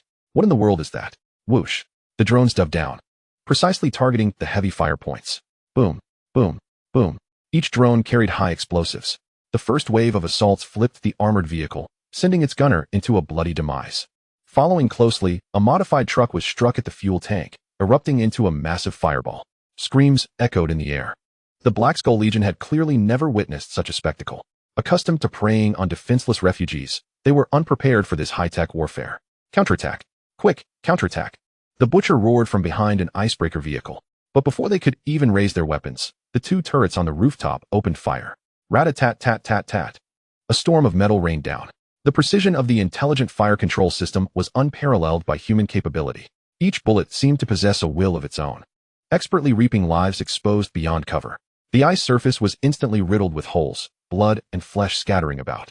The onlookers, Gui Qin and the Shen family, who had been kneeling nearby, were so frightened that they wet their pants, scrambling to hide amidst the corpses, desperate to avoid being struck by stray bullets. Is this her power? Gui Qin, crouched beneath a body, trembled as he gazed at the rampaging drones above. He finally comprehended the absurdity of his earlier calculations in the face of such overwhelming strength. Shen Xingdu was no mere lamb to the slaughter. She was A.T. Rex clad in sheep's clothing. The battle unfolded as a one-sided massacre. The butcher watched his men fall like wheat before the scythe, his heart bleeding for the fortune he had accumulated over the past 6 months. Retreat. Quick, retreat. He leapt into the sturdiest icebreaker vehicle, desperate to escape. Want to run? Shen Xingdu observed through the surveillance cameras, a cold smirk gracing her lips. She retrieved the RPG-7 rocket launcher she had procured from abroad. Though the system's weapons were formidable, firing one herself felt more ceremonial. She hoisted the rocket launcher, approached the edge of the terrace, and aimed at the reversing icebreaker vehicle. Farewell. She pulled the trigger. Whoosh. The rocket sliced through the frigid air, striking the vehicle's track with pinpoint accuracy.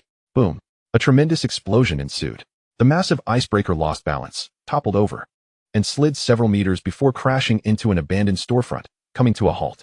The butcher, bloodied, crawled out of the vehicle, only to raise his head and see a black drone hovering before him, its red camera blinking with cold light. Please, don't kill me. Boom. The drone self-destructed. The world fell silent. Chapter 41. The emergence of the RV, crushing away.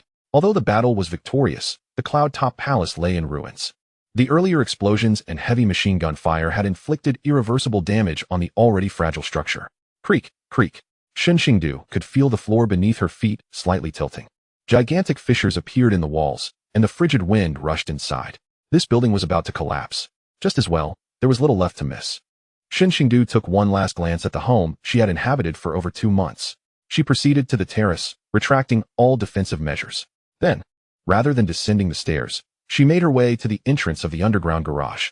At that moment, the entrance had been blasted open by the previous explosion. Shen Xingdu stood on the ice, took a deep breath, and with a thought, summoned forth her old companion. Boom. A colossal vehicle materialized on the icy expanse. This was the ultimate vehicle she had exchanged a fortune in points for in the system's marketplace, and subsequently modified. The doomed fortress-level heavy RV, Unimog 8x8 custom version. Measuring 12 meters in length and 4 meters in height, it was entirely black, clad in thick composite reactive armor. The enormous blast-resistant tires towered higher than a person, each equipped with independent motors and anti-slip spikes. Solar panels and a 30mm automatic cannon adorned the roof, while the front featured a massive V-shaped ice-breaking blade, seemingly capable of flattening any obstacle. This was no mere vehicle. It was a mobile fortress of steel. Shen Xingdu opened the door and leaped into the driver's seat. The interior was spacious and luxurious, filled with high-tech screens. The rear compartment housed a living area, a planting zone, and even a small weapons workshop. Iron Hammer, hop in. Iron Hammer excitedly bounded into the passenger seat, curiously fiddling with the buttons. Virum. The engine roared to life, its deep growl akin to a great beast awakening, causing the surrounding ice to tremble. Shen Xingdu pressed the accelerator. The massive RV crushed over the ice, emitting a sound that grated on the teeth, as it made its way toward the community exit. At that moment, the surviving neighbors, including the Shen family and Gui Chen, were cowering behind the rubble in disarray. Upon witnessing this suddenly materializing steel behemoth, everyone was left in awe. Is that Shen Xingdu's vehicle? Gui Chen's eyes widened, his jaw dropping as if he could fit an egg inside. He had dreamed of owning such a vehicle. With this, one would reign supreme in this apocalypse. Xingdu. It's me. Gui Chen, fueled by an unknown surge of energy, dashed out, arms outstretched to block the vehicle's path. Take me with you. I can drive. I can fix it. I'll be your driver. Shun Hongwei and Zhao Yalan, now fully cognizant of their predicament, hastened towards her, dragging their injured legs. Daughter, take us with you. We were wrong. We shall never dare again. At that moment, Lin Wanner, her body marred and scantily clad, crawled towards them, crying out, Sister, save me. I do not wish to die. They believed that Shen Xingdu would soften her heart at the last moment. After all, this was the apocalypse, and unity in numbers provided strength. However, seated high in the driver's cabin, Shen Xingdu regarded the minuscule figures obstructing her path with an unwavering gaze, devoid of any emotion. She did not even apply the brakes. Instead, she pressed the accelerator deeply. If they wished to obstruct her, let them serve as the foundation of the road. The RV roared, its speed unrelenting. She truly intends to run us over. Gui Chen's courage evaporated as the monstrous steel beast loomed closer, and he scrambled to the side in a panic. Shun Hongwei and Zhao Yalan, hindered by their injuries, were swept aside by the colossal snowplow. With a resounding crash, they were flung like ragdolls against the icy barrier, their fates uncertain. Lin Wanner, quick-witted, narrowly evaded the impact but was struck by the icy debris, leaving her bloodied. The RV thundered past without pause or glance back, leaving behind a plume of black exhaust and a whirlwind of snowflakes. Shen Xingdu, sitting at the helm, grasped the steering wheel with one hand and activated the vehicle's sound system. A rousing rock anthem filled the air. Next stop, the harbor. I've heard a vessel is about to set sail. Let us join the excitement. The RV crushed through the frozen city's periphery, vanishing into the vast, white wilderness. In the ruins of the Cloud Summit Palace, Gui Chen watched the receding headlights, despair enveloping him as he slumped to the ground. This time, he was truly abandoned. On this frozen expanse, with temperatures plummeting to -60 degrees, devoid of sustenance or shelter, all that awaited them was the fate of ice sculptures. Chapter 42, A Moving Castle, a 5-star hotel on the ice field. Having bid farewell to the once thriving Cloud Summit Palace, now reduced to rubble, Shen Xingdu felt little sorrow. For her, home was not a structure, but rather the resilience to thrive, no matter the location. At present, she navigated a 12-meter-long modified RV along the snow-laden National Highway. The external temperature was a biting -68 degrees, with winds howling at a force of 9. The icy gusts whipped around, slicing against the vehicle's exterior like countless daggers. Under such conditions, ordinary vehicles would have succumbed to frozen fuel tanks and shattered windshields. Yet, within this apocalyptic fortress, a different realm thrived. The interior temperature registered at a comfortable 24 degrees, with a humidity level of 45. The fresh air system was functioning optimally. A gentle AI voice chimed in. Shen Xingdu engaged the autopilot mode, a marvel of technology reliant on psychic radar navigation, rendering GPS signals unnecessary. She vacated the driver's seat, shedding her heavy winter attire for a cozy cotton loungewear set, and proceeded to the spacious living quarters. The living area was astonishingly vast. To the left, an open kitchen and bar featured an embedded induction stove, microwave, and a double-door refrigerator. To the right lay a set of genuine leather sofas, with a height-adjustable dining table positioned in the center. A 50-inch embedded television adorned the wall. Further back, a segregated bathroom boasted a shower room complete with a bathtub. At the rear, a 2-meter-wide bed awaited, topped with a panoramic skylight, bulletproof glass, of course, and the sunshade was drawn shut for insulation. Hammer, no scratching the sofa. Shen Xingdu called out. Hammer, sprawled on the leather couch, attempted to claw at the texture. Upon hearing her reprimand, it quickly withdrew its paw, rolling over innocently on the couch, exposing its white belly. Life was indeed more comfortable than in the building.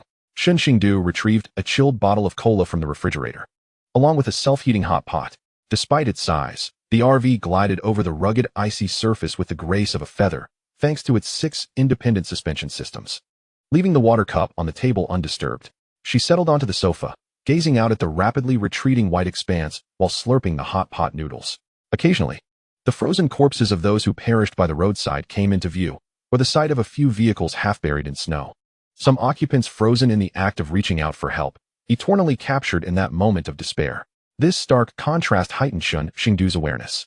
If she did not possess ruthlessness and strength, her fate would mirror those ice sculptures lining the roadside. System, scan the surrounding road conditions. Beep. Life forms detected ahead.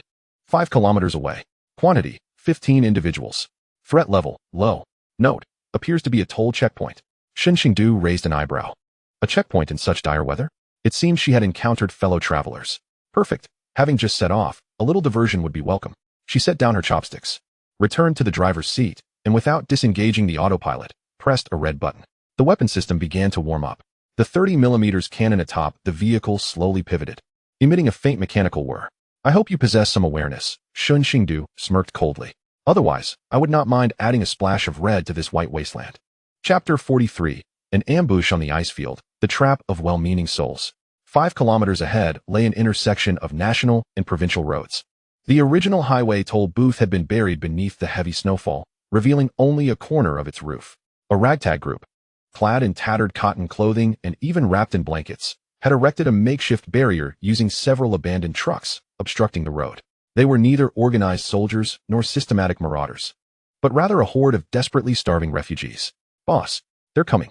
A vehicle approaches, exclaimed a small lookout, excitement bubbling in his voice as he clutched a shoddy pair of binoculars, his nose running from the cold. What kind of vehicle? Is it a supply truck? The leading man rubbed his hands together, his eyes glinting with greed. It doesn't seem too large. It's dark, like a monster. The small one trembled, having never seen such a vehicle before. Soon, a dark shape materialized on the horizon. As it drew nearer, the outline sharpened into focus. It was a massive, pitch-black RV, resembling a steel giant. Its enormous bomb-proof tires crushed the ice with a resounding boom, while the V-shaped snowplow at the front glinted ominously in the sunlight. What manner of vehicle is this? The leading man was taken aback. If we could seize this, we need not fear the extreme cold ever again. Living inside would make us kings. Greed triumphed over fear. Quick, execute the plan, he bellowed, shoving the women and children into the middle of the road. Let us put on a show. 2 scantily clad women and a child, frozen and wailing, were thrust into the path. They knelt upon the ice, frantically waving their arms, faces etched with despair and pleading. Help! Save the child! Please, stop the vehicle. This tactic of feigned victimhood had proven effective in the early days of the apocalypse. Many drivers instinctively braked upon seeing women and children in distress.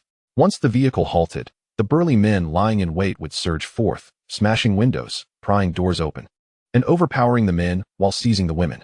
However, they were about to encounter Shen Xingdu. Inside the RV's cockpit, Shen Xingdu gazed at the infrared thermal imaging screen. Observing the dozen or so red dots nestled within the snowdrifts by the roadside, wielding iron rods and Molotov cocktails. A familiar tactic. Rather than decelerating, she pressed the accelerator further. The broadcast system activated, and the powerful speaker atop the vehicle emitted a chilling mechanical voice. Warning. Personnel ahead, clear the way immediately. This vehicle has no brakes.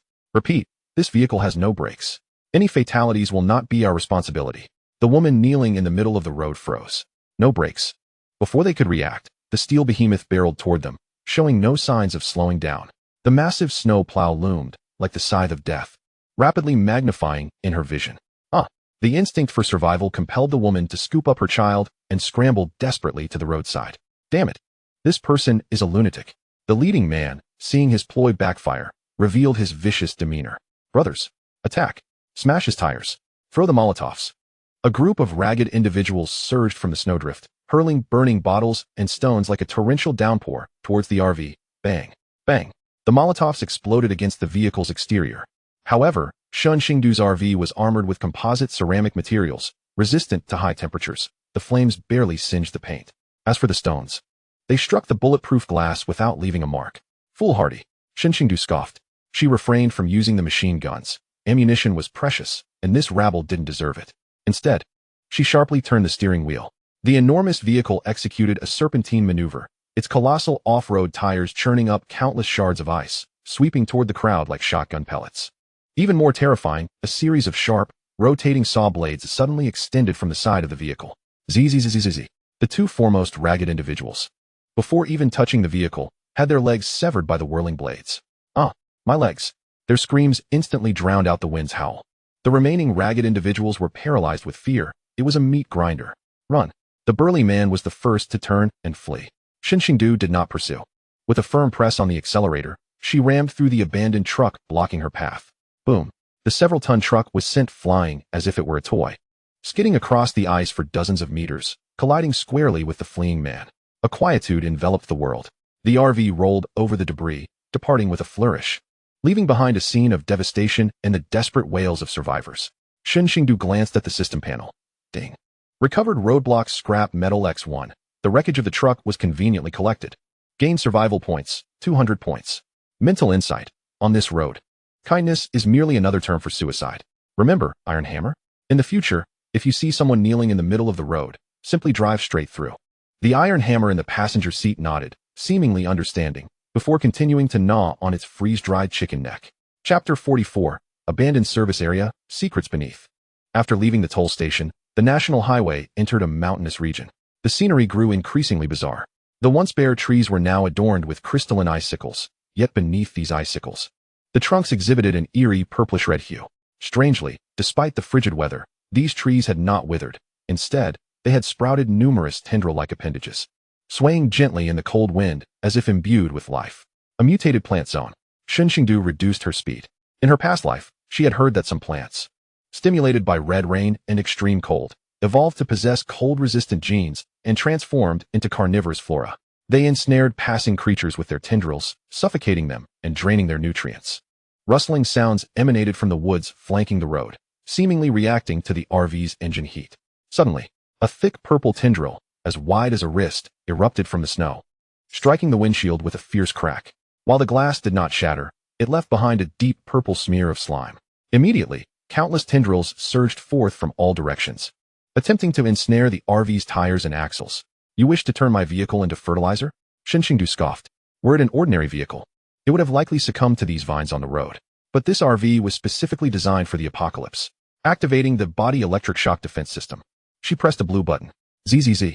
Instantly, the surface of the RV was enveloped in a layer of high-voltage electricity. Blue arcs danced across the black armor, emitting an unsettling crackling sound. The tendrils that had ensnared the vehicle convulsed violently upon contact with the electricity, emitting plumes of black smoke and a sound akin to a scream before rapidly wilting and snapping. But that was not the end. Shen Xingdu surveyed the dense thicket of mutated thorns obstructing the path ahead. Activating the flame jet module, she unleashed two 10-meter-long jets of flame from the front of the vehicle, instantly igniting the snow and plants ahead. Although the extreme cold could extinguish fires, under the onslaught of these specially formulated high-temperature flames, the oil-rich mutated flora served as excellent kindling. Flames soared into the sky. The once menacing and terrifying mutated forest transformed into a fiery avenue. Shen Xingdu piloted the RV, crushing the burning ashes and pushing forward. Ding. Detected a large amount of mutated plant remains. System auto-recycling. Gained, cold-resistant plant fibers X 500 kg can be used to create fireproof and cold-resistant clothing. Gained, mutated resin X 100 kg, high-energy fuel. Gained survival points, 2,000 points. These were not mere obstacles. They were a treasure trove of materials. Shen Xingdu felt elated. With these cold-resistant fibers, she could craft a superior protective suit for Iron Hammer, saving the little one from its incessant desire to venture outside and risk freezing.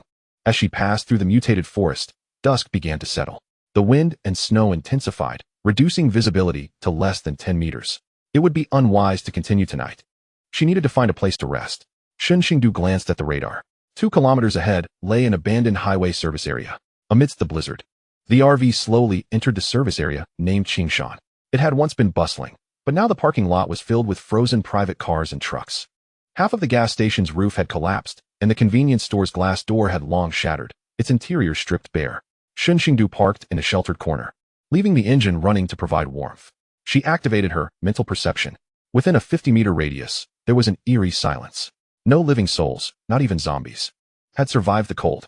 It appeared to be a desolate place. Shen Xingdu breathed a sigh of relief, though disappointment lingered. The absence of people meant safety. But it also indicated a lack of resources. The convenience store was undoubtedly emptied. However, her objective was not the convenience store. System, scan underground. Ding. Scanning underground structure. Detected underground oil tanks X4. Status, frozen. Remaining oil quantity, 30. Detected underground cold storage X1. Status, sealed. Internal organic reactions present. Organic matter? Shen Xingdu's eyes brightened. In the underground cold storage of the service area, organic matter typically signifies frozen meat. Although several months have elapsed, in such frigid weather, the entire world resembles a vast refrigerator, and the meat remains unspoiled. With a hammer in hand, I proceed to procure supplies. Shen Xingdu donned her exoskeleton armor designed for auxiliary transportation, wielding a thermal cutting gun, and leaped from the vehicle. Instead of taking the conventional entrance, she navigated directly to an inconspicuous manhole cover in the service area's backyard, guided by the system's scanning. The manhole cover was frozen shut. Shen Xingdu utilized her laser cutter to inscribe a circle, effortlessly kicking the cover aside. Descending the ladder, she found herself in an underground passageway, culminating in a formidable cold storage door. The lock had been tampered with but remained intact, indicating that previous survivors had attempted to breach it without success. Stand back. A professional is here, Shen Xingdu declared, placing her palm against the door. Open. The heavy iron door vanished in an instant, releasing a gust of air that was slightly warmer than the outside chill. As her flashlight illuminated the interior, Shen Xingdu couldn't suppress a whistle. She had struck gold. This was a large cold storage facility dedicated to stocking supplies for the service area restaurant. The shelves were meticulously arranged with boxes of frozen pork, frozen chicken legs, and entire racks of ribs. Despite a thick layer of frost coating the surface, the packaging remained intact. To her surprise, she also discovered several boxes piled high with frozen dumplings, tang yuan, and baozi in one corner. Business must be thriving for this service area, hoarding such an abundance of goods. Without hesitation, Shen Xingdu activated her looting mode, leaving the shelves as bare as her own countenance. After gathering the meat, she noticed the adjacent vegetable storage. Regrettably, most of the vegetables had succumbed to the frost, reduced to a mushy mess. Ding. Recycling decayed organic matter to convert into high-grade fertilizer. Not a total loss. Just as she prepared to depart, her mental perception tingled. In the deepest recesses of the cold storage, behind a stack of cardboard boxes, there seemed to be a faint sign of life. Someone. Shen Xingdu immediately raised her weapon, cautiously approaching. She kicked aside the boxes to reveal an elderly man, clad in a tattered security coat, curled up amidst a mound of blankets, cradling a similarly emaciated orange cat. The old man had been frozen to the brink of unconsciousness, with several empty cans scattered nearby. Upon seeing the beam of her flashlight, he struggled to open his eyes, which reflected not fear, but a sense of release. "Are you here to take me away, master of the underworld?" he murmured, as the orange cat let out a weak meow from his arms. Shen Xingdu paused in silence for 2 seconds. This old man was likely a caretaker of the service area, miraculously surviving on the scant provisions that had not yet been relocated from the cold storage. Though the temperature here was warmer than outside, it still hovered around -20 degrees. His survival hinged solely on the pile of blankets and the warmth shared with his cat. Lowering her weapon, Shen Xingdu felt no malice towards this elderly man who continued to protect the cat in such dire circumstances. "I am not the master of the underworld," she replied. From her spatial storage, she retrieved a thermos filled with hot milk and 2 still warm meat buns, placing them beside him. "With this meal, whether you survive the night depends on fate." With that, she turned to leave. As she reached the door, she heard the trembling voice of the old man behind her. "Thank you, kind soul." Upon returning to the surface, Shen Xingdu made her way to the gas station area. Utilizing the system's liquid extraction function, she siphoned off the semi-solidified diesel from the underground tank. Though frozen, it could be heated and melted in her storage, remaining good fuel. Back in her RV, Shen Xingdu removed her armor and peered through the window towards the service area. In the midst of the snowstorm, the underground entrance appeared especially diminutive. The food she left would only prolong the old man's life by a day, yet in such desperate conditions, an extra day was a luxury. Everyone has their own fate. She started the vehicle and continued her journey. Chapter 45. A call for help in the blizzard, an old acquaintance. The day after leaving the service area, An unprecedented super blizzard swept across the ice fields. Visibility plummeted to zero, and the wind outside reached a force of 12, causing even the 20-ton RV to sway slightly. Warning: the external environment is extremely harsh. It is advisable to cease movement. Shen Xingdu was compelled to find a sheltered dip in the mountain to halt her progress. In such weather, forcibly traveling could cause even an RV to lose its bearings or fall into a crevasse. She brewed a pot of coffee, preparing to read and pass the time when suddenly, the vehicle's radar emitted an alert. Ding! A significant heat source has been detected 2 kilometers ahead. Quantity: 50. Status: under attack. Someone. Shen Xingdu frowned. Who would be out in such wretched conditions? She activated the drone's camera. The wind-resistant reconnaissance drone struggled to maintain flight. In the blurry footage, a convoy composed of 7 or 8 military-modified trucks and armored vehicles was ensnared in the snow, forming a circular formation to fend off attackers. Their assailants were a pack of massive white beasts, icefield bears. Standing 3 meters tall, these mutated polar bears, or perhaps mutated brown bears evolved into their white-furred forms, bore thick hides impervious to bullets. They possessed immense strength, capable of crushing armored vehicles with a single swipe. The convoy situation was dire. Just then, Shen Xingdu spotted a familiar figure on the screen.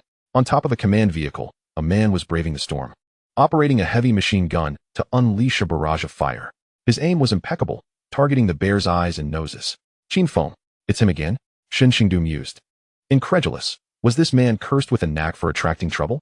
However, considering the scale and equipment of the convoy, it seemed to be an official relocation team or a squad undertaking a significant mission. To save or not to save, Shen Xingdu weighed the pros and cons. Those icefield bears were third-tier mutated beasts, far more valuable than the previous ice cockroaches and mutated dogs. One bear paw could fetch several thousand points. Moreover, Qin Feng was affiliated with the authorities. Doing him a favor could prove advantageous when she reached the harbor base, potentially alleviating numerous hassles, such as entry fees or permits. Deciding to intervene, Shen Xingdu set her coffee cup down and moved towards the driver's seat. Hammer, brace yourself.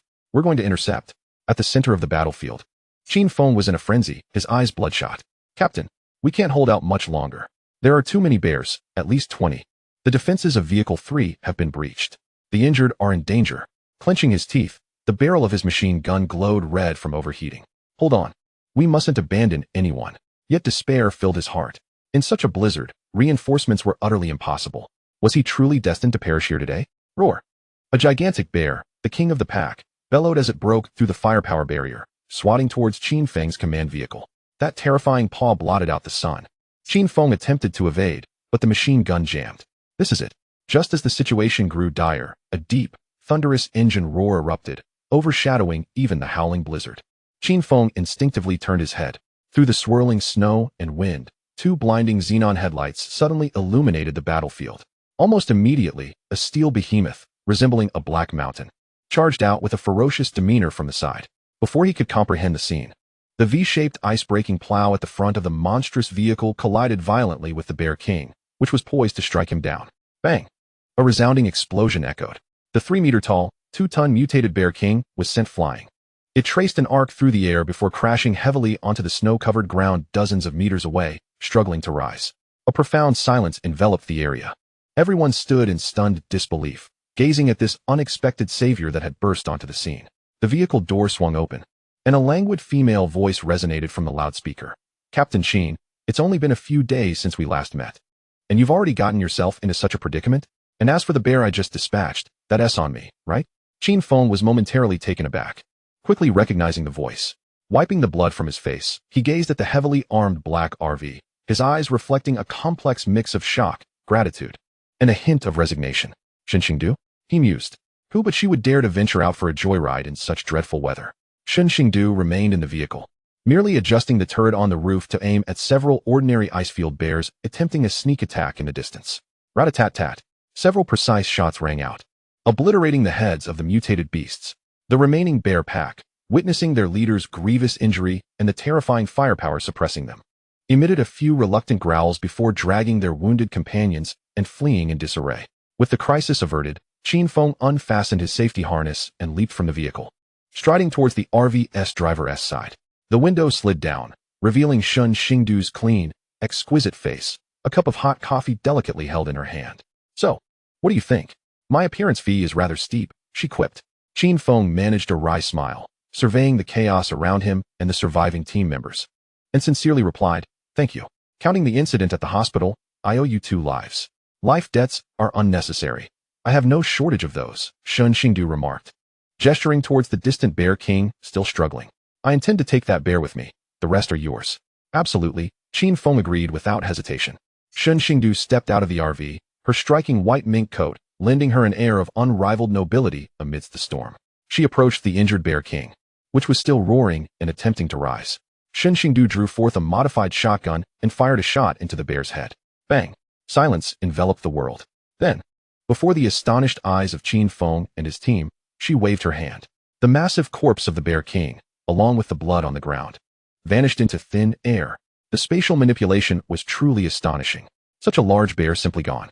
The team members whispered among themselves, their gazes towards Shen Xingdu filled with awe. After collecting the spoils, Shen Xingdu clapped her hands and turned to return to her vehicle. "Wait," Qin Feng called out to her. He retrieved a black metal card from his pocket, embossed with a unique emblem and identification number. "You're headed to the harbor base, aren't you?" he inquired. "Yes." The base has implemented strict lockdown measures. With 1 million refugees surrounding the walls, entry is nearly impossible without special permits or months of waiting, Qin Feng explained, handing her the card. "This is my special pass. There are only 2 in existence. Take this one. Use it to enter through Gate 3 of Zone C. That's the military passage. Once inside, there will be personnel to assist you." Shen Xingdu raised an eyebrow, accepting the card. "This is quite valuable. It'll save me a great deal of trouble. Thank you. Is this an advance on interest?" Qin Feng gazed at her, stating earnestly, "No. This is a token of friendship. Additionally, if you encounter any difficulties at the base, feel free to mention my name. Though I may appear somewhat disheveled now, my word still holds weight within the base." Shen Xingdu smiled, waving the card playfully. "All right, I won't hesitate then. Until we meet again, Captain Qin." She hopped back into the vehicle, closing the door behind her. With a hum, the RV roared to life, kicking up a flurry of snow as it swiftly vanished into the storm. Qin Feng watched the retreating headlights. "Captain, who exactly is that woman? She's incredible," his adjutant exclaimed, eyes wide with admiration. Qin Feng turned his attention back to his weary team. "Someone who has managed to reign as a queen in this apocalypse. All personnel, regroup. We depart in half an hour. We're heading back to the base." Chapter 46. The Wall of Despair, the Abandoned Million Refugees. Beyond the desolate and interminable frozen strait lay a formidable wall, towering 50 meters high and stretching for miles. It was a colossal barrier forged from steel and concrete. This was humanity's final hope, as well as the greatest class divide, the outer defense of the Ark base. On this side of the wall lay true hell on earth. Millions of refugees, crammed like ants beneath the wall's foundation in a narrow buffer zone, created a ghastly scene. As far as the eye could see, makeshift shelters constructed from tattered plastic sheets, derelict car shells, rusted shipping containers, and even frozen corpses piled together were scattered about. Here, there was no order, no law, only the most primal instincts for survival. The howling cold winds, with temperatures plummeting to 60 degrees below zero, acted like invisible knives, mercilessly claiming the lives of these forsaken souls. The air was thick with the stench of decay, excrement, and the acrid scent of burning refuse. "Open the gate, please. Let us in. I have money. I have 100 million in savings. I'm the chairman of a listed company. Let me in to see your leaders. My child is about to freeze to death. Can anyone provide even a sip of warm water?" The cries, curses, and wails coalesced into a wave of despair, relentlessly battering against the closed steel gates day after day. Yet, the soldiers atop the wall remained expressionless, their cold, dark gun barrels aimed downwards. In front of the warning line lay a thick layer of bodies, the price paid by those who attempted to storm the gates. Amidst this atmosphere of silence and despair, Shen Xingdu drove her massive Unimog RV into the periphery of the refugee camp, akin to a steel behemoth from another world. With a thunderous roar, the modified nuclear-powered engine erupted in a deep, powerful growl, starkly contrasting the stillness of the icy plains. The once-numbed refugees, huddled in their shanties awaiting death, lifted their heads in unison. In their bloodshot, sunken eyes, confusion was quickly replaced by a terrifying glimmer of hope. In a world where even a warm meal could be a luxury, a heavy RV capable of traversing the extreme cold, pristine in appearance and gleaming with metallic luster, signified what? It represented a warm refuge, an abundance of food, and the very qualification to survive. A vehicle. It's a vehicle. We must seize it. If we get it, we won't freeze to death. A hoarse shout broke through the crowd. Thousands of refugees erupted from the snowdrifts like a horde of zombies, surging towards the RV. They cared not for life or death. They only wished to touch that vehicle before they perished, to feel the warmth emanating from within. Shen Xingdu sat high within the armored cabin, gazing down through the bulletproof glass at the contorted faces of the desperate multitude below. Her expression was as frigid as ice. System, activate, body electric defense, setting power to 70. Engage, high-frequency sonic repulsion, with a range configured to 50 meters around the vehicle. As her chilling commands were executed, a crackling sound erupted. Zzz. Brilliant blue arcs of electricity instantaneously enveloped the obsidian vehicle. The foremost throng of refugees, their hands merely grazing the exterior, were violently struck by hundreds of thousands of volts, collapsing to the ground amidst billowing smoke. Immediately following, a low-frequency sound wave, imperceptible to the ear, yet capable of inflicting excruciating pain upon the heart, spread outward. My head. Groans erupted as the once frenzied crowd fell like harvested wheat, writhing in agony upon the snowy ground. Clear the way. Shen Xingdu pressed the accelerator. The RV surged forward like a merciless icebreaker, crushing the accumulated snow and those bodies attempting to impede its passage, resolutely advancing toward the gates of the base. Beneath the wheels lay crimson-stained snow, and behind trailed looks of awe and dread. Shen Xingdu was acutely aware that in this ruthless realm, discretion equated to death. Only by showcasing absolute ferocity and might could one evade ceaseless troubles. Before long, the RV carved a bloody path to the towering 30-meter metallic gate, which featured a designated VIP passage. Halt. Shut down the engine. Submit to inspection. A lieutenant clad in exoskeletal power armor approached, warily raising his electromagnetic rifle. Shen Xingdu did not exit the vehicle, merely lowering the window slightly. I seek entry into the city. She produced the black metal card given to her by Qin Feng. This is a special pass. I trust one need not wait in line. The lieutenant's expression shifted dramatically upon seeing the card. He meticulously verified the chip information inscribed upon it, and, upon confirming its authenticity, his demeanor transformed to one of utmost respect. A distinguished guest of Captain Qin. My apologies. Yet, he hesitated, casting a glance at Shen Xingdu's conspicuous RV.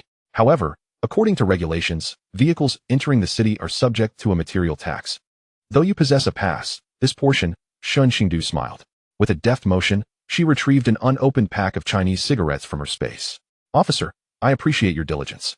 It's quite chilly outside. May I borrow a light? With a flick of her fingers, 2 cigarettes flew precisely into the lieutenant's embrace. His throat bobbed nervously as he hastily tucked the cigarettes into the lining of his military coat. With this act, his attitude underwent a complete transformation. Rules are rigid, but humanity is adaptable. Since you are a friend of Captain Qin, you may naturally proceed through the Green Channel. However, to prevent unrest among the refugees outside, I kindly request you first drive into the inspection station for routine registration. Shen Xingdu nodded in understanding. That makes sense. I appreciate your guidance, officer. Release. Open Gate 3 of Zone C. With a resounding hydraulic hiss, the steel gate, which separated heaven from hell, slowly creaked open, revealing a sliver of light. Warm illumination streamed forth from the gap. A smirk curled at the corners of Shen Xingdu's mouth as she slammed the accelerator, the RV roaring into the new world. Chapter 47. Entry Inspection, the shock of a tycoon. As the gate sealed behind her, Shen Xingdu finally stepped into the Ark base. The world beyond the door was a stark contrast to the desolation outside. Here, taking advantage of the original harbor's geographical benefits, a massive translucent energy dome enveloped the core area, shielding it from the relentless snow and wind. Guided by a lead vehicle, the RV entered a vast indoor inspection station. The hall was filled with numerous dilapidated modified vehicles, their owners gaunt and haggard, haggling painfully with inspectors. When Shen Xingdu's sleek, gleaming 4-meter-high Unimog RV rolled into the hall, the previously cacophonous atmosphere fell into a stunned silence. All eyes were fixated on this vehicle that seemed to have emerged from a futuristic realm. Which prominent figure has arrived? Amidst the awed gazes, the RV settled into the VIP inspection lane. The inspector, a middle-aged man wearing thick-bottomed glasses, perked up at the sight of the vehicle. Entry fee standard, 50 gene of rice per person, or equivalent in fuel, medicine, or gold. Heavy vehicles such as yours incur additional land and waste disposal charges, which double the fee. Shen Xingdu opened the door and stepped out. Dressed in an immaculate white fur coat, tailored black cashmere sweater, and polished leather boots. With sunglasses perched on her nose, she exuded an air of cleanliness, refinement, and opulence. Her appearance left the surrounding disheveled survivors in a state of disbelief. This is no mere escapee. This is a fashion show. No need for doubling the fee. Shen Xingdu removed her sunglasses and strolled to the rear of the vehicle. feigning the act of opening a non-existent toolbox, but in reality retrieving items from her space. She produced 2 hefty black 20-liter military-grade plastic fuel canisters. Diesel. -35 high-purity military anti-freeze diesel. A total of 200 liters. In this frigid post-apocalyptic world, fuel was the lifeblood, a more valuable currency than rice. The inspector hastily unscrewed the cap to smell the contents, then employed a device for testing. 99 purity. This is indeed -35 grade. His voice quivered with excitement. Gasps of astonishment rippled through the crowd. 200 liters of diesel. Does this woman operate an oil field? Shen Xingdu casually inquired. Is this sufficient? If not, I have more in the vehicle. Sufficient. More than sufficient. The inspector's demeanor shifted to one of utmost reverence. Madam, we shall process for you the highest level resident ID. Furthermore, you will be exempt from vehicle inspection and disinfection protocols. Another glance at the system revealed the pass information. Captain Qin specifically instructed that if a lady named Shen Xingdu arrives in a black RV, she should be directly escorted to Area A. Shen Xingdu nodded, accepting the ID before re-entering the RV. At that moment, a commotion stirred in the ordinary lane beside her. Why does she get to enter? I have money. I have gold bars. I'm the vice president of the Chen Group. A man clad in a tattered suit waved several gold bars in desperation. The inspector scoffed, brandishing the butt of his rifle against the man's shoulder. Gold prices have plummeted. A single gold bar could barely exchange for 2 buns. We do not accept scrap metal here. Shen Xingdu observed the scene with indifference as she pressed the accelerator, departing from the inspection station. Meanwhile, behind a one-way glass in an office on the 2nd floor, 2 pairs of greedy, sinister eyes fixated intently on Shen Xingdu's RV. Boss, this woman possesses something of value. That vehicle is a modified Unimog, and those fuel supplies are undoubtedly a mobile oil reserve. A scar-faced man licked his lips. Next to him sat a bald man clad in a military coat, fiddling with 2 iron balls, the very underground overlord of this outer district. Brother Long, investigate her background. A glimmer of intrigue flickered in Brother Long's eyes. If she has connections to Qin Feng, let it be. If she's merely a fat sheep, we must take a bite. In this base, there is nothing I, Brother Long, cannot devour. Under the guidance of the attendant, the RV navigated through the densely populated areas of impoverished Zone C and the modest Zone B, ultimately arriving at the heavily guarded Zone A, an elite residential district situated halfway up the mountain. Once a luxurious villa enclave for the affluent, it now housed high-ranking officials and formidable superhumans. Miss Shen, this is the residence reserved for you by Team Qin. It boasts the finest location and the most expansive view. The guide indicated towards a 3-story, standalone villa complete with a garden. How much? Shen Xingdu inquired. Team Qin mentioned he owes you a favor. He has already covered the down payment and the first year's rent, came the response. Shen Xingdu raised an eyebrow, noting Qin Feng's meticulousness in handling matters. She drove the RV into the courtyard, the heavy electric gate closing behind her. At last, in this brutal post-apocalyptic world, she had a true home. Chapter 48. A new home in the black market. Exchanging trash for gold. The interior of the villa was exquisitely furnished.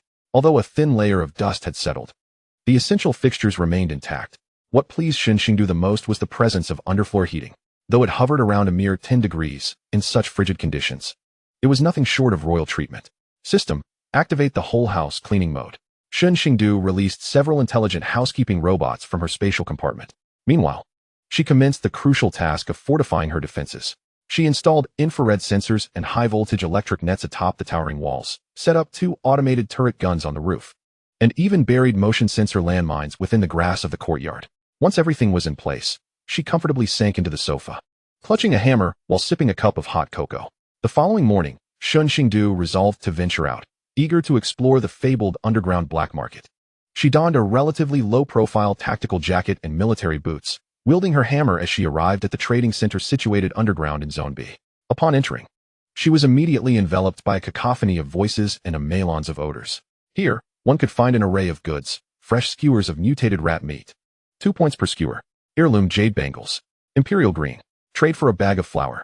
Shen Xingdu wandered through, observing the exceedingly distorted pricing. Grains, medicines, and fuels were exorbitantly priced, while gold, antiques, and luxury items were shockingly affordable. This was a veritable paradise for the recycling system. She approached a stall manned by a gaunt, elderly man showcasing a few pieces of calligraphy. This authentic work by Qi Baisher is merely 5 pounds of rice, or 2 boxes of anti-inflammatory medicine, the old man stated feebly. I have no rice, Shen Xingdu replied, retrieving a vacuum-sealed pack of pickled vegetables from her pocket. What about this? The old man's eyes widened at the sight of the pickles. Trade. Yes, definitely. The transaction completed, Shen Xingdu stepped into an unoccupied corner, placing her palm upon the painting. System, recycle. Ding. Recycled authentic calligraphy piece. Earn survival points. 8,000 points. Dropped special item. Cultural energy talisman. What a windfall. A single pack of pickles exchanged for 8,000 points. She transformed into a fervent shopper, acquiring any gold, gemstones, or antiques she could find. The payment methods were eclectic. Half a pack of cigarettes, a bottle of antibiotics, a compressed biscuit. Within a mere 2 hours, her system points skyrocketed past the 500,000 mark. Just as she was about to cease her acquisitions, she stumbled upon a mysterious stall. The vendor, shrouded in a black cloak, exhibited several dark, unrefined ores. However, within Shen Xingdu's mental perception, these stones emitted energy fluctuations. Are these raw energy cores? Ding. Detected low-purity energy, or recycling will yield energy points x 500. How much for these stones? Shen Xingdu inquired. The cloaked figure lifted their head, their voice rasping. I do not trade for grain. I seek medicine, life-saving medicine. Unfazed, Shen Xingdu produced a small white vial containing 2 amoxicillin capsules. In exchange for everything on your stall. The cloaked figure trembled with excitement. Deal. All yours. Shen Xingdu stored the stones in her spatial compartment. Yet, immersed in her victorious finds, she remained oblivious to the several pairs of greedy eyes fixated upon her. That woman is quite wealthy. Her hands are full of valuable goods. And she is alone, accompanied only by a pet. Let us follow her, find a secluded spot, and take her down. Upon leaving the black market, Shen Xingdu did not return directly to Zone A. She instinctively sensed she was being followed. Within her mental perception, she detected 5 red life signals approximately 50 meters behind her. Planning to ambush me? A cold smile graced Shen Xingdu's lips. Perfect timing. Her hammer had been cooped up eating canned food for days and was in need of some exercise. She deliberately turned into an abandoned industrial alley, shrouded in darkness and dampness, devoid of surveillance. Chapter 49, Alley Warfare, Hammer S. Buffet. As anticipated, the 5 thugs rejoiced, blocking the alley's entrance. Hey girl, stop right there. The leader, a blonde with a spring knife, grinned maliciously as he and his companions closed in. Shen Xingdu halted, cradling her hammer as though soothing a child. Is there something you need? Cut the chatter. You, hand over everything you bought at the black market, including your clothes and boots. And that badger. We'll save it for a feast. Upon hearing the word feast, Hammer S head snapped up, its eyes glinting with ferocity. You want my belongings? Shen Xingdu sighed. Unfortunately, I am a person who only takes in, not gives out. Refusing a toast only to be forced to drink a forfeit. Attack. The blonde gestured, and the 5 men rushed forward. Shen Xingdu released her grip, patting Hammer on the rear. Go on, Hammer, but don't dirty my new clothes. With a ferocious roar, Hammer launched itself like a black cannonball, leaping onto the blonde's face. With a swift swipe of its sharp claws, it tore away the blonde's nose along with half of his lip. The air filled with his piercing screams. Hammer did not linger, using the force. It lunged for the throat of the second thug. Its movements were too swift, and its fur was as tough as iron. Knives merely sparked against its hide. In less than 30 seconds, all 5 previously fearsome thugs lay on the ground, moaning in agony, some with severed tendons, others with bitten ankles, and one clutching his groin. Fainting from the pain, Shen Xingdu approached, stepping on the blonde's hand, rifling through his pockets to retrieve several gold watches and casually swiping his gold ring. Consider this compensation for emotional distress. After stating her piece, she chose not to kill them. The base's procedures for handling corpses were too cumbersome. It was far better to let them suffer alive. Scram. The thugs crawled away in a panic. Shen Xingdu wiped Hammer's claws clean. Well done. Let us head home for dinner. Just then, applause echoed from the shadows deep within the alley. Bravo, simply splendid. A man clad in a black trench coat and adorned with gold-rimmed glasses stepped forward. Allow me to introduce myself. I am Zhao Tianba, strategist under Brother Long. Our Brother Long holds you in high regard, Miss Shun, and would like to invite you to his residence for a discussion. Shen Xingdu now held a silenced pistol, aimed at the shadowy figure. What if I refuse? Zhao Tianba chuckled, gesturing towards a miniature camera positioned above the alleyway. I have recorded your pet injuring others and your theft of goods. If I were to present this to the constabulary or disseminate it within the base, Shen Xingdu regarded the camera with a smile. Video? What a fine item. Uffed. She raised her hand and fired a shot, accurately shattering the camera into fragments. It was gone now. Zhao Tianba's smile froze on his face. Shen Xingdu blew on the muzzle of her gun and said, Go back and tell that so-called insect brother and dragon brother that if they wish to invite me to dinner, they must come in person, kneeling with sincerity. Sending a mere dog to bark is beneath consideration. With that, she strode away, wielding her hammer with confidence. Behind her, Zhao Tianba's expression darkened. You refuse my toast and force me to drink a penalty. In this space, there was no woman that Dragon Brother couldn't obtain. As night fell, upon returning to the villa, Shen Xingdu noticed that although the infrared sensors in the yard had not been triggered, a strand of her hair had been caught in the door, indicating that someone had entered, and in considerable numbers. It was an ambush. Unperturbed, Shen Xingdu signaled to the hammer, which immediately slipped silently into the grass. Shen Xingdu, appearing unfazed, opened the door and stepped inside. With a snap, the lights illuminated the room. The once cozy living room was now filled with people. At the forefront was the bald Dragon Brother, clad in a military coat, reclining on the sofa with an air of authority. Surrounding him were a dozen armed subordinates. Zhao Tianba stood beside Dragon Brother, wearing a sinister smile. Miss Shen, we meet again. No one whom Dragon Brother wishes to invite can be refused. Shen Xingdu closed the door, changed into slippers, and poured herself a glass of water. What is this? Has Dragon Brother brought his brothers to warm my abode? Her calm demeanor surprised Dragon Brother. You've got guts, little girl, he said, rising to confront her. Qin Feng is away on a mission. Here, I am in charge. Hand over your vehicle and the supplies in your space. And spend the night with me, and I may consider making you my second in command. Without the ring, I still have my life, Shen Xingdu replied, setting down her glass. Then don't blame me for being ruthless. With a command, Dragon Brother ordered, take her alive. However, with a crack, all the windows of the villa abruptly descended with thick titanium alloy panels, and the main door locked automatically. The living room transformed into a sealed iron cage. What is happening? Dragon Brother exclaimed in shock. Welcome to my domain, Shen Xingdu said, pressing a red button on the control panel. System. Activate, indoor defense mode, neurotoxin dispersion. The sealing nozzles released a colorless, odorless gas. Not good. It's toxic, Zhao Tianba shouted, but it was too late. One by one, the armed subordinates collapsed to the ground. Dragon Brother, though physically robust, was still struggling, roaring as he charged at Shen Xingdu. I will kill you. Just as his fist was about to strike Shen Xingdu, a shadow darted out from beneath the sofa. Roar. The hammer bit into Dragon Brother's ankle and violently shook its head, with a crack, accompanied by the sound of bones breaking. Dragon Brother's 300-pound frame was flung against the wall, where he crashed heavily, spitting out blood. What kind of monster is this? Dragon Brother stared at the hammer in terror. The toxin took effect, rendering him completely incapacitated. Wearing a gas mask, Shen Xingdu approached him, her high heels pressing down on his chest. Now, do you still want my ring? Dragon Brother, still shouting, retorted, do you dare to kill me? I have hundreds of brothers. If I die, they will raze this place to the ground. Hundreds of brothers? Shen Xingdu chuckled. Perfect, my private mine is in need of labor. She retrieved a pile of slave control collars from her space. With a click, she fastened one around Dragon Brother's neck. Wear this, and from now on, you shall be my #1 miner. Dragon Brother is too vulgar. Henceforth, you shall be known as wealthy. Dragon Brother rolled his eyes in rage and fainted. As for the others, Shen Xingdu wasted no time. Given that the base was recruiting a death squad to clear the underground city of mutated rats, selling them to the authorities would yield considerable contribution points. That night, the underground forces in the outer city experienced a seismic upheaval, with the once dominant Dragon Brother and his confidants vanishing without a trace. Meanwhile, in the villa in Area A, Shen Xingdu was busy bathing and brushing the hammer. Next time, don't bite people's ankles. How filthy. Chapter 50. The rigid class hierarchy and the value of an entry ticket in the villa on the mountainside in Area A. Shen Xingdu was awakened by an alluring aroma. It was not her cooking, but rather the automated culinary robot bustling in the kitchen. Madam, breakfast is ready. Today's menu includes black truffle cream mushroom soup, thick-cut bacon sandwiches, soft-boiled eggs, and freshly ground Blue Mountain coffee. Stretching, Shen Xingdu rose from her six-figure imported latex mattress.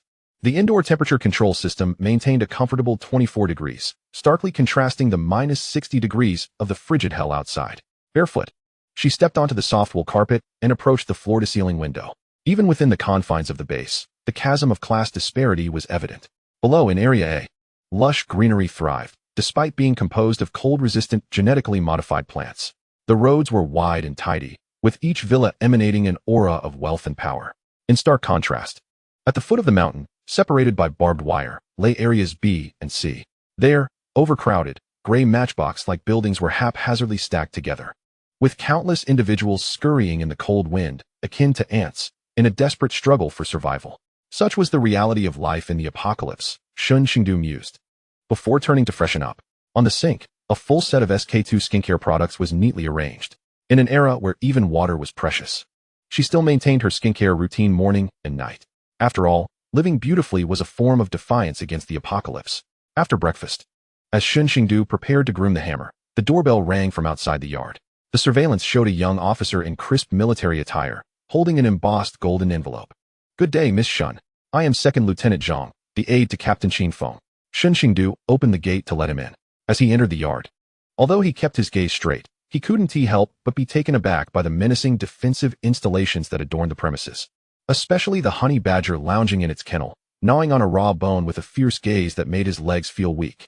"What brings you here?" Shen Xingdu, dressed in casual home attire, leaned against the door, giving no indication of inviting him inside. "It's like this, Miss Shen," Zhang said respectfully, extending the envelope.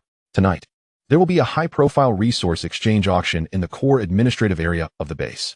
Captain Qin specially requested an invitation for you." "An auction?" Shen Xingdu raised an eyebrow. "Yes. This is a social event for the upper echelons of the base, where only A-class residents and officers of major rank are eligible to attend. The auction will feature many rare resources not available on the market, such as high-level crystal cores, special genetic potions, and even tickets for the Arkansas." Upon hearing the mention of tickets, Shen Xingdu's expression finally flickered with interest. Though she possessed a vehicle and a space, the legendary Noah's Ark was said to be the ultimate refuge crafted by humanity's collective strength, capable of withstanding disasters of planetary impact scale. Securing a ticket, even if she did not intend to board, would serve as a valuable backup escape route. "Please convey my gratitude to Captain Qin," Shen Xingdu said, accepting the invitation. It was made from a special metallic sheet, embossed with the emblem of the Ark, and contained a sensing chip. "Additionally, Captain Qin asked me to remind you," Zhang lowered his voice, "that several powerful factions will be present at this auction, including the Military Research Institute and the underground black market organization. Although you possess formidable strength, being new here, it would be wise to act with discretion." "Discretion?" Shen Xingdu's lips curled into a playful smile. In this predatory world, discretion often signifies vulnerability. However, appreciating Qin Feng's goodwill, she nodded in acquiescence. "Understood. Safe travels, no need to see me off." After bidding farewell to Xiaozhang, Shen Xingdu returned to the living room with the invitation in hand. Since the auction was a matter of exchange, she needed to prepare her bargaining chips. She opened her spatial compartment, surveying her inventory. Golden antiques? Insufficient weight here. Food supplies? Although they hold intrinsic value, displaying them would attract too much attention, rendering her a target. Arms. She preferred not to reveal her firepower reserves. Her gaze swept over a pile of boxes in the corner, and an idea sparked in her mind. That was her previous acquisition from a high-end tobacco and alcohol boutique during a zero-cost shopping spree. In an era where even cigarette butts could be exchanged for life, these few boxes of specially supplied 95th anniversary cigarettes and decades-old Moutai should serve as nuclear-grade social currency. Wouldn't they? Furthermore, she had another ace up her sleeve. From her cultivation space, she plucked a basket of freshly ripened, glistening strawberries. Yes, fresh fruit. In a base where scurvy ran rampant, and even vitamin tablets had become a luxury, this basket of dew-kissed strawberries, exuding a sweet fragrance, was undoubtedly worth more than a box of gold. "Hammer, tonight I'll introduce you to the world." Shen Xingdu affectionately patted Hammer's head. "I hear there are delicacies at the auction that will fill us up." Upon hearing the word food, Hammer sprang up from his nest, eyes sparkling, nodding vigorously. As night fell, Shen Xingdu donned a black evening gown, certainly not one of those reckless outfits that expose arms and legs. This was a nano-bulletproof gown modified by the system, with an outer layer of black velvet and an inner layer of high-strength anti-stab fibers, providing warmth and formidable defense. Draped over it was her signature white mink coat, and she wore high-heeled boots, with her hair elegantly styled in an updo, revealing her graceful neck, and adorned with black lace gloves. She emanated an aura of chilling beauty, nobility, and a hint of danger. Hammer, too, was dressed for the occasion, sporting a black bow tie around his neck. Together, they set off in their imposing unimog towards the power center of the base. Tonight was destined to be anything but tranquil. Chapter 51, The Underground City. The dark side of the folded world. If Area A is paradise, then the so-called underground city is the lowest level of the inferno. Before the auction commenced, Shen Xingdu decided to take a stroll through the underground city, having heard whispers of a unique arena there, the most frenzied and financially active place in the entire base. She parked her RV in Area A's lot and transferred to an elevator that descended 300 meters into the depths. Ding! The moment the elevator doors opened, a mingled stench of blood, sweat, and low-quality tobacco assaulted her senses. Here, there was no dome, only exposed rock and crisscrossing pipes. Dim lighting flickered intermittently, resembling ghostly flames. This place was home to hundreds of thousands of the downtrodden, referred to as rat people, deemed unworthy to inhabit the surface. They languished in what were once abandoned mines and air raid shelters. Their daily toil involved delving deeper to mine, sorting garbage, or serving as cheap labor above ground. Shen Xingdu, clad in her conspicuous noble attire, traversed the muddy streets like a swan that had stumbled into a pigsty. Countless eyes lurked in the shadows, watching her, greed, apathy, envy, and lewdness glimmering within. Yet, none dared approach, for trailing behind her was a honey badger in a little suit, baring its teeth and emitting a low growl. Moreover, Shen Xingdu made no effort to conceal the modified shotgun holstered at her waist. In this realm, a firearm served as a passport. Is this beautiful lady headed to the arena?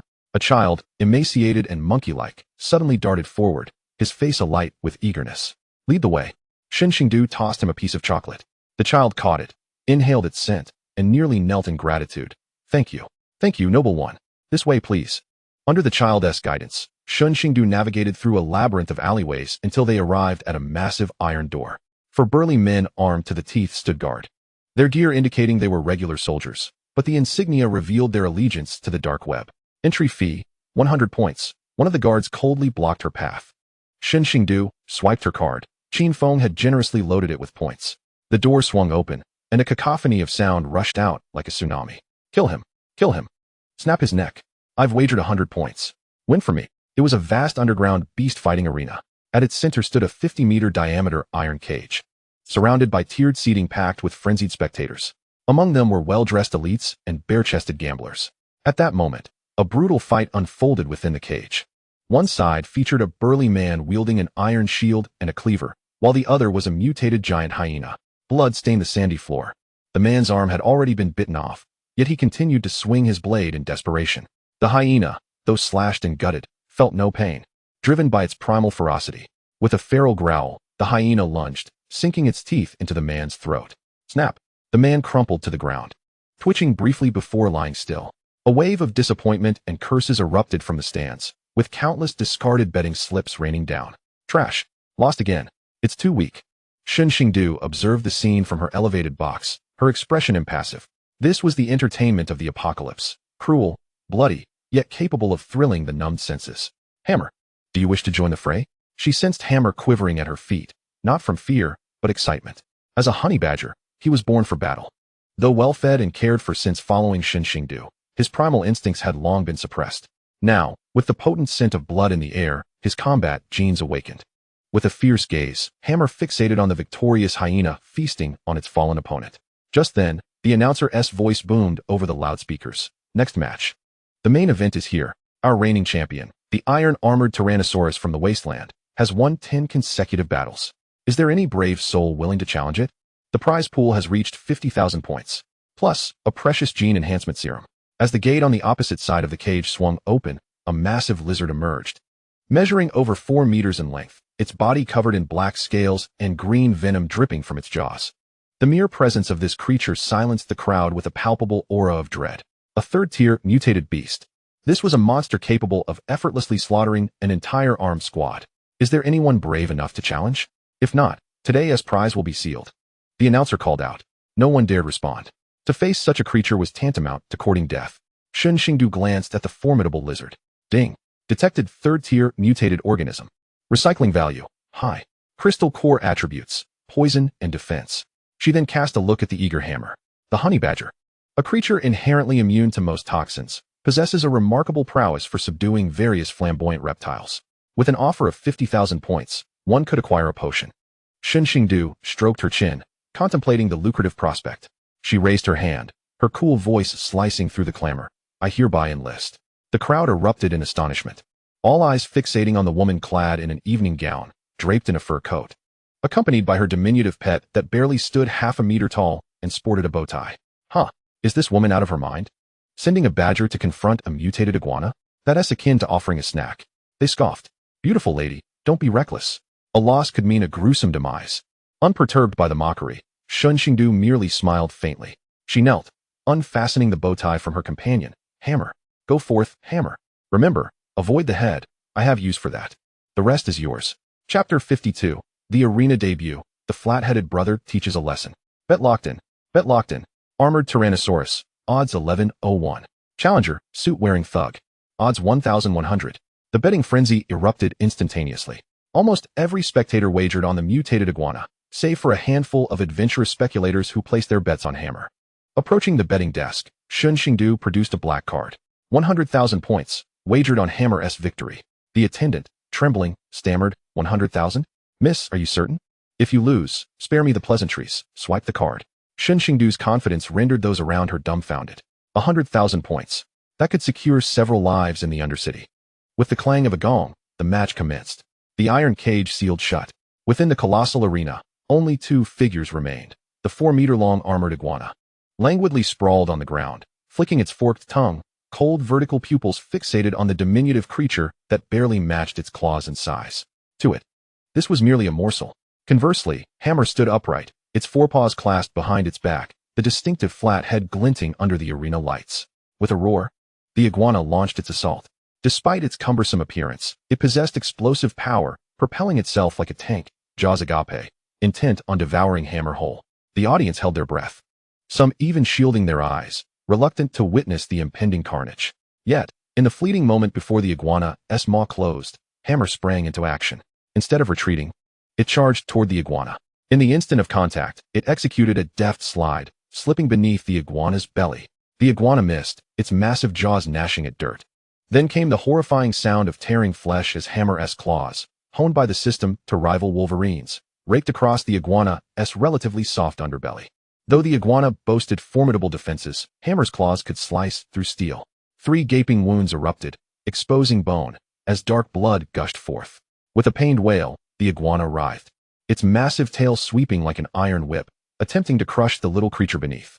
The ground trembled as the tail struck, cracking the concrete.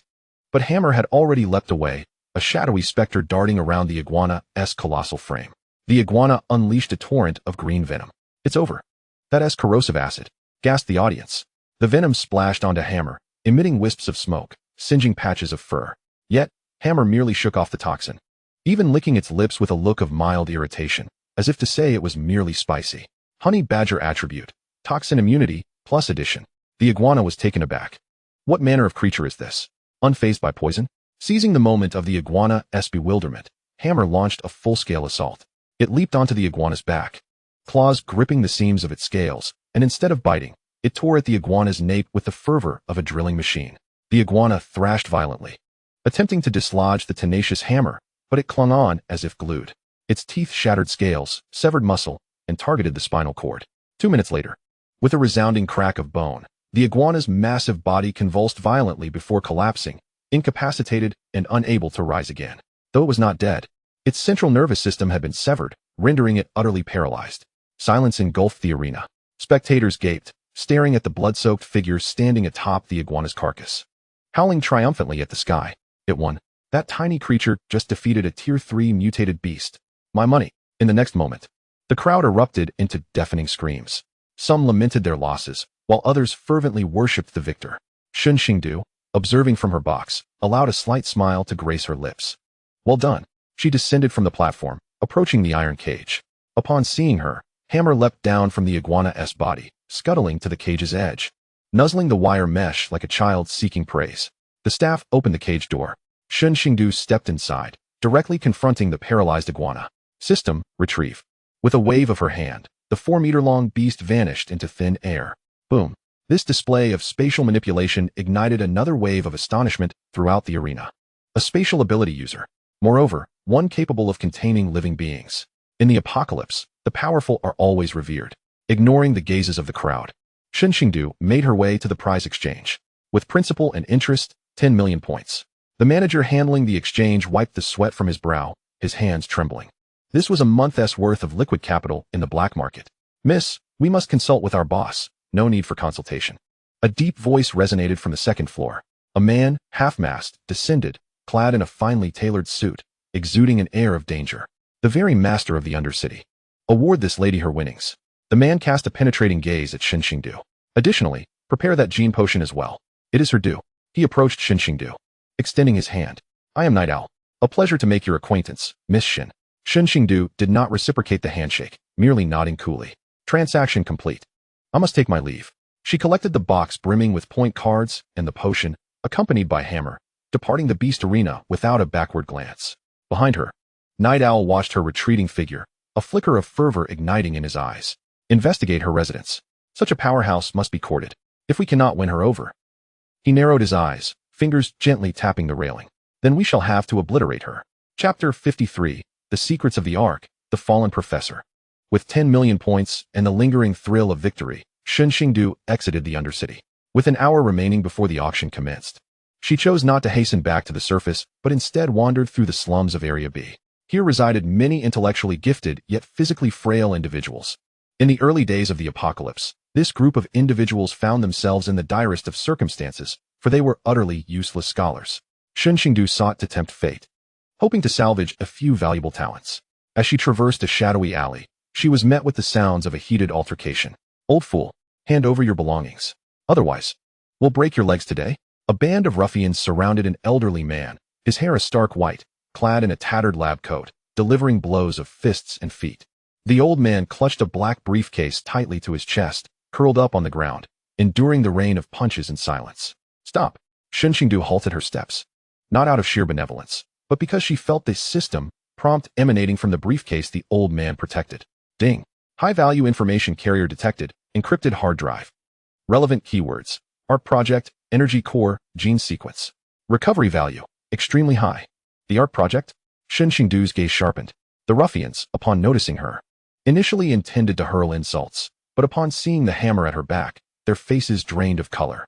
It was the woman with the honey badger. Run for it. The thugs scattered in a panic. Shen Xingdu approached the old man, who was battered and bruised, his glasses shattered.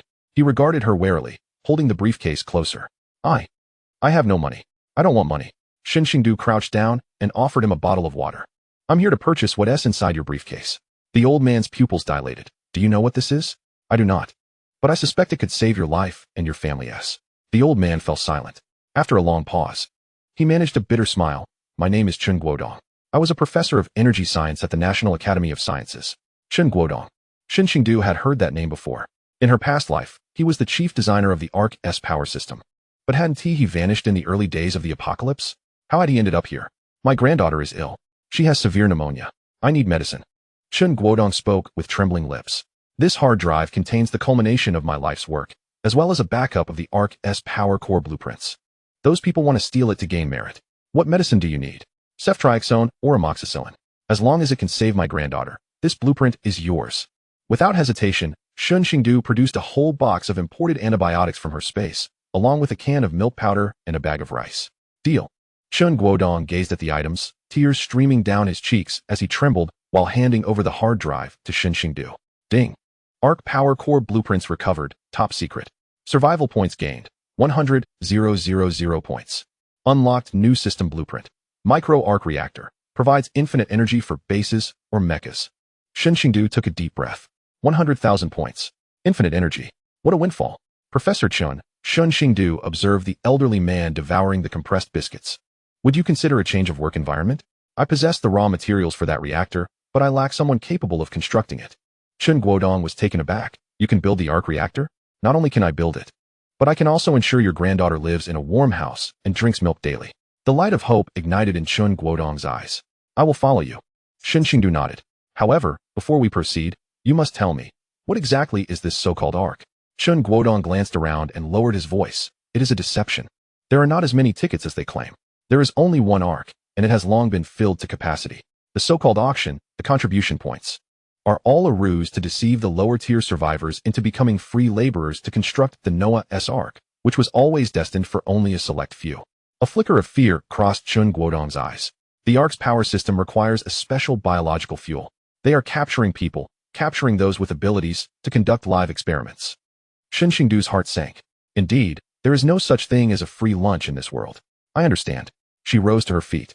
Take your granddaughter and find me in Area A. Mention Xinfeng's name. After ensuring Chen Guodong's safety, Shen Xingdu glanced at the time. The auction was about to commence. Since the arc was a sham, this auction promised to be even more intriguing. She intended to observe what tricks the highborn elites were playing. Chapter 54, The Auction's Turmoil. The Vanished Sister. Within the core administrative district of the base, a grand hall adorned in gold and splendor was ablaze with light and warmth. Men and women clad in formal wear held glasses of red wine, whispering amidst the enchanting strains of a violin. If not for the occasional snowflakes drifting outside, one might believe they had returned to a banquet of a prosperous era. Shen Xingdu's entrance caused quite a stir. In an age where everyone appeared gaunt and haggard, her vibrant complexion and unabashed aura of nobility were strikingly conspicuous. Who is she? Which family's daughter is she? I've never seen her before. I think she's new. I heard she just won $1 million in the underground city with her honey badger. Countless curious gazes turned towards her. Unfazed, Shen Xingdu settled into a corner, sampling a delicate pastry, only to find its taste mediocre, the flour lacking in purity. With a look of disdain, she set it aside. The auction commenced shortly thereafter. The host, an elderly white gentleman clad in a tailcoat, animatedly introduced the items for bid. The first item, a case of 1982 Lafite. Starting bid, 1,000 contribution points. Next, a low-grade strength potion. Starting bid, 5,000 contribution points. The atmosphere was lively. Shen Xingdu remained quiet until a particularly unique item was introduced. The host wore a mysterious smile, gesturing for someone to bring forth a cage draped in black cloth. This is a special survivor we discovered while clearing the ruins of the outer district. Tests reveal she possesses an extremely rare potential for healing abilities. Although she is yet to awaken, she is an incredibly valuable specimen. The black cloth was lifted, revealing a woman, entirely naked save for a sheer veil, curled up within the cage. Her body bore numerous scars, her gaze vacant, adorned with a slave collar around her neck. Upon seeing her face, Shen Xingdu's hand holding the wineglass faltered. The visage, though emaciated and filthy, bore the unmistakable features of Lin Wanner. She had proven remarkably resilient, surviving to this day. Only to be sold here? Potential for healing abilities? Shen Xingdu scoffed. The system had long scanned her. Target, Lin Wanner. Status, severely infected, mentally shattered. Ability potential, none. Contains a significant amount of experimental drug residue, creating a false impression of ability fluctuations. So, she was a counterfeit. Someone had deliberately injected her with drugs, intending to sell her at a high price as an experimental subject. Starting bid, 10,000 contribution points. 15,000. I'll buy her to bear children. 20,000. I'm from the Research Institute. We require this specimen. The bidding grew intensely competitive. Lin Wanner trembled as she listened to the voices surrounding her. Suddenly, her gaze swept across the corner, landing on the woman who held a wine glass. Her expression, one of utter indifference. Shen Xingdu. In that fleeting moment, Lin Wanner's eyes erupted with astonishing brilliance. Sister, save me. She lunged towards the cage, her voice hoarse with desperation. I am the eldest daughter of the Shen family. That is my sister. She is wealthy. She can rescue me. A wave of astonishment swept through the crowd. All eyes turned towards Shen Xingdu in the corner. Oh, this slave is actually a relative of Miss Shen? A mocking voice rang out. A rotund man seated in the front row turned his head, casting a lascivious glance at Shen Xingdu. Miss Shen, since she is your sister, how about you bid to buy her back? Let us see the extent of Miss Shen's financial prowess. This was a provocation, a test. Shen Xingdu set down her wine glass and gracefully rose to her feet. She strode towards the cage, gazing at the sister who had once trampled her underfoot. Lin Wanner's eyes brimmed with hope. Sister, I was wrong. As long as you save me, I will serve you like a beast of burden. Shen Xingdu smiled. She extended her hand, gently lifting Lin Wanner's chin through the bars of the cage. Sister, you dare to claim that title? She turned to face the entire assembly, her voice cold and resolute. I do not recognize this woman. However, she glanced at the provocateur, the rotund man. Since everyone is so intrigued, I shall stoke the flames a little. She retrieved a bottle of red wine from her handbag. This is Romani Conti, in exchange for the key to this cage. The man was momentarily taken aback. What do you want the key for? I wish to see if Shen Xingdu can draw a gun and load it. Can a powerless fraud awaken the so-called healing powers when faced with death? Bang! The gunshot rang out. The bullet grazed Lin Wanner's scalp, severing a strand of hair. Lin Wanner was so frightened that she lost control of her bladder. The fluctuations in the detection equipment vanished in an instant, replaced by sheer terror. Fake. There are no ability fluctuations. Someone gasped. The realization dawned upon the crowd. This was a ruse. The auctioneers' faces turned ashen. They had been exposed. Shen Xingdu tossed the gun onto the table, her gaze sweeping over everyone present. Such refuse is worthy of your contest. The true treasure lies with me. With a flourish of her hand, a basket brimming with luscious, crimson strawberries appeared on the table. The sweet aroma instantly eclipsed the stench of blood. Who wants them? Trade them for crystal cores. In that moment, Lin Wanner was utterly rendered into worthless refuse, while Shen Xingdu ascended to the throne of the queen of the gathering. Yet Shen Xingdu knew this was merely the beginning, for she had detected a familiar. nauseating scent emanating from Lin Warner, reminiscent of the disinfectant uniquely associated with the laboratory of the one who had slain her in her past life. Had Lin Warner escaped from there? Chapter 55, Strawberries for Life, shocking all parties. The atmosphere at the auction froze, as if time itself had stopped. Every gaze was glued to the table before Shen Xingdu. That basket of strawberries. Under the illumination of the lights, the glistening, ripe flesh radiated an enticing sheen, while the green leaves were adorned with glistening droplets of dew. A rich, sweet fragrance enveloped the air, overpowering all cheap perfumes and the scent of alcohol, as if an invisible hand were fervently teasing the olfactory senses of everyone present. Gulp. It was unclear who swallowed first, but soon the sound of gulping echoed throughout the room. In a world where even dehydrated vegetables had become a luxury, and the majority could only nibble on compressed biscuits and synthetic starch, what did fresh fruit signify? Not merely vitamins, nor merely flavor. It represented class, vitality, and miracles.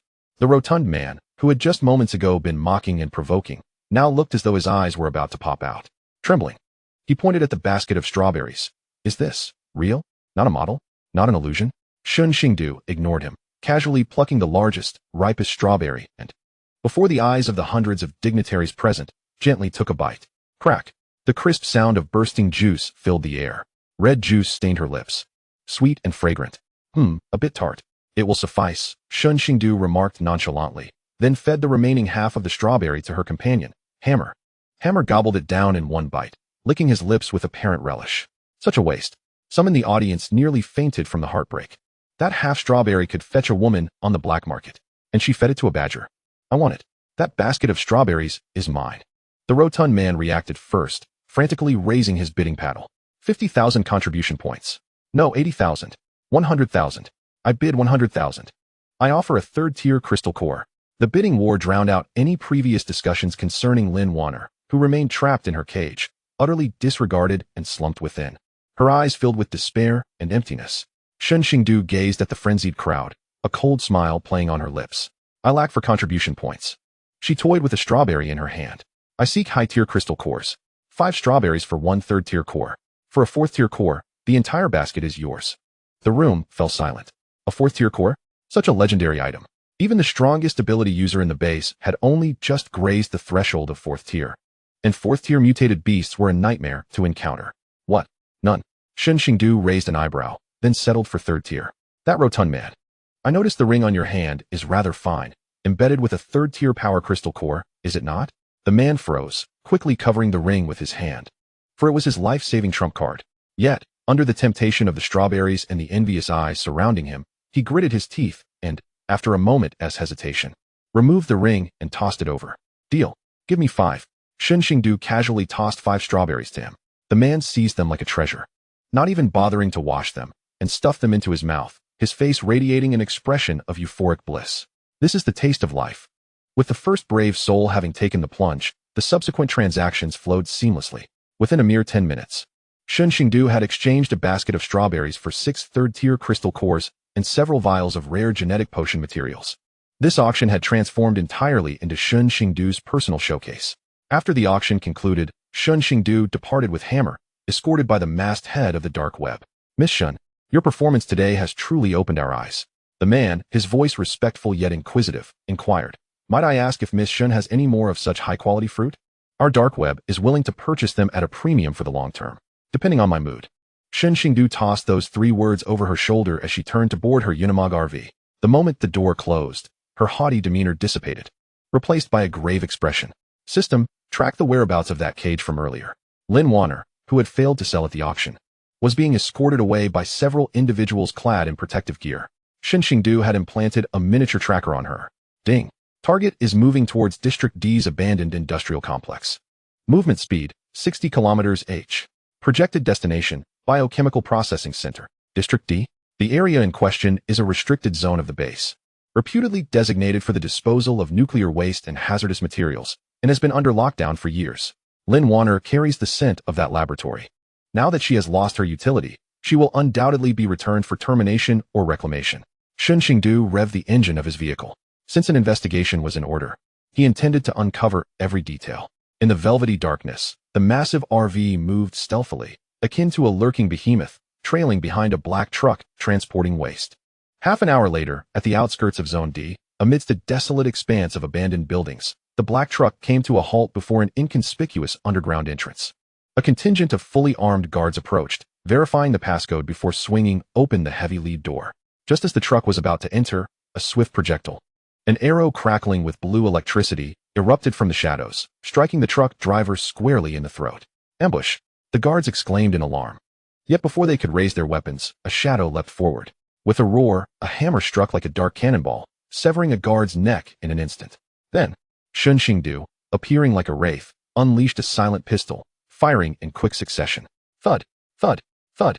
Each shot found its mark, and within 10 seconds, all 6 guards at the entrance lay lifeless on the ground. Shen Xingdu approached the rear of the truck, severing the chains with a swift motion. The doors swung open to reveal a cramped interior, filled not only with Lin Wanner but also with a dozen others, all similarly collared and bearing vacant expressions. They were the unsold remnants from the recent auction. Upon seeing Shen Xingdu, Lin Wanner's once dull eyes flared with terror. Are you here to kill me? Shen Xingdu regarded her coldly. Kill you? That would be too merciful. He seized her by the collar, dragging her from the vehicle. Tell me, where was the ability-enhancing serum injected? Where's that laboratory? Lin Wanner trembled, her face contorting with memories of unspeakable horrors. She shook her head frantically. I can't say.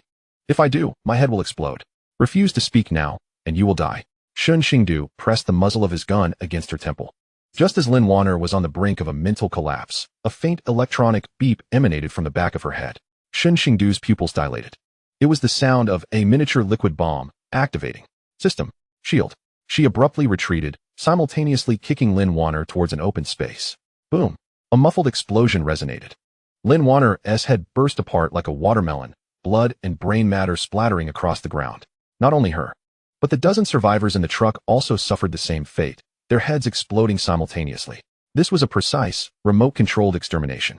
Standing behind the shield, Shen Xingdu surveyed the scene of headless corpses, her gaze icy to the core. A clever tactic. It seems I have truly stumbled upon a significant catch. Chapter 56. The Professor joins Infinite Energy.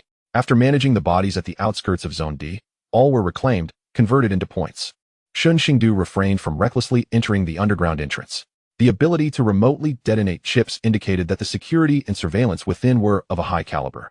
A direct assault would only alert the enemy. She required greater firepower and thorough preparation. Returning to the villa in Zone A, it was already 3 in the morning. The basement remained brightly lit. The Professor Chen Guodong, whom Shen Xingdu had rescued, was busy alongside his granddaughter, working on a complex machine. Old Shen still awake? Shen Xingdu descended the stairs, holding 2 cups of hot milk. Upon seeing her, Chen Guodong excitedly removed his glasses, his beard trembling with enthusiasm. Miss Shen, the materials you brought back are simply perfect. Especially those crystal core ores. Their purity exceeds anything I have encountered at the Academy of Sciences. He gestured toward a cylindrical device, no larger than a microwave, emitting a soft blue glow. This is the prototype of the miniature arc reactor. Just give me 3 days. No, 2 days, and I can have it calibrated. Once activated, this small device will generate power equivalent to that of a medium-sized power plant. Moreover, it will be clean energy, providing an endless supply. Shen Xingdu gazed at the blue apparatus, satisfaction gleaming in her eyes. Infinite energy. This was the most extravagant dream in a post-apocalyptic world. With it, her RV would no longer be constrained by fuel. Her villa could activate a 24-hour high-power defense grid. And she could even utilize some of the heavy energy weapons from the system shop that she had previously shunned due to their high energy consumption. What other materials do you require? Shen Xingdu inquired. A stabilizer for the core, Chen Guodong frowned. The reactor's energy is too volatile. It necessitates a special high-temperature superconducting material for the shell. Such materials can only be found in the core laboratory of the Ark base. The core laboratory? Another laboratory. Shen Xingdu smirked. It appeared that whether for the truth of the Ark or for the reactor, she had no choice but to venture into that laboratory. Leave the materials to me. Taking a sip of milk, she glanced at the little girl who had fallen asleep in her cot. The child's complexion had improved considerably, evidently benefiting from the milk and antibiotics over the past few days. Old Shen, rest assured in your research. Here, no one can harm you and your granddaughter. Gratefully, Chen Guodong nodded. He had never dreamed that in this apocalypse, he would encounter such a benefactor. One who not only provided the best equipment, but also ensured the best living conditions. Miss Shen, you need not worry. As long as the materials are secured, I will pour every ounce of my being into constructing the reactor for you. In that case, you will be the true deity in this post-apocalyptic world. Emerging from the basement, Shen Xingdu did not take a moment's rest. She opened the system shop. With the recent auction and the recovery of the bodies, her survival points had surged past the 800,000 mark. It was time to upgrade the hammer's equipment. Exchange for Beginner Beast King Armor, custom version. Exchange for Feral Rage Potion, no side effects version. As a flash of light enveloped her, a sleek, black, technologically advanced alloy armor materialized in her hands. This armor not only shielded the hammer's back and limbs, but also featured titanium alloy blades affixed to the tips of its claws. Hammer, come try on your new attire. The hammer scampered over eagerly. Clad in the armor, the already fierce honey badger transformed into a miniature armored beast. It swung its paw, effortlessly cleaving a steel plate in two. Not bad, Shen Xingdu nodded in satisfaction. Now, it's time to prepare a grand gift for our enemies. Chapter 57, Undercurrents. Qin Feng's warning. 2 days later, Qin Feng returned. The first thing he did upon arrival was head straight to Shen Xingdu's villa in Zone A. Captain Qin. What a rare visitor, Shen Xingdu remarked as she bathed the hammer in the yard, ensuring cleanliness even in armor. Not overly surprised by Qin Feng's travel-worn appearance. She noted his troubled expression, marked by deep fatigue and a hint of anger. Can we talk inside? He glanced around cautiously. Shen Xingdu nodded and ushered him indoors. After a warm cup of tea, Qin Feng finally spoke. I heard you made quite a splash at the auction. Even using strawberries to slap the faces of those powerful figures? What's the matter? Did someone come to complain? Shen Xingdu asked nonchalantly. Not exactly. They wouldn't dare. Qin Feng replied with a wry smile.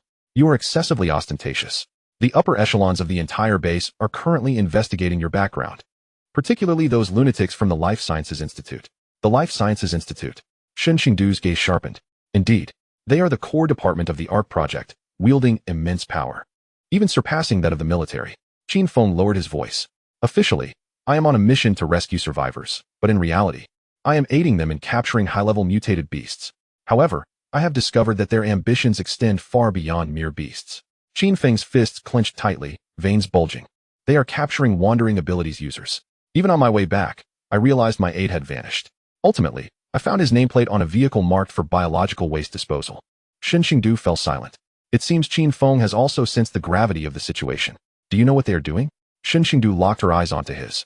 I am unaware of the specific details, yet I know they are conducting some extremely inhumane experiments. Qin Feng inhaled deeply. I have come to warn you. Your physical prowess and financial resources have already drawn their attention. They may categorize you as a special subject. Special subject? Shen Xingdu chuckled, a glint of cold light flashing in her eyes. How fortuitous, for I too wish to have a word with them.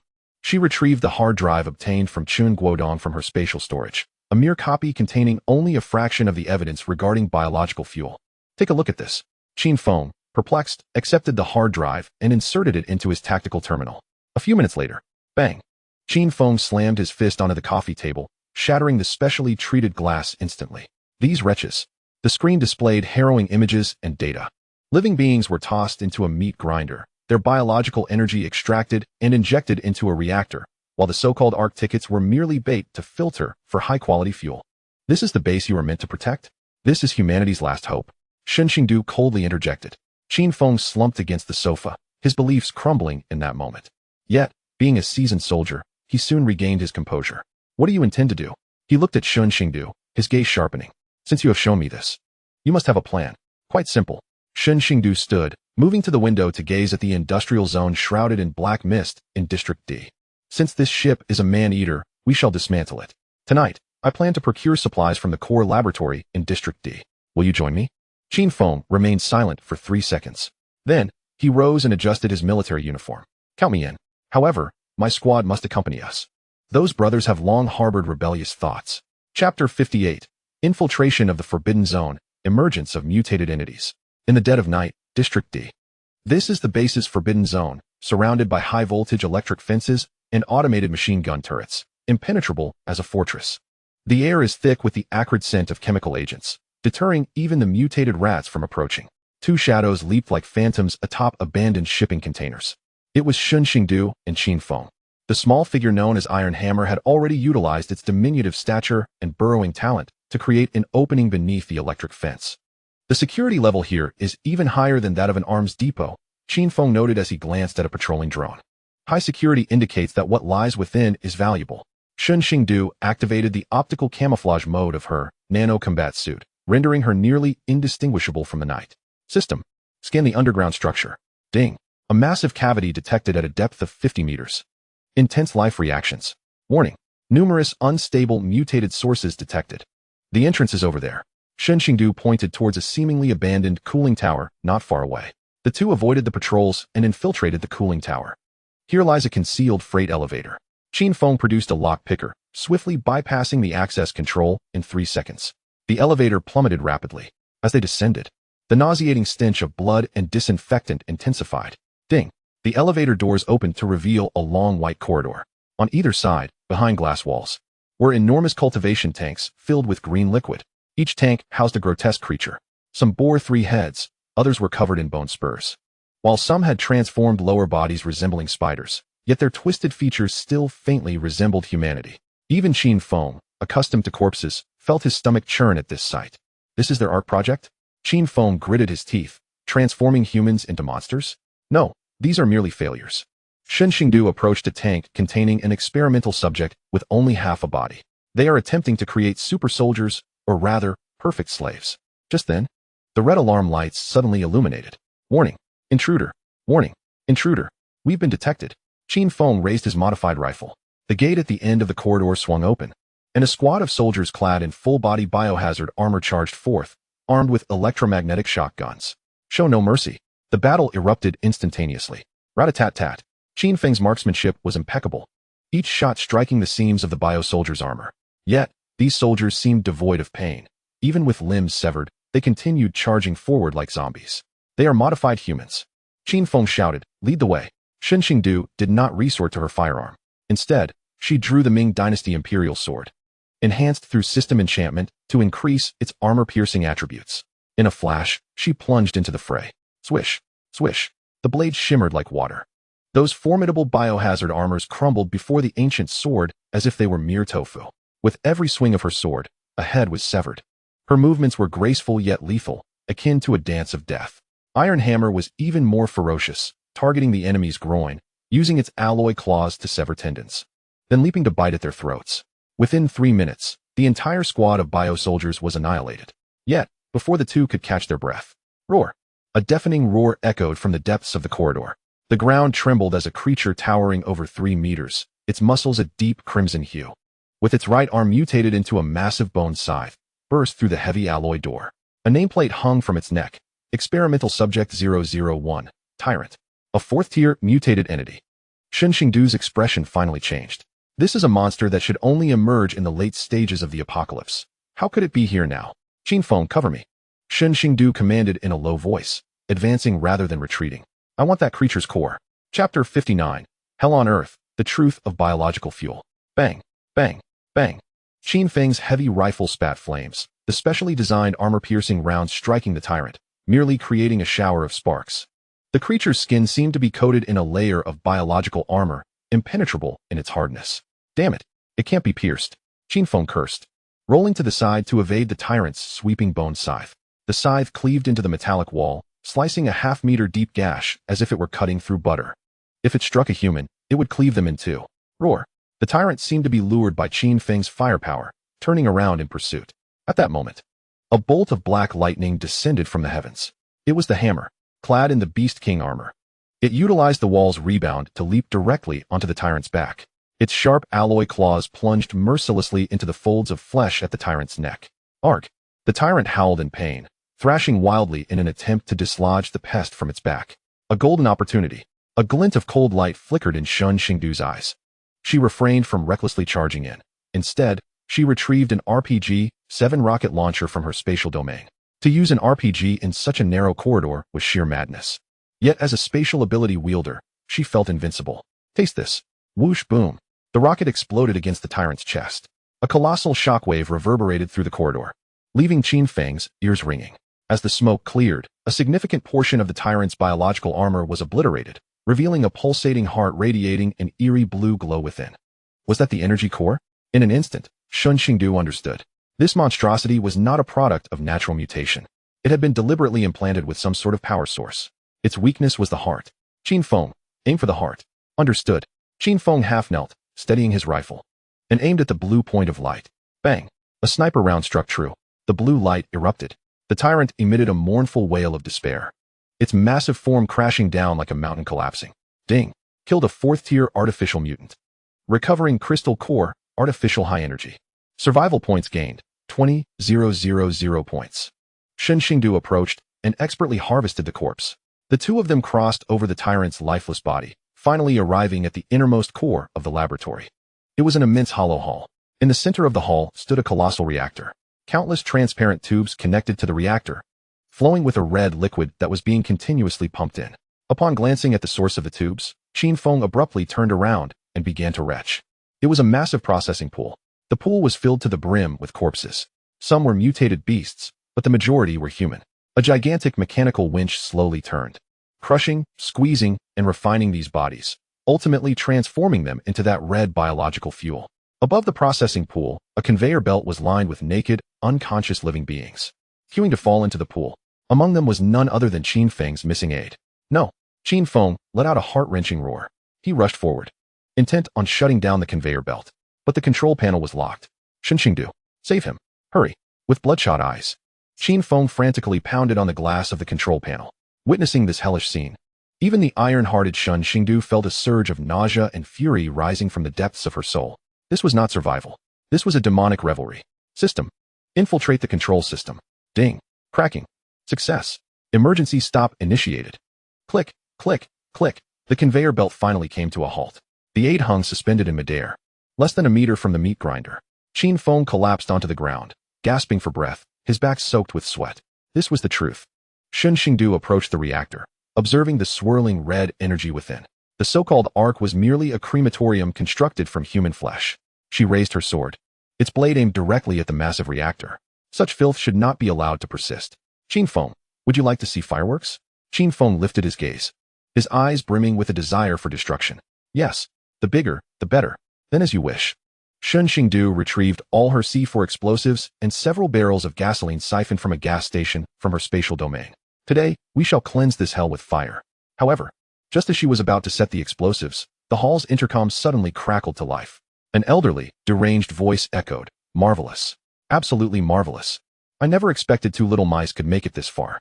But do you think that having seen the truth, you can escape with your lives? The destruction program has been initiated. Countdown, 3 minutes. As the perfect accompaniment to my masterpiece, you should feel honored." Shen Xingdu's expression changed.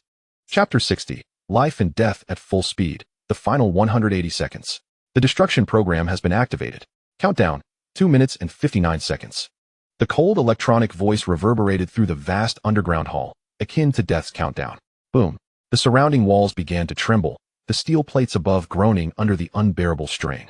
The pipes connecting to the massive reactor burst one by one, spewing forth red biological fuel like molten lava. Wherever it flowed, the metal floor was corroded, sizzling ominously. Move. Forget the explosives. Shen Xingdu yanked Qin Feng, still slumped on the ground, to his feet, effortlessly pulling the unconscious aide into her spatial domain.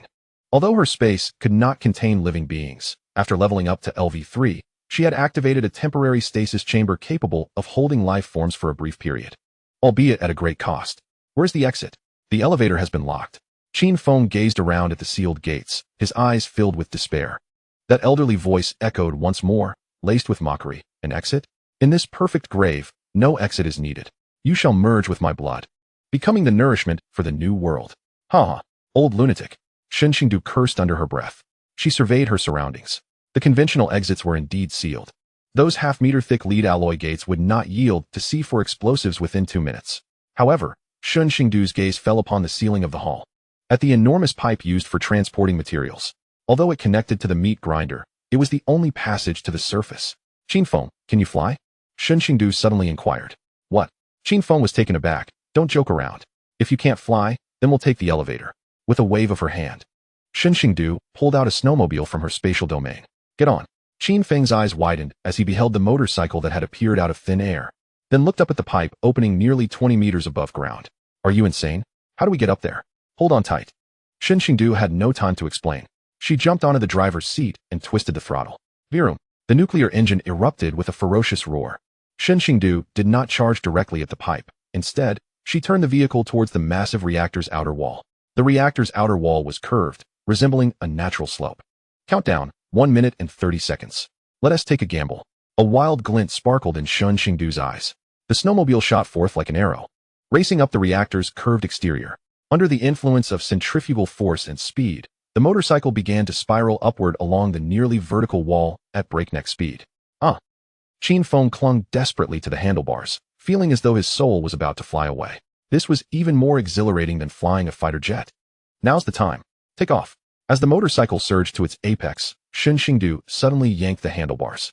Using the protrusion at the top of the reactor as a launch pad, the snowmobile traced a breathtaking parabolic arc through the air, accurately plunging into the narrow 2-meter-wide entrance of the conveyor tunnel. Crash! The motorcycle slammed against the inner wall of the tunnel, skidding for dozens of meters before coming to a halt. Countdown, 30 seconds. Run. Ascend. The duo abandoned the vehicle and frantically scrambled up the maintenance ladder along the tunnel's inner wall. The tunnel was pervaded by a nauseating stench of blood, and the slick grease made it difficult to grasp the handrails. Though Iron Hammer was clad in armor, his sharp claws allowed him to ascend the fastest. Resembling a large black gecko. 10, 9, 8 The countdown echoed through the ventilation shafts, growing increasingly frantic. At last, a faint glimmer of light appeared ahead. The exit to the surface. Get down, Shen Xingdu shouted, and in the instant they burst from the tunnel, he conjured a massive tower shield from thin air, shielding both of them. Boom! A deafening explosion reverberated from the depths below. A terrifying wave of heat, mingled with a crimson shockwave, surged through the tunnel, erupting like a volcano, hurling both individuals along with the heavy manhole cover into the sky. On the ground of Area D at the Ark base, patrolling soldiers were struck with terror as the abandoned cooling tower suddenly detonated like an enormous firework. A column of red light shot into the heavens, staining the entire night sky crimson. In midair, Shen Xingdu and Shen Xingdu were propelled several meters high by the shockwave, then crashed heavily into a distant snowbank. Fortunately, the snow was thick enough, and with the cushioning of the energy shield and tower shield, although they landed in a disheveled state, their lives were not in peril. Shen Xingdu emerged from the snowdrift, spitting out snow foam, and gazed at the inferno that had engulfed the abandoned factory in the distance, a satisfied smile curling at the corners of his mouth. Although they hadn't successfully planted the explosives, the commotion was certainly significant. Shen Xingdu lay on the ground, gasping for breath, staring at the night sky that had been spared from destruction, and suddenly burst into laughter. Refreshing, truly exhilarating. This was the most audacious thing he had ever done in his life. Chapter 61. The Madman's Masterpiece. The Beast Tide sweeps in. However, the laughter did not last long. The aged and maniacal voice did not vanish with the explosion. Rather, it resonated through the base's extensive broadcasting system, echoing across the night sky. Warning! Warning! A major biological breach has occurred in Area D. Damn intruders. Did you think destroying the laboratory would put an end to this? Since you have obliterated my life's work, let the entire city accompany you to the grave. Ha! Accompanied by that deranged laughter, several concealed exits beneath Area D suddenly swung open. Roar! Roar! Roar! A series of chilling howls erupted. Following that, countless shadows surged forth from the depths. These were not mere mutated beasts, but failed experimental subjects. Spiders with human faces, giants with rotting flesh, and bone spear zombies moving at incredible speeds. These monsters, once locked away in the depths of the laboratory and deemed waste, had now been unleashed by that madman. Fueled by endless aggression from prolonged torment and drug stimulation, they surged forth. This is bad. That's a beast tide. Shen Feng's expression changed dramatically. He realized these monsters were set to ravage the city. Shen Xingdu's gaze hardened. That old fool is a thoroughgoing misanthrope. The creatures erupted from Area D, attacking anything in sight. The guards at the edge of Area D had yet to react before being pounced upon by several face spiders, and were instantly torn to shreds. The screams and gunfire shattered the base's tranquility. Quick, back to Area A. We must organize a defense. Shen Feng struggled to rise. If these creatures breached the residential area, the consequences would be unimaginable. There was no time to waste. Shen Xingdu pointed ahead. Before them, a dense horde of monsters surged like a black tide towards the brightly lit areas B and C. Moreover, a portion of the creatures seemed to have received some form of command, turning to head directly towards Shen Xingdu and Shen Feng's position. It seems we have been marked. Shen Xingdu observed several massive crimson dots on the radar. Those were several high-level experimental subjects, some even nearing the 4th tier. Shen Feng, where's your team? They're outside providing support, but with this scale, Shen Feng gritted his teeth. We can't hold them off. Shen Xingdu took a deep breath. Since evasion is not an option, we shall fight our way out.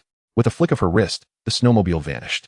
In its place appeared a larger vehicle, a light armored assault vehicle equipped with dual 20mm autocannons, previously borrowed from the Black Skull Legion and modified with a limitless ammunition supply. Get in. You drive. Shen Xingdu pushed Qin Feng into the driver's seat and leaped atop the turret. Iron Hammer, you too. Clear off any pests climbing onto the vehicle. Virum. The armored vehicle roared to life. Target, Area A. Full speed ahead. Qin Feng slammed the accelerator to the floor.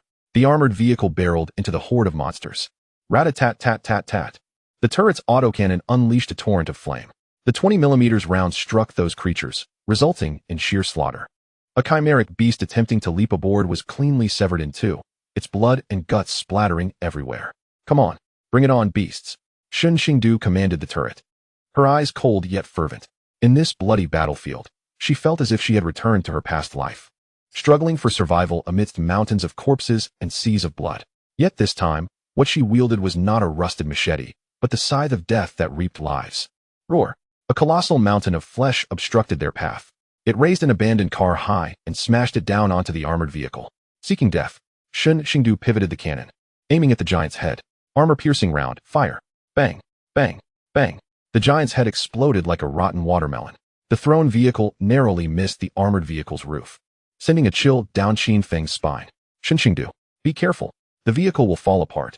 Qin Feng shouted. Stop the chatter. Just drive. The armored vehicle forged a bloody path through the sea of monsters. Behind them, Area D had completely fallen, flames shooting into the sky. And this man-made disaster had only just begun. Chapter 62, Citywide Manhunt, Enemies Everywhere. As Shen Xingdu and Qin Feng drove their battered armored vehicle back to the edge of Area A, dawn was breaking. Yet, instead of reinforcements, they were met with the ominous muzzles of guns.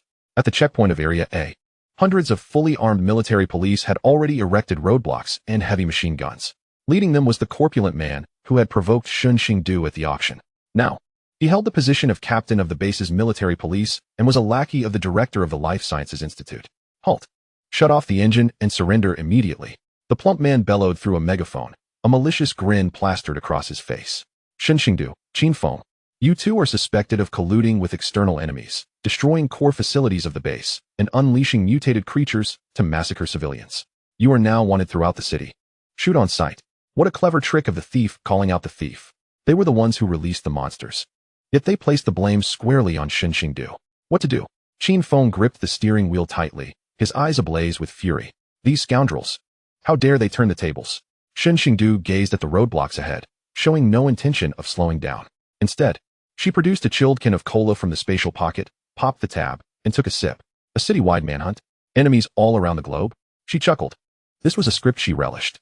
She patted Qin Feng's shoulder. Captain Qin, can you rely on your subordinates? Absolutely. They are brothers who have fought alongside me through thick and thin. That's reassuring. Shen Xingdu pointed to the communicator beside her. Contact them. If this base cannot accommodate us, then we shall find a new master for it. With that, she stood up and grasped the handle of the automatic cannon once more. Fatty, I'm going to give you something big this time. Fire. Boom. It was not the sound of the cannon, but rather an RPG rocket that Shen Xingdu had pulled from her spatial pocket. The rocket, trailing flames, struck the command vehicle at the checkpoint with pinpoint accuracy. Kaboom. Fatty hadn't even had the chance to utter a second word before the shockwave from the explosion hurled him into the air, rolling into the snow like a ragdoll. His fate unknown. Enemy attack. Counterattack. The gendarmerie descended into chaos. Seizing the moment, Qin Feng slammed the steering wheel, and the armored vehicle crashed through the roadblock, barreling into Area A. However, they did not return to the villa. It was surely surrounded by now. To the broadcasting station, Shen Xingdu commanded. The broadcasting station? Qin Feng was taken aback. Isn't that old madman fond of spreading rumors over the airwaves? Exactly. We shall use the broadcast to unveil the truth to everyone. Shen Xingdu shook the hard drive containing the evidence in her hand.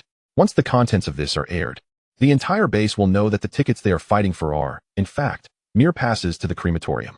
At that point, we won't even need to lift a finger. The million desperate refugees and deceived soldiers will tear those lofty lords to shreds. This was a lethal gambit, igniting a riot that would utterly dismantle the existing order.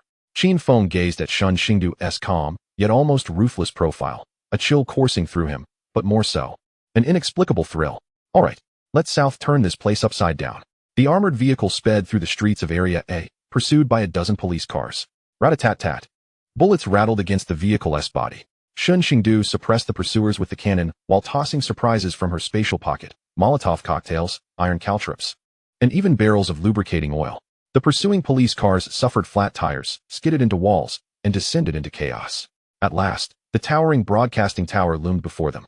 Yet, stationed beneath it was an elite special forces unit, with 2 exoskeleton mechs guarding the entrance. A direct assault was out of the question. Qin Feng frowned. Who said anything about a direct assault? Shen Xingdu retracted the cannon, a mysterious smile playing at her lips. System, activate, EMP electromagnetic pulse bomb. With a flick of her wrist, an inconspicuous blue metallic sphere appeared in her palm. Go, Pikachu! She hurled the metallic sphere towards the base of the tower.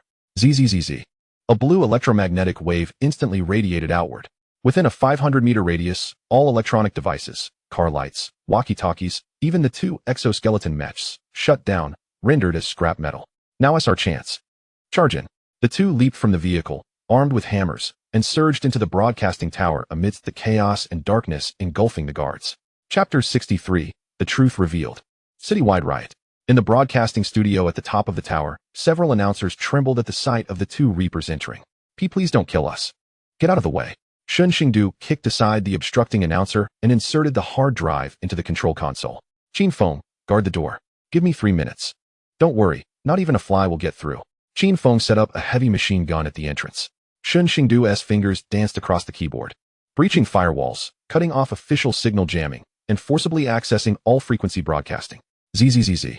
At the same time, across every corner of the Ark base, whether in the opulent Area A or the filthy, crowded underground city, every radio, television, and even personal communication devices erupted with a cacophony of static. Then, a red warning symbol flashed on all screens. Following that, a video began to play automatically. It depicted the grim scenes of the underground laboratory in Area D, the massive meat grinder, the crimson biological fuel. Rows of living humans suspended on the conveyor belt awaiting their demise, alongside an elderly voice recording. As the burial gifts of my perfect creations, you should feel honored. Silence fell over the city. Everyone paused in their actions, staring blankly at the screens. Those waiting in line for relief rations, those laboring tirelessly for contributions, and those women who sold everything for tickets. Expressions shifted from confusion to shock, ultimately igniting into a raging fury. That is my missing son. An older woman pointed at a corpse on the screen, letting out a heart-wrenching wail. That is my comrade. Didn't he die in battle? How could he be in that pool? A soldier clenched his rifle, his eyes bloodshot. It's all a deception. The Ark is a lie. They've been slaughtering us like pigs. Anger ignited like wildfire, instantly engulfing the entire base. Kill those beasts. Overthrow them. The riot commenced. The once rigid hierarchical structure crumbled in that moment. Refugees in Area C toppled the barbed wire and surged into Area B. Workers in Area B picked up wrenches and hammers, joining the fray. Even some frontline soldiers turned their weapons around, joining the uprising. Meanwhile, at the top of the broadcasting tower, Shen Xingdu watched the citywide riot index on the screen, satisfaction swelling within her as she withdrew the hard drive. Mission accomplished. At that moment, intense gunfire erupted outside the door. The higher-ups had reacted, mobilizing aerial units to obliterate the broadcasting tower. Rat-a-tat-tat. Bullets shattered the glass, sending shards flying. Shen Xingdu, we can't hold them off much longer. Helicopters are coming. Qin Feng shouted. Retreat. Shen Xingdu pulled Qin Feng along, bypassing the stairs. They reached the shattered window. Jump down. Qin Feng glanced down, swallowing hard. No, we're flying down. Shen Xingdu waved her hand. A 2-person small aircraft materialized outside the window, hovering in midair. Go. The 2 jumped into the cockpit. Boom. A missile struck the broadcasting tower, engulfing the top floor in flames. Yet amidst the inferno, the black aircraft soared like a phoenix reborn, ascending into the sky, racing towards Area A, leaving behind a cadre of stunned helicopter pilots. What kind of technology is that? Chapter 64. Everyone evolves, forming a divine squad. The city was in chaos. The Life Sciences Institute and military high command were preoccupied with suppressing the uprising, leaving no time to pursue Shen Xingdu. This granted her precious respite. The aircraft landed in the courtyard of the villa in Area A. At this moment, the villa has been transformed by Professor Chen Guodong into a veritable fortress of steel. The walls have been heightened to 5 meters and are now electrified with high voltage. Within the courtyard, for automated artillery turrets, stand vigilant. In the basement, the mini-arc reactor hums steadily, emitting a ghostly blue glow that provides a continuous flow of energy to the entire villa. Miss Shen, Team Leader Qin, you have returned. Professor Chen Guodong greeted them, accompanied by his granddaughter. What is the situation outside? It's in utter chaos. Completely chaotic, Qin Feng replied, descending from the aircraft with a grave expression. The entire base has split into 3 factions, the Royalists led by the Academy of Sciences, the Insurgents, and us. Indeed, they have now become a third force. Although they are the fewest in number, they possess the strongest individual combat capabilities, the most advanced technology, and the most abundant resources.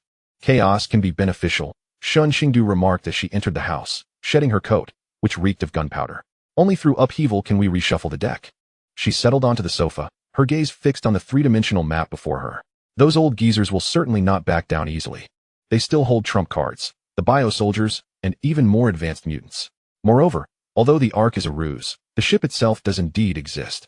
She pointed to the location of Shanghai port on the map. Doc, there is a massive nuclear-powered vessel, akin to a moving city. Our objective is not to dominate this decrepit base. Shen Xingdu's eyes blazed with fervor, but to seize that ship. Since it was constructed from the flesh and blood of countless individuals, it is only fitting that we take control of it, allowing it to truly become humanity's Arkansas. Qin Feng's eyes sparkled with excitement. Seize the ship? Precisely. Seize the ship. Shen Xingdu activated the system panel. Despite the substantial depletion of her points over the past few days, the completion of hidden achievements such as Destroy Evil Laboratories and Expose the Truth had granted her a significant reward. Current survival points, 1, 5 million. Upgrade the space to LV4. Exchange for Heavy Mech, Titan Blueprint. Exchange for Gene Enhancer, 2nd level. In Area A, the Mountain Villa, the outside world had descended into utter turmoil. Gunfire, explosions, and the roars of monsters echoed day and night. Yet within this villa, fiercely guarded by electrified fences and automated artillery, there existed a solemn, yet hopeful tranquility. The basement had been transformed into a temporary training ground. Qin Feng and his 12 elite Special Forces soldiers, including the previously rescued Lieutenant Zhang Hu, each held a test tube emitting a faint golden glow. This was the 2nd-level gene enhancer that Shen Xingdu had exchanged for with her survival points. Unlike the previous rudimentary version, this enhancer not only significantly boosted physical attributes, but also had a certain probability of awakening or enhancing supernatural abilities. Brothers, Qin Feng rose, his gaze sharp as a blade. Those beasts outside who treat people as mere fuel are destroying our homeland. We once vowed to protect the people, but we have been deceived. Now, there exists but one opportunity for us to atone, and only one chance for us to survive. He raised the test tube, looking towards Shen Xingdu, who stood on a platform. Miss Shen has given us this chance. From this day forward, our lives belong to her. Boom. A surge of formidable energy erupted within them. Unlike the agony from the rudimentary enhancer, the sensation from the perfected version felt as though they were immersed in a tempest of magma and ice. Every cell being shattered and reformed. Half an hour later, Lieutenant Zhang, who was the first to open his eyes, his muscles bulged as if inflated, and a faint stone-like pattern appeared on the surface of his skin. He struck the sandbag before him with a powerful fist. Bang! The specially made leather sandbag exploded, scattering iron sand everywhere. Power type, supernatural ability. And it comes with petrification defense. Qin Feng exclaimed in delight. Soon after, the other team members also began to awaken. Some manifested speed, others developed eagle vision, and some awakened fiery enchantments. While most enhancements were merely physical, the combat prowess of this small team had undergone a qualitative leap. The most transformed, however, was Qin Feng. A visible vortex of wind blades swirled around his body. Wind-type supernatural ability? Shen Xingdu raised an eyebrow. Thus, a super special forces team composed entirely of 2nd-level enhancers was born. In this apocalyptic phase, they represented an invincible force. The equipment must keep pace. Shen Xingdu announced with a sweeping gesture. The spatial door opened, and boxes of brand new gear were hurled forth. Exoskeletal power armor, 1 for each individual. Gauss electromagnetic rifles, with infinite ammunition. And this, Shen Xingdu pointed to a corner filled with futuristic heavy motorcycles. Hover assault bikes. No wheels needed, they fly directly. Qin Feng, this will be your steed. As they beheld the array of equipment that seemed only to belong in science fiction, these seasoned Special Forces soldiers were left speechless. Is this meant for fighting aliens? Zhang Hu wondered, drooling over the electromagnetic rifle. Standing atop the platform, Shen Xingdu gazed down upon her rejuvenated team. This is merely the beginning. In 3 days, we will seize that ship. I intend to make those lofty aristocrats understand what it means to be struck down from a lower dimension. Now, everyone, adapt to the equipment. Hone your tactics. Yes. The roar resonated through the air. Meanwhile, in another corner of the villa, Professor Chen Guodong was busy with his granddaughter around the now partially completed Titan mech. Although it was merely a skeleton due to insufficient materials, Miss Shen, the reactor has successfully connected to the grid. Energy output is stable. Good. Shen Xingdu gazed out at the blazing inferno that was once the base. Everything is in place. We merely await the right moment. Chapter 65. The Madman's Trump Card. The Death Tyrant Legion. In the core area of the base, 5 floors beneath the Life Sciences Academy, lay the deepest and safest part of the entire Ark base.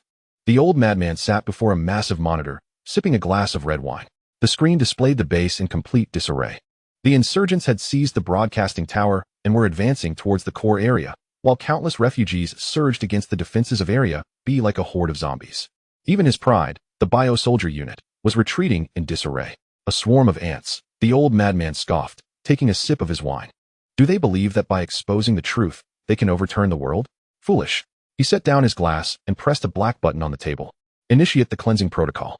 However, the assistant beside the director trembled as he spoke. The Death Series experimental subjects are still unstable. Once released, they may indiscriminately attack. Even our people, what of it? The old madman's eyes gleamed with madness. The old world has been tainted. Only a thorough cleansing can bring forth rebirth. Those worthless soldiers are fortunate to become fodder for the Reaper. Execute. Yes.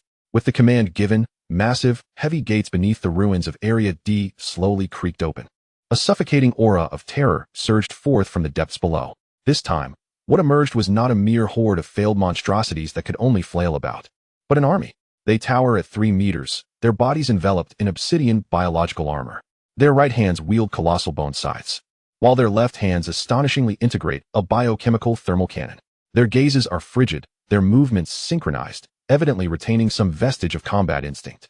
These are the ultimate biological weapons.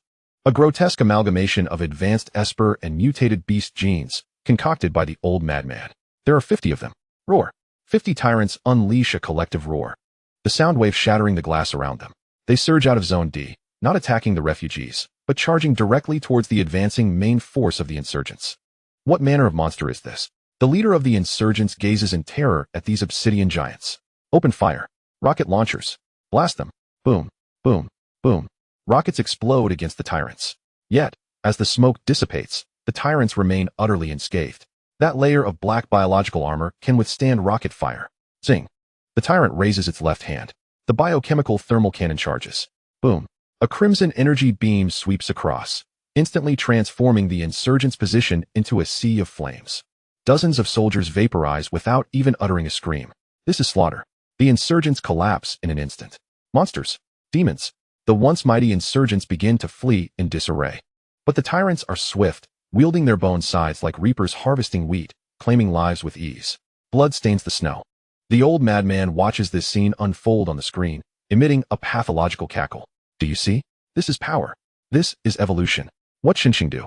What Qin Feng? Before my Death God Legion, they are nothing but refuse. Send the location of that woman to Tyrant 1. A glint of malice flickers in the old madman's eyes. I want her alive. Her genes must be delectable. On the morning of the 3rd day, the chaos at the Ark base has been brutally quelled by the Death God Legion. The streets are littered with corpses, blood frozen into crimson glaciers. Survivors tremble in the ruins, afraid to make a sound. 50 tyrants patrol like guardians of hell on the outskirts of the core zone. Meanwhile, the enormous vessel, the Noah's Ark, has ignited its engines, billowing thick black smoke, poised for departure. In Area A, at the hillside villa, alarms suddenly blare. Warning. High energy response detected approaching. Quantity, 10. Type, Tier 4 biological weapons. Shen Xingdu stands on the terrace, gazing at the 10 black giants advancing towards him. Wherever they tread, walls crumble, and the earth trembles. They have finally arrived. Shen Xingdu feels no fear. Rather, he is filled with exhilaration. Qin Feng, hold the villa with your team. Leave these 10 behemoths to me. Alone? Qin Feng gasps in astonishment. These are monsters that can withstand rocket fire. Who said I am alone? Shen Xingdu snaps his fingers. Elder Chun, open the hangar doors. Virum. The underground garage doors of the villa slowly open. The ground shakes. A 5-meter-tall steel giant emerges, accompanied by the groans of the hydraulic system. Its entire form is silver gray, its streamlined armor exuding an aura of advanced technology. In its left hand, it wields a massive energy tower shield, while its right grips a 4-meter-long chainsaw sword. On its back, 2 Hive missile launchers are mounted. The cockpit in its chest radiates a ghostly blue glow. It is the mini-arc reactor, roaring to life. Titan Mecha prototype. Though it has yet to reach its final form due to material constraints, this mecha's combat capability, bolstered by Shen Xingdu's boundless resources, is sufficient to dominate this era. Seated within the cockpit, Shen Xingdu connects her neural interface to the holographic helmet. Mental synchronization rate, 98. Power output, 100. Weapon systems, online. She flexes her fingers, and the mecha's enormous mechanical hand mimics her movements. Come on, big guys. Allow me to showcase what true romance looks like. Oh no, the romance of a leading lady. Boom.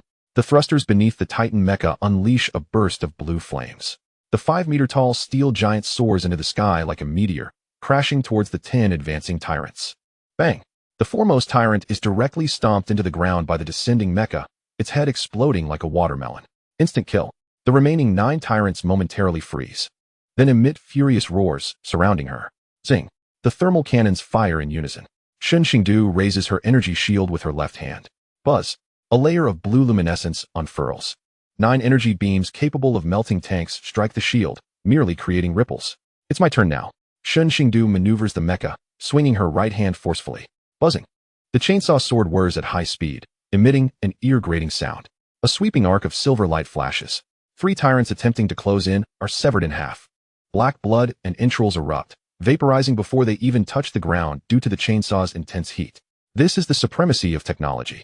Before the nuclear-powered Titan mecha, so-called biological weapons are nothing more than slightly tougher chunks of flesh. The battle lasts a mere 5 minutes. The 10 death god tyrants, once the bane of the entire base, are reduced to a mass of flesh strewn across the ground. Shen Xingdu, piloting the mecha, stands atop the corpse of the last tyrant, raising the chainsaw sword high, pointing it towards the towering Life Sciences Institute building in the distance. Her icy voice echoes through the loudspeakers. Old man, clean up your neck and wait. I'm coming to collect tickets. Chapter 66, like a raging tide, piercing through the core zone. The battle in Area A spreads like wildfire through the eyes of drones and survivors across the entire base. My goodness. Is that a Gundam? That female fiend possesses such weaponry. We are saved. She has come to slay that old madman. The insurgents and survivors, once steeped in despair, find hope rekindled within their hearts. Brothers, follow that mecha. Charge into the core zone. Snatch those tickets. Survive. Countless individuals crawl out from the ruins, trailing behind the Titan mecha, forming an unstoppable tide. Shen Xingdu pays no heed to those behind her. Her singular focus is on the arc at the port. Qin Feng, keep your squad close. We'll launch a direct assault on the port. Understood. Qin Feng rides a hovering motorcycle, flanked by 12 fully armed super soldiers, tasked with clearing away any lurking threats. The team surges forward with unrelenting momentum. The defense line in the core zone crumbles before the Titan mecha as if it were mere mist. Heavy machine guns, cleaved apart. Tanks, crushed underfoot. Biochemical soldiers, mere snacks for a hammer. Before long, the team reaches the port gate. Here, the last remnants of the Life Sciences Institute's forces are gathered. The remaining 40 tyrants, alongside thousands of fully armed mercenaries, have fortified their positions behind the shipping containers and defensive structures, crafting an ironclad barrier. The massive arc is already unmooring, slowly drifting away from the shore. They intend to flee. Qin Feng shouts. Can they escape? Shen Xingdu scoffs. System, activate the ultimate weapon of the mech, miniature nuclear cannon. The armor plates of the Titan mech retracted, revealing a heavy artillery piece emanating an aura of annihilation. Target, port defense line. Charge at 100. Fire. Boom. A blinding white energy projectile was launched. There was no earth-shattering explosion, only a deafening hum resonating in the air. The white light struck the heart of the defense line. Instantly, a white sphere with a diameter of 100 meters expanded. Within the sphere's radius, all containers and even the ground were vaporized in an instant, vanishing without a trace. Such is the might of a miniature nuclear weapon. The defense line was obliterated by more than half. The remaining defenders were rendered speechless in terror. What could they fight with? This was divine retribution. Surrender. We surrender. Countless individuals abandoned their weapons and knelt upon the ground. The few surviving tyrants, though unafraid, felt like mere lambs awaiting slaughter in the face of such overwhelming power. Charge in. Shen Xingdu took the lead, the mech striding across the searing molten ground towards the dock. The ark had left the shore, yet it was merely a few dozen meters away. This distance was an insurmountable chasm for an ordinary person, but for the Titan mech, it was but a leap. All thrusters engaged. The Titan mech leapt abruptly at the edge of the dock, its exhaust trailing a long flame. Bang! The several-ton mech crashed heavily onto the ark's deck, causing the entire vessel to shudder. Following closely, Qin Feng and the others utilized hoverbikes and grappling guns to ascend to the deck. Control the bridge. Secure the power room. Shen Xingdu commanded. Understood. The special forces quickly dispersed, neutralizing the remaining guards aboard the ship. Shen Xingdu disengaged the mech's piloting mode. as it was too large to enter the ship's cabin. Clad in exoskeleton armor and wielding a hammer, she made her way directly to the captain's quarters on the top level. Chapter 67. The Battle for the Ship, the Final Madness. Inside the Ark, extravagance was astonishing. The corridors were adorned with red carpets, and walls displayed famous paintings, even boasting a climate-controlled swimming pool and a cinema. Yet, the ship's lower levels were filled with countless slave cages and biochemical laboratories. This was a vessel steeped in blood and sin. Shen Xingdu carved her path towards the top level, effortlessly dispatching the guards in her way. At last, she stood before the captain's chamber door, a heavy vault-like entrance. Without hesitation, Shen Xingdu employed a thermal cutting gun to inscribe a circle. Bang! The severed steel plate collapsed. Inside the captain's chamber, an elderly madman with white hair sat in an expansive leather chair, clutching a red remote control. Beside him stood two tall, stunning women, their beauty marred by vacant expressions. "You finally arrived," Shen Xingdu, the madman declared, devoid of fear, his face alight with a morbid excitement. "Perfect genes, perfect physique. You are even more formidable than I imagined." Enough with the idle chatter. Shen Xingdu raised her weapon. "I will take the ship, and your life as well." "Ha ha ha." The madman cackled. "You wish to claim my life? Do you think I am not in control of this vessel?" He raised the remote in his hand. "The power core of this ship is linked to my heartbeat. Should my heart cease or I press this button, the core will detonate. The entire ship, along with this port, will be reduced to ashes. Want the ship? Then kneel. Become my test subject." Shen Xingdu narrowed her eyes. "Self-detonation? Another ploy. Do you think I would believe you?" "You may try," the madman taunted, his finger hovering over the button. "I know you are swift, but are you swifter than the signal?" The standoff ensued. At that moment, the two beautiful bodyguards flanking the madman suddenly moved, but they did not attack Shen Xingdu. Instead, one of them transformed her hand into a sharp bone blade, piercing through the madman's chest from behind. "Ugh!" The madman's eyes widened in disbelief as he turned back. You. Control disengaged." The bodyguard intoned in a cold, mechanical voice. "Directive reset. Allegiance to the new master." The madman's hand fell limply, the remote clattering to the ground. Before it could hit the floor, another shadow darted forward, a hammer. It deftly caught the remote and presented it to Shen Xingdu with a flourish. Looking at the bodyguard who had slain the madman, Shen Xingdu smiled. "System notification. Advanced intelligent biochemical entity detected. Original master deceased. Control forcibly transferred through system backdoor. Current allegiance, host." So that was it. Shen Xingdu chuckled. Her system had long since infiltrated the ship's main control. These two bodyguards had been covertly turned by her. "Well done." Shen Xingdu approached, kicking aside the madman's corpse as she took her seat in the captain's chair. A symbol of ultimate authority. Through the expansive floor-to-ceiling windows, she could see the port below, where countless survivors were cheering, celebrating the end of tyranny. In the distance, the vast sea, though frozen, shimmered with the light of hope under the rising sun. At that moment, Qin Feng's voice crackled through the intercom. "Xingdu, the power room is secured. Reactor stable. The bridge is under control. All systems normal." Taking a deep breath, Shen Xingdu pressed the button for the ship-wide intercom. Her voice resonated in every corner. "I am Shen Xingdu. From this moment forth, this vessel shall be renamed Xingdu. The Ark's deception has come to an end. However, this ship is real. All who are willing to abide by the new order may board. We set sail. Woo!" The resounding horn echoed into the sky, shattering the port's thick ice. This colossal vessel, bearing humanity's last hope, began its slow voyage into the unknown depths of the sea under the morning sun. Though the path ahead was uncertain and the apocalypse loomed, at least in this moment, they had found a direction. Chapter 68. The Happy Life of the Hammer, Extra 1. 3 months after Xingdu set sail, this once nuclear-powered Leviathan, formerly known as the Ark, had now completely transformed into Shen Xingdu's maritime kingdom. A strict and efficient point system was in place aboard the ship, with over 2,000 meticulously chosen survivors fulfilling their roles, maintaining an enviable order in the harsh, frigid seas. However, within this hierarchy, there existed an extraordinarily special entity.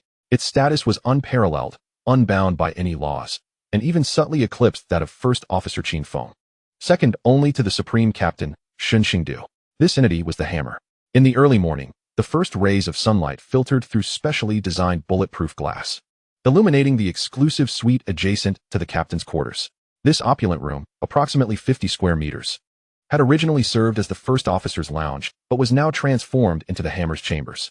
The floor was covered with a luxurious Persian carpet, 5 centimeters thick, and the walls displayed several abstract paintings, purportedly the hammer's artistic creations after tearing through the canvas.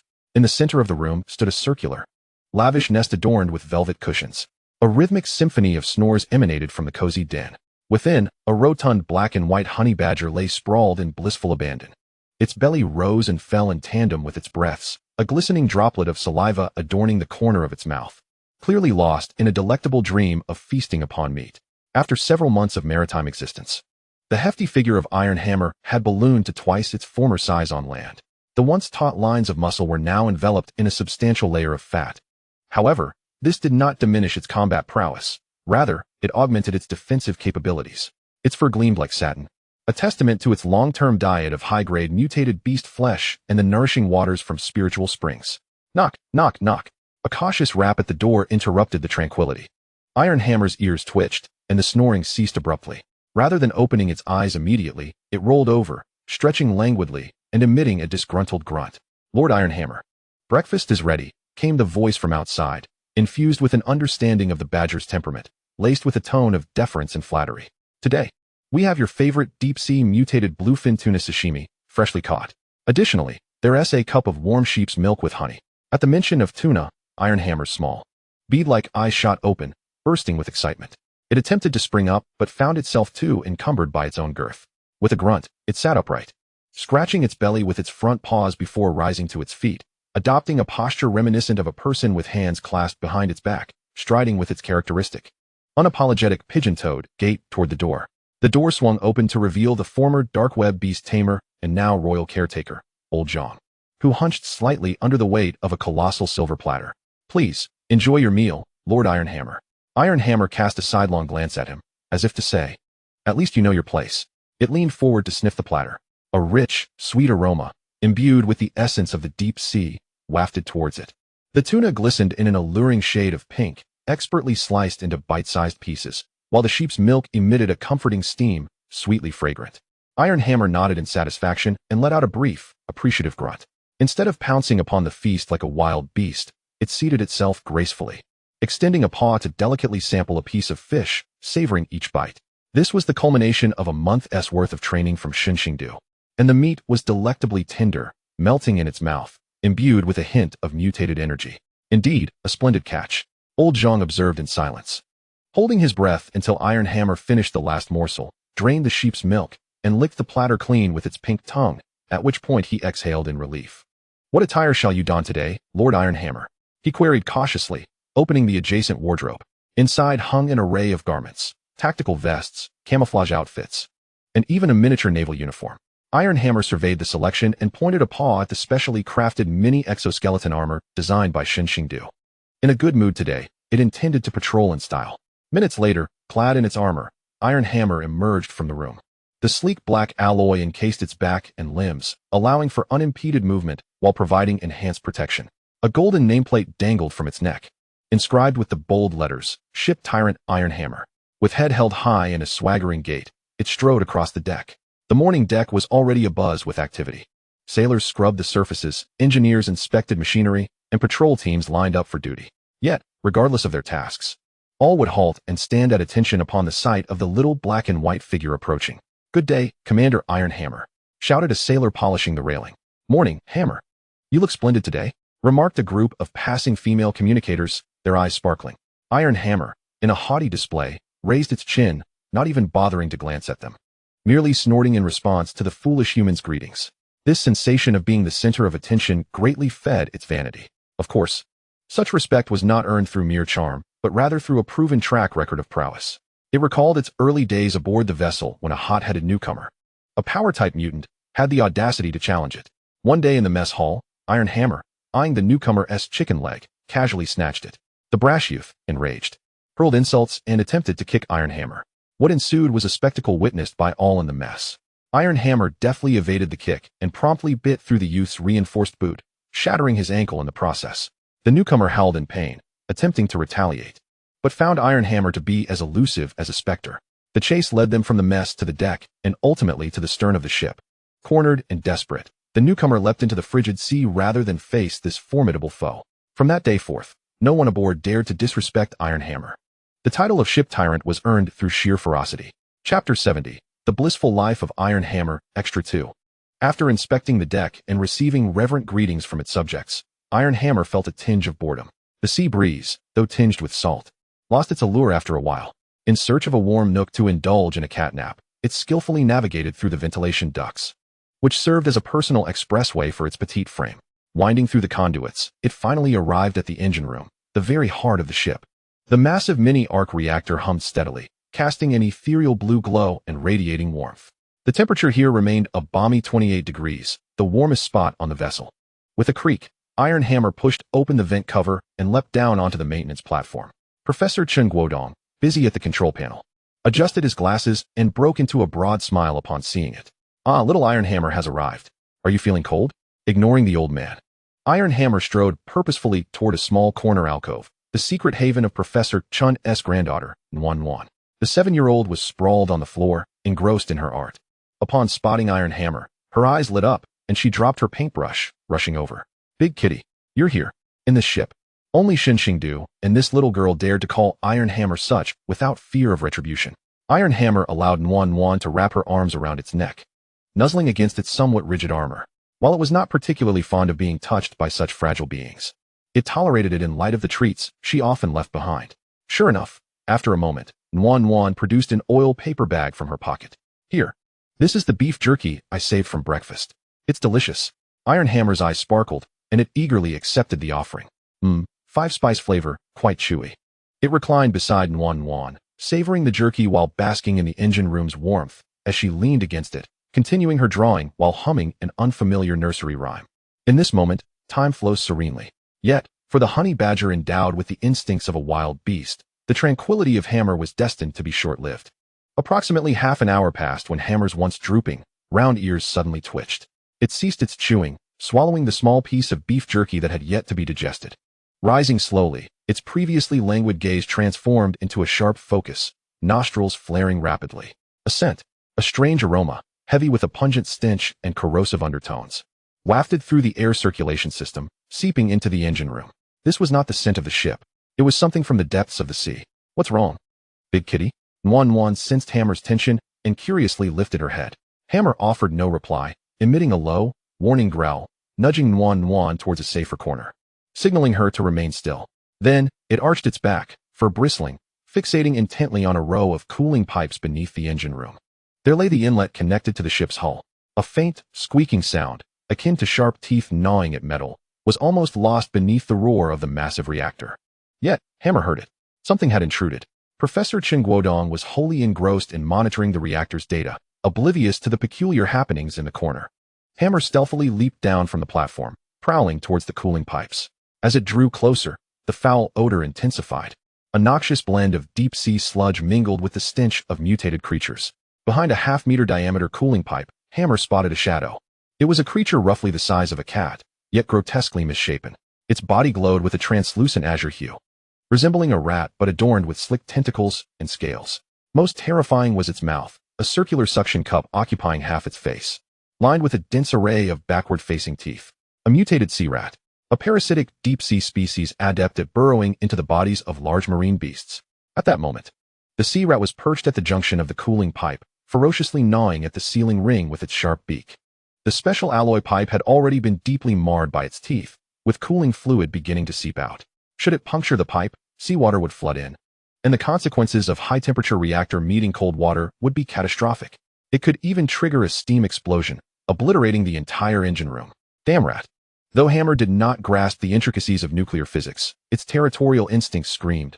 This creature was dismantling its cozy domain, threatening its caretaker. Unforgivable. With a roar filled with lethal intent, Hammer surged forth. It no longer concealed itself. Its powerful hind legs propelled it like a cannonball directly at the sea rat. The creature, evidently unprepared for the presence of a terrestrial predator in this realm of radiation and heat, was startled, instinctively attempting to retreat into the shadows. But it was too late. Hammer's speed was astonishing. Bam! It collided with the sea rat, sending it tumbling several times before crashing onto the metal floor. The sea rat emitted a piercing screech, its tentacles thrashing wildly in an attempt to ensnare Hammer. Those tentacles were laced with paralyzing toxins and corrosive slime. If they ensnared an ordinary dog or cat, they would surely succumb. But who was Hammer? It was the flat-headed beast that devoured venomous snakes, as if they were mere snacks. Several tentacles coiled around Hammer's legs, emitting hissing clouds of vapor. Without a second glance, Hammer opened its jaws wide, clamping down on one of the sea rat's primary tentacles. Crack. Like snapping a crispy bone, it severed it cleanly, chewing a couple of times before swallowing. Ugh, a bit salty, not particularly appetizing. The sea rat, in agony, unleashed its horrifying suction mouth, attempting to bite Hammer's neck. Hammer did not retreat. Instead, it pressed forward, using its size to its advantage, executing a nimble roll to evade the massive maw, and then leaping onto the sea rat's back. Despite the creature's slick, slippery slime, Hammer dug its sharp claws deeply into the sea rat's flesh. Die! Hammer unleashed its signature skill, savagely biting at the sea rat's nape. Splatter! Splatter! Black blood sprayed forth. The sea rat thrashed violently, dragging Hammer throughout the engine room, toppling tool racks and bending railings. The commotion finally roused Professor Chen Guodong. He gasped, "What is that?" The elderly professor turned to behold the scene, his face paling in terror, hastily pressing the red alarm button. Wail! The shrill alarm echoed throughout the ship. Engine room alert. Engine room alert. Intruding organism detected. By the time Shen Xingdu and Qin Feng burst into the engine room accompanied by a fully armed task force, the battle had already concluded. Amidst the chaotic tangle of pipes, Hammer sat proudly in a pool of blue blood. Its armor was corroded and pockmarked. A patch of fur missing from its back, revealing pink skin, rendering it somewhat disheveled. Yet its expression radiated immense pride. Beneath its paws lay the head of the mutated sea rat, completely decimated, its body twitching reflexively. Hammer stood with one foot atop the rat's head, using a claw to pick its teeth with a severed segment of the sea rat's tail. Upon seeing Shen Xingdu enter, Hammer promptly discarded the tail. Leaping down from the corpse, it scampered over to Shen Xingdu and, with a thud, collapsed onto the ground, rolling about while emitting a pitiful whimper, deliberately exposing its patchy back for her inspection. It seemed as though the ferocious beast from moments ago had transformed into a wronged little baby. The speed of this transformation rivaled that of a Sichuan opera face-changing performance. Qin Feng's lips twitched. If this performance were staged before the apocalypse, it would surely earn an Academy Award. Shen Xingdu found herself both amused and exasperated. She recognized that this little creature was merely acting to garner sympathy for treats. Yet, surveying the wreckage and the horrifying corpse of the sea rat, a chill ran down her spine. Had Hammer not detected the threat in time, the ship might have faced dire consequences. All right, enough of the theatrics. Shen Xingdu crouched down, disregarding the foul odor emanating from Hammer, and scooped it up in her arms. You are the true hero, aren't you? She produced a vial of advanced biological repair fluid, pouring it onto Hammer's wounds. The injuries healed at an observable pace, even sprouting new fur. Qin Feng, immediately inspect all water inlets and outlets at the ship's bottom, and install the highest grade filters and biological sensors. Shen Xingdu commanded, her gaze turning steely. Such an incident must never occur again. Understood. Qin Feng responded, setting off. As he passed by Hammer, he couldn't resist reaching out to pat its head in appreciation. However, Hammer instantly bared its teeth, displaying a fierce countenance that warned him to back off. Qin Feng sheepishly withdrew his hand. Well, it seemed this ship's tyrant remained steadfast in its dominance, yielding only to Shen Xingdu. That evening, in recognition of Hammer's valiant performance, Shen Xingdu hosted a celebratory feast for it in the captain's quarters. The main course consisted of a whole roasted lamb, accompanied by an array of gourmet canned delights. Iron Hammer lounged at the table, indulging heartily. Beside him, Shen Xingdu held a glass of red wine, gazing out at the starry sky. Iron Hammer. She gently scratched under his chin. Iron Hammer mumbled, his mouth stuffed with meat. Tell me, if one day I can no longer fight, will you protect me? Iron Hammer paused his feasting. He lifted his head, his small eyes earnestly studying Shen Xingdu. Then, extending his greasy paw, he pat her hand with a resolute and commanding gaze. Fear not, woman. As long as I am here, no one aboard this vessel shall lay a finger on you. Even if the Dragon King of the Sea arrives, I will pluck his dragon whiskers to use as noodles. Such was the promise of a honey badger, and the essence of a ship's tyrant. Chapter 72, The Romance of a Straight Man, Extra 1. Near the equator, although the temperature remained around freezing, for survivors accustomed to the frigid depths of -60 or 70 degrees, it felt like a warm spring day. The sea exhibited a profound and eerie azure hue, unfathomable in its depth. On the bridge, Shen Xingdu donned a thin tactical vest, draped with a windbreaker, as she held a cup of iced coffee. Peering through the expansive floor-to-ceiling windows at the horizon where sea met sky, a sea breeze wafted through the slightly ajar window, tousling the strands of hair framing her face. Suddenly, a thick, warm coat was draped over her shoulders. Didn't I tell you? Though it's not frozen here. The humidity is heavy and can seep into your bones, came a steady and familiar voice from behind. Qin Feng, clad in a black tactical uniform, approached with 2 freshly baked compressed biscuits in hand. Despite the current abundance of supplies, he preferred this, claiming it was to maintain his wild instincts. Though Shen Xingdu saw it merely as a professional habit. Turning to face him, she met his deep and focused gaze, which was usually ice-cold towards others but melted into warmth when directed at her. She tightened her coat, a playful smile gracing her lips. "Isn't it fortunate to have you, my personal human heater, by my side?" Qin Feng paused, a hint of red coloring his ears, then chuckled helplessly. Offering her the biscuits, just baked, with your favorite nut bits. Shen Xingdu accepted the biscuit and took a bite, savoring the crispy texture infused with the aroma of nuts.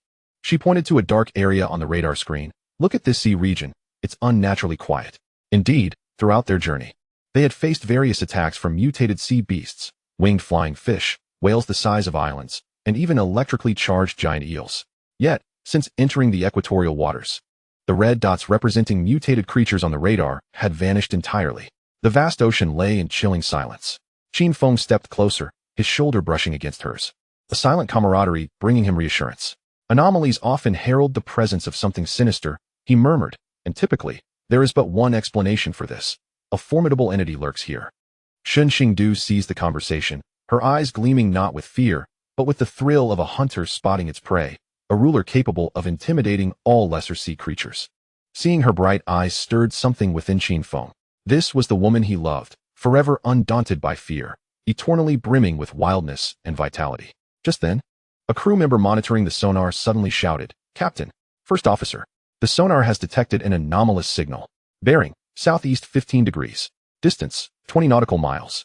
The signal characteristics resemble not a creature, but rather a source of high-energy radiation." Shen Xingdu and Qin Feng exchanged a glance, a silent understanding passing between them. A source of high-energy radiation? In this apocalypse, that typically implied two possibilities: a fallen meteorite or a highly intelligent or uniquely capable advanced mutant. "Adjust the course. Let's move closer," Shen Xingdu commanded decisively. "All hands to battle stations. Charge the main cannon." Qin Feng grabbed the intercom, issuing the combat orders, then turned to Shen Xingdu. "Whatever it is, I will lead the charge." Shen Xingdu smiled, offering no rebuttal. An hour later, a solitary island materialized on the horizon. It was no ordinary isle. It was shrouded in a thick gray mist, through which even the midday sun struggled to penetrate. Through the fog, one could catch glimpses of bizarre rock formations and disturbingly dense vegetation. At the highest point of the island, the dormant volcano emitted a visible, ethereal blue energy aura. Reaching skyward.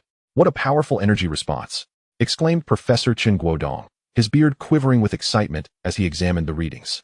"This value exceeds that of the reactor we previously detonated. If it's a meteorite, it's certainly a premium find." Shen Xingdu's fingers lightly tapped the command console. "Prepare for landing. I will lead the team," Qin Feng declared without hesitation, organizing his gear as he spoke. "You stay on the ship. I'll scout this unknown territory." "No," Shen Xingdu firmly rejected, stepping in front of Qin Feng to straighten his slightly askew tactical collar, her fingers inadvertently brushing against his Adam's apple. "My intuition tells me there's something on this island that piques my interest." She lifted her gaze, her beautiful eyes reflecting Qin Feng's image. A teasing smile playing on her lips. "What? Afraid I'll slow you down?" Qin Feng swallowed, capturing her hand and squeezing it gently in his palm. The rough calluses providing a unique sense of security. "Then let us see who can acquire that treasure first." They exchanged knowing smiles. The unspoken bond forged in the crucible of conflict and emotion needing no further words. Chapter 73. The Romance of a Straight Man, Extra 2. Half an hour later, a specially armed speedboat burst through the mist, landing on a rocky beach of the island. Shen Xingdu, Qin Feng, and 12 fully armed members set foot on this uncharted territory. Of course, Iron Hammer, ever insistent, tagged along, dressed in its alloy armor. It marked its territory with a spray of urine on the beach. The air contains trace toxins. Activating internal circulation system, Shen Xingdu pressed the button on her mask. Qin Feng approached her side, meticulously checking the oxygen valve on her back, ensuring it was secure before signaling to his team. "Advance. Maintain formation. Protect each other's backs." "This place feels like stepping back into the Jurassic," remarked Deputy Zhang Hu, surveying their surroundings with a hint of sarcasm. Indeed, the plants here were absurdly massive. Even a common fern towered 2 stories high, its leaf edges lined with sharp serrations. The trees loomed overhead, their vines coiling like giant serpents, occasionally twitching. "Watch out for those vines, they're alive." Shen Xingdu swiftly unleashed a spatial blade, severing a vine that had aimed for Qin Feng's neck. The severed end oozed green acid, hissing as it corroded the ground beneath. Qin Feng glanced back at her, gratitude flickering in his eyes. Yet his gun never wavered as he swiftly dispatched a massive venomous spider lunging toward Shen Xingdu's flank. In this perilous jungle, they moved as shadows to each other, protecting one another. The team assumed a tactical formation, advancing towards the volcano at the heart of the island. Along the way, they encountered numerous mutated creatures, poisonous spiders the size of basins, wild boars with 2 heads, and fire-breathing lizards. However, before this elite squad, all equipped with top-notch gear and boasting second-tier skills, these low-tier aberrations were merely trivial obstacles. As they drew nearer to the center, the creatures' levels increased. Shen Xingdu observed the energy detector in her hand. They had entered the core zone. Suddenly, the lead member, Iron Hammer, halted in his tracks. His fur bristled instantly, and a low, menacing growl emanated from his throat. He fixed his gaze on a patch of marshland ahead, crouching slightly in a poised stance of attack. This was the signal of an imminent, formidable foe. Stop! Qin Feng immediately raised his fist, positioning himself protectively in front of Shen Xingdu. Don't block my view. She gently nudged him aside, standing shoulder to shoulder with him. In such a momentous scene, how could you bear it alone? The others dispersed, seeking cover, their weapons trained on the seemingly tranquil marsh. Suddenly, a thunderous rumble shook the ground. Moments later, the water's surface in the marsh erupted violently. A colossal entity, cloaked in a torrent of mud and a foul stench, surged upward. It was a crocodile, but not one that should exist on Earth, spanning over 20 meters in length. Its body was clad in thick, black scales that shimmered like metal. The most terrifying aspect was its 2 heads. The left head bore a gruesome scar, while the right was even larger, its eyes glowing an eerie crimson. It opened its massive jaws, unleashing a deafening roar. The sound wave hit like a tangible shockwave, toppling nearby trees. Beep. Warning. Level 5 mutated creature detected. Type: 2-headed marsh emperor crocodile. Abilities: dual attributes, superlative defense. Death roll: level 5. The team gasped in unison. This was the highest level creature they had encountered thus far. Good heavens. Shen Xingdu did not flinch. Instead, her eyes sparkled with excitement. Its hide is thicker than my Titan mech shell. And that core, a level 5 core. She turned to Qin Feng, her eyes ablaze with battle fervor. 1 head for each of us. Qin Feng drew his specially crafted, high-frequency vibration combat knife, the blade glinting coldly in the dim light. He regarded Shen Xingdu, a confident, wild grin playing on his lips. I'll take the left one. You be careful not to dirty your clothes. The right one is mine. Let us see who takes it down first. Before the last word left his lips, both charged forward. Chapter 74. The Romance of a Straight Man, Extra 3. The battle erupted instantaneously, fierce and breathtaking. Suppress the fire. Aim for its eyes and belly, roared Officer Zhang Hu, leading the team in a frenzied barrage from the periphery. Rockets and armor-piercing rounds rained down on the giant crocodile, shattering a few scales, but successfully enraging it, thus granting Shen Xingdu and Qin Feng a chance to close in. With a tremendous sweep, the crocodile's massive tail struck, snapping several trees as thick as a man's torso in half. Qin Feng appeared like a specter on the creature's left side, fully unleashing his wind powers, enveloped in a swirling green breeze. Flash! He leapt high, his vibrating knife emitting a high-pitched hum as it descended forcefully towards the neck of the left head. Clang! The blade struck, embedding itself into muscle but becoming lodged against the rigid cervical vertebra. The crocodile recoiled in pain, its left head snapping back, jaws gaping wide to bite Qin Feng. Using the momentum, he pushed off the crocodile's snout, rolling backward to evade the lethal bite. Simultaneously, Shen Xingdu utilized spatial teleportation, appearing at the right head of the crocodile. Hey big guy, look over here, she called, unleashing a volley from her heavy hydraulic nail gun. Although she failed to penetrate the crocodile's eyelid, she succeeded in drawing its ire. The right head opened its maw, unleashing its level 5 ability, Devouring Vortex. A terrifying suction force erupted, and Shen Xingdu clung to a large tree to steady herself. The situation teetered on the brink of stalemate. Xingdu, its hide is too thick. External attacks are ineffective. Qin Feng's voice crackled through the comms, tinged with urgency. We need to find a way to attack its insides. Inside. Shen Xingdu gazed into the gaping maw of the crocodile, a wild idea igniting in her mind. Qin Feng, I have a plan. You attract its attention, even if just for 3 seconds. I'm going to deliver a grand surprise. Without questioning the rationale or the danger, Qin Feng entrusted her with his absolute faith in this life or death moment. All right. In the next heartbeat, Qin Feng executed a shocking maneuver that left everyone gasping. He released the gravitational constraints on himself, pushing his wind abilities to their zenith, transforming into a swirling blue tornado that charged directly between the 2 heads of the crocodile. As anticipated, the creature was drawn to him, both heads lunging to bite Qin Feng. In that critical moment, Shen Xingdu sprang into action. Teleportation. She vanished from sight, reappearing just before the gaping jaws of the right head, barely half a meter away from its rows of serrated teeth. Then, with a flourish, she declared, "This is for you," and forcefully shoved a high-explosive cluster grenade, packed with high-energy fuel, down the crocodile's throat. After the throw, she activated her teleportation once more. However, the successive high-intensity teleports, combined with the prior suction disturbance, caused her landing to be slightly off. Though she evaded the explosion, she was swept aside by the dying thrashes of the crocodile's tail. Thud! Shen Xingdu crashed into the mud, feeling as though her insides had been displaced. A trickle of blood escaping her lips. Boom! A deep, resounding explosion echoed from within the crocodile. The right head was blasted off, flesh and gore flying in all directions. Seizing the opportunity, Qin Feng delivered a decisive blow, severing the spinal cord of the left head. The massive two-headed crocodile finally fell, crashing to the ground. The battle was over. Xingdu. Qin Feng rushed to Shen Xingdu's side in an instant. He discarded his knife, kneeling beside her, carefully lifting her up, his voice laced with barely concealed panic. "How are you? Where are you hurt? Let me see." His hands, usually steady from years of handling firearms, trembled slightly. He hastily wiped the blood from her lips, worry etched deeply in his gaze. Shen Xingdu coughed a couple of times, regaining her composure as she looked at the blood-stained, anxious man before her, and her heart softened inexplicably. "I'm fine. Just took a tumble." She grasped his hand, reassuring him, "Don't worry, I'm not dying." Qin Feng fixed his gaze on her, confirming she was truly unscathed, before exhaling deeply. He abruptly pulled her into his embrace, his strength so fierce it felt as if he wanted to meld her into his very being. "Don't take such risks next time." His voice was muffled, tinged with a hint of lingering fear. Shen Xingdu paused for a moment before returning the embrace, gently patting his broad back. "Rest assured, I know my limits. Besides, wasn't it fortunate you were here?" The two lingered in the muddy, blood-soaked battlefield for a moment, until the cheers of the team broke the silence, prompting them to separate. Shen Xingdu rose, deftly severing the crocodile's head, retrieving the coveted level 5 golden core. "We hit the jackpot. Level 5. She excitedly lifted the crystal core, admiring its brilliance, only to discover Qin Feng standing motionless, his gaze fixed upon her with intensity. "What's the matter? Are we dividing the spoils?" Shen Xingdu jested. Qin Feng shook his head.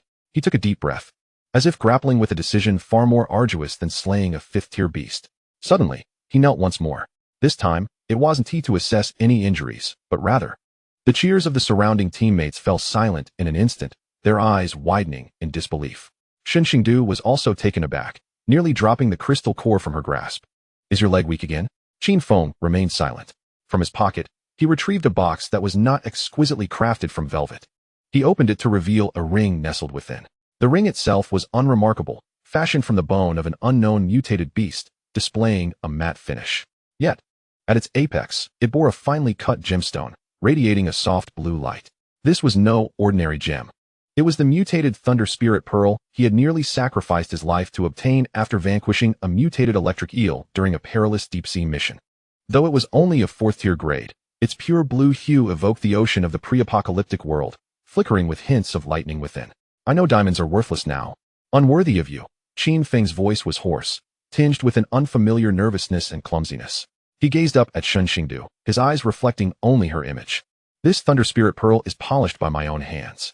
Not only is it beautiful, but it also has the capacity to store electrical energy. In critical moments, if your combat suit runs out of power, it can serve as a power bank." The teammates, who had been holding their breaths, could no longer contain themselves upon hearing the last line and erupted in laughter. "What the hell, a power bank? Captain, did you learn this romantic line from the gym teacher? How crass." Shen Xingdu also stood stunned. She looked at the bloodied man before her, whose face was now breaking into a crescent-shaped smile, his shoulders beginning to shake. Eventually, she couldn't help but laugh, tears nearly spilling from her eyes, yet feeling a warmth flooding her heart. "Qin Feng, are you proposing?" "Yes." Qin Feng remained undeterred by the laughter, maintaining his kneeling position, his expression turning exceedingly solemn. "In this wretched world, I have little to offer you. My life is yours, my loyalty is yours, my blade is yours. But I also wish to give you the rest of my days. We have endured so much together. You are incredibly strong. So strong that at times I feel like a burden. Yet, I still want to stand behind you, to be your shield, your sword, and even just a power bank for you when you're weary. Shen Xingdu, will you accept me as your lifelong bodyguard? No salary required, just meals will suffice." Shen Xingdu stifled her laughter. She gazed at this man before her. Memories of the betrayal she suffered in her past life at the hands of Gu Yichen flooded back.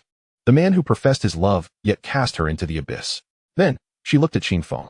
From their initial encounter in the hospital, to his willingness to confront the Bear King in a blizzard to save others, and to his unhesitating charge toward the giant crocodile's maw during battle. This man, though awkward, though a straightforward man lacking in sweet words, had entrusted his life to her.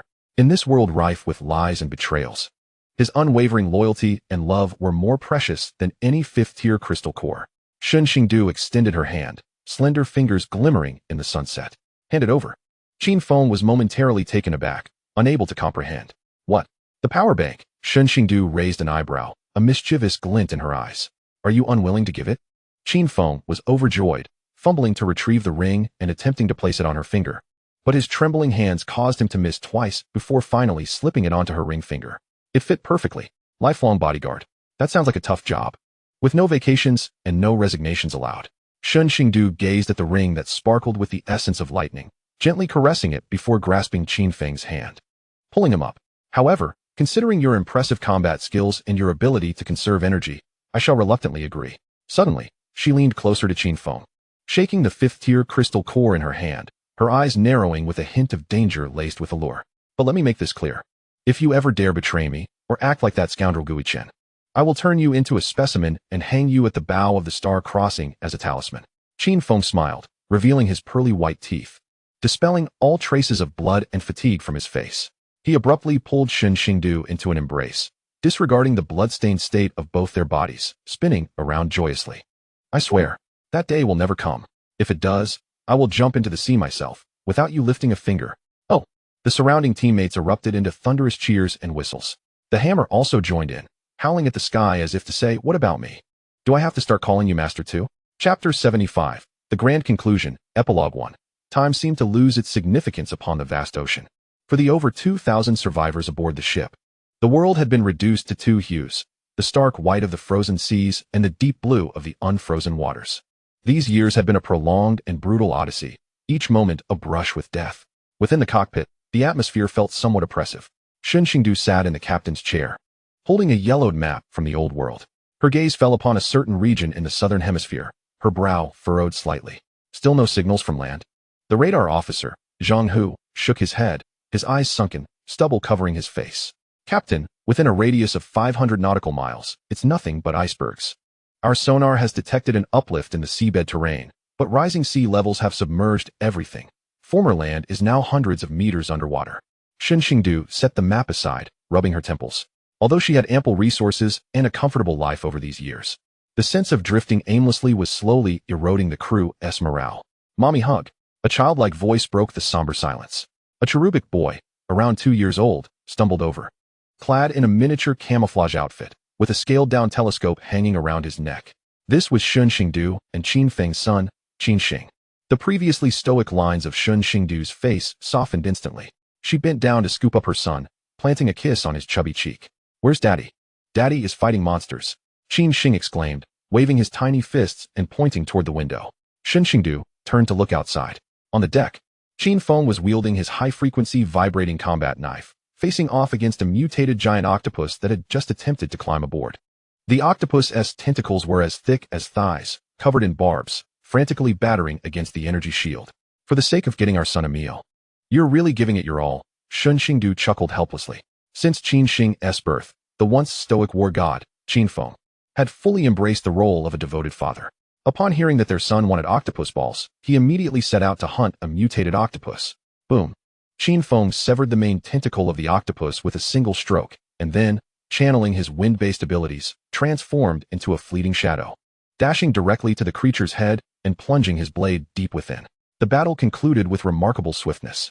Returning to the cockpit, Qin Feng held aloft a substantial piece of octopus flesh, still imbued with the briny scent of the sea. Tonight, they would indulge in teppanyaki. He flashed a grin at Shen Xingdu. Look, my dear star, isn't your father impressive? Father is amazing. Qin Xing clapped his hands in delight. However, this tender moment was short-lived. Beep, beep, beep. The previously silent deep-sea detection radar suddenly erupted with a frenzied alarm. But this sound was unlike the low-frequency alerts typically associated with sea beasts. It was a high-frequency signal, rhythmic in nature. What is happening?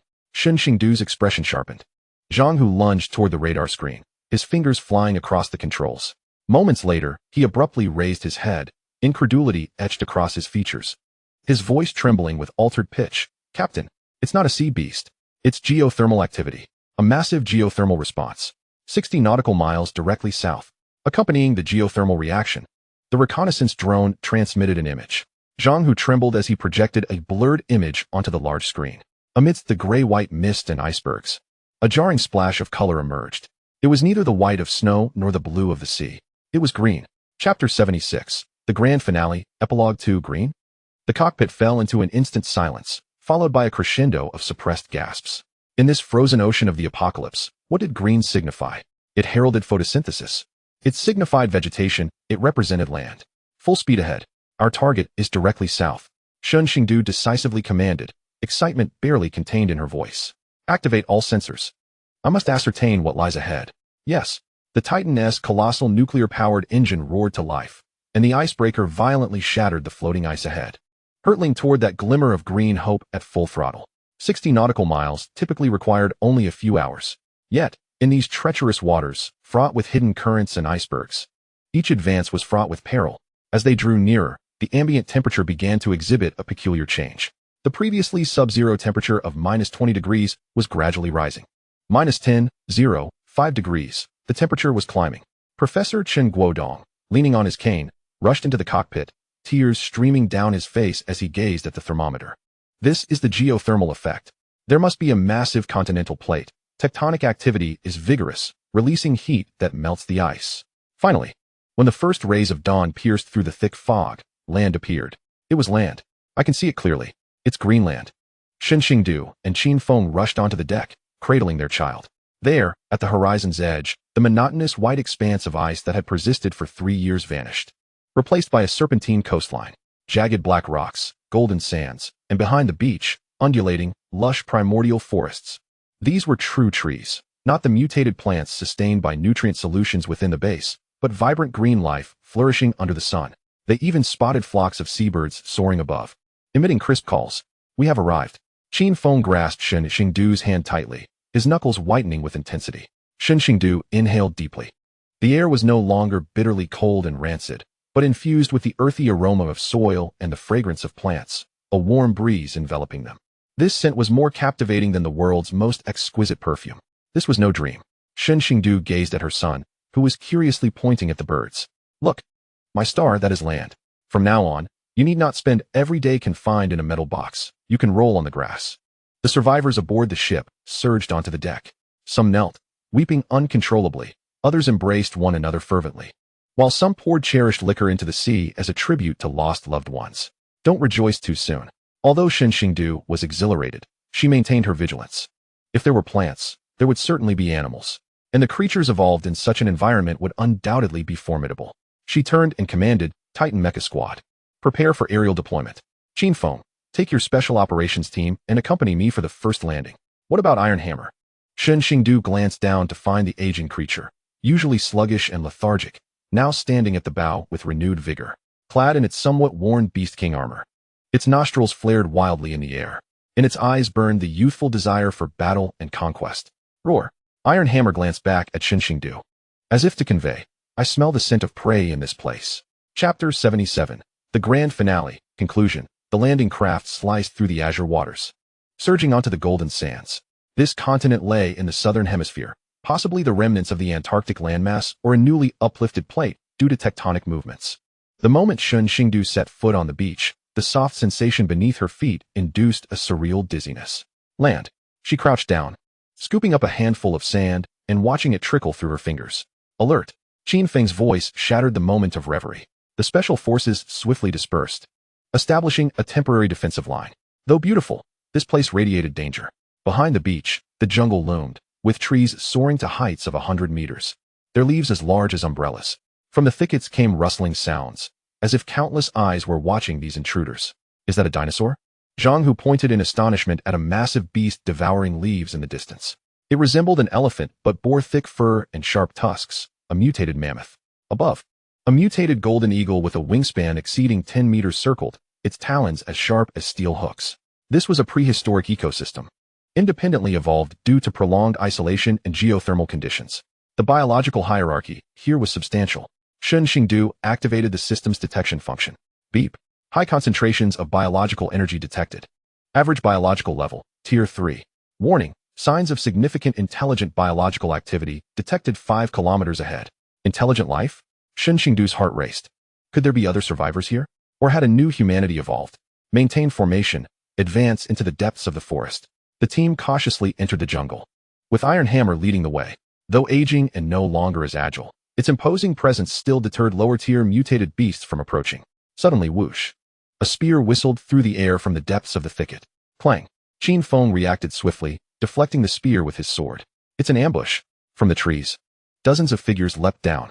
They were human, yet their attire was strikingly primitive, draped in the pelts of mutated beasts, wielding spears and bows crafted from bone or stone. Their skin glistened with a healthy wheat hue, their muscular forms sleek, and their eyes alert and fierce. This was a group of humans who had regressed to a primitive society, or rather, had tenaciously survived in this environment. A robust man, brandishing a battle knife fashioned from colossal beast fangs, bellowed at Shen Xingdu and her companions, seemingly issuing a warning. What is he saying? Qin Feng inquired. I cannot discern. But judging by his demeanor, it does not appear to be a warm welcome, she replied. Shen Xingdu refrained from ordering gunfire. Faced with these resilient remnants of humanity capable of surviving in such harsh conditions, she was reluctant to initiate bloodshed from the outset. Stepping forward, she removed her helmet, revealing her true visage. From her supplies, she procured a compressed biscuit, tore open its packaging, and before the leader, took a bite, subsequently extending the remainder towards him. This was a gesture transcending civilizations. The burly leader momentarily paused, eyeing Shen Xingdu with suspicion, his nostrils flaring as if catching the enticing aroma of the biscuit. Hesitantly, he reached out, accepting the offering, and cautiously licked it. The sweetness and energy erupted upon his tongue. The leader's eyes brightened with sudden intensity. The gaze he directed at Shen Xingdu transformed, shedding its mere hostility for a hint of reverence and avarice. A sudden whistle escaped his lips, summoning forth over 100 armed primitives from the surrounding woods. They regarded Shen Xingdu and her companions, adorned with superior equipment, then glanced at the colossal iron vessel on the distant sea, resembling a mountain. With a resounding thud, the burly leader discarded his weapon, knelt on one knee, and raised his hands above his head in a gesture of submission. The other primitives followed suit, collapsing to the ground in homage. In their understanding, those who could command such iron behemoths and possess such delectable sustenance could only be deities from legend. 5 years had passed since the establishment of Star City. The city had expanded to 10 times its original size, with a population burgeoning to 50,000, fueled by continuous births and the influx of wandering souls from the surrounding seas. Electricity, the internet, and even an educational system had been restored. Children recited verses in their schools, workers toiled industriously in factories, and golden waves of wheat rolled across the fields. This was no longer the pitiful survival of a post-apocalyptic world, but rather the dawn of a new era. In Shen Xingdu's garden, 7-year-old Qin Xing was leading a group of young followers in practicing their martial skills. He had inherited his father's combat prowess and his mother's spatial abilities, already emerging as a first-tier powerhouse at such a tender age. Nearby, on a rocking chair, an elderly honey badger, its fur now grayed and movement sluggish, was dozing in the sunlight. This was Hammer. It had aged. The lifespan of a honey badger is inherently short, and even with mutation and systemic enhancements, 20 years was its limit. Now, it rarely engaged in fights, spending most of its time by Shen Xingdu's side or observing the antics of young Qin Xing and his companions. Shen Xingdu sat nearby, a book in hand, yet her gaze tenderly lingered on Hammer. Qin Feng approached, carrying a platter of sliced fruit. What are you pondering? He asked, offering a piece of apple towards her lips. I am contemplating what this world will become if one day I am no longer here. Qin Feng chuckled softly, gesturing towards the distance where Qin Xing was teaching the younger children to harness their abilities.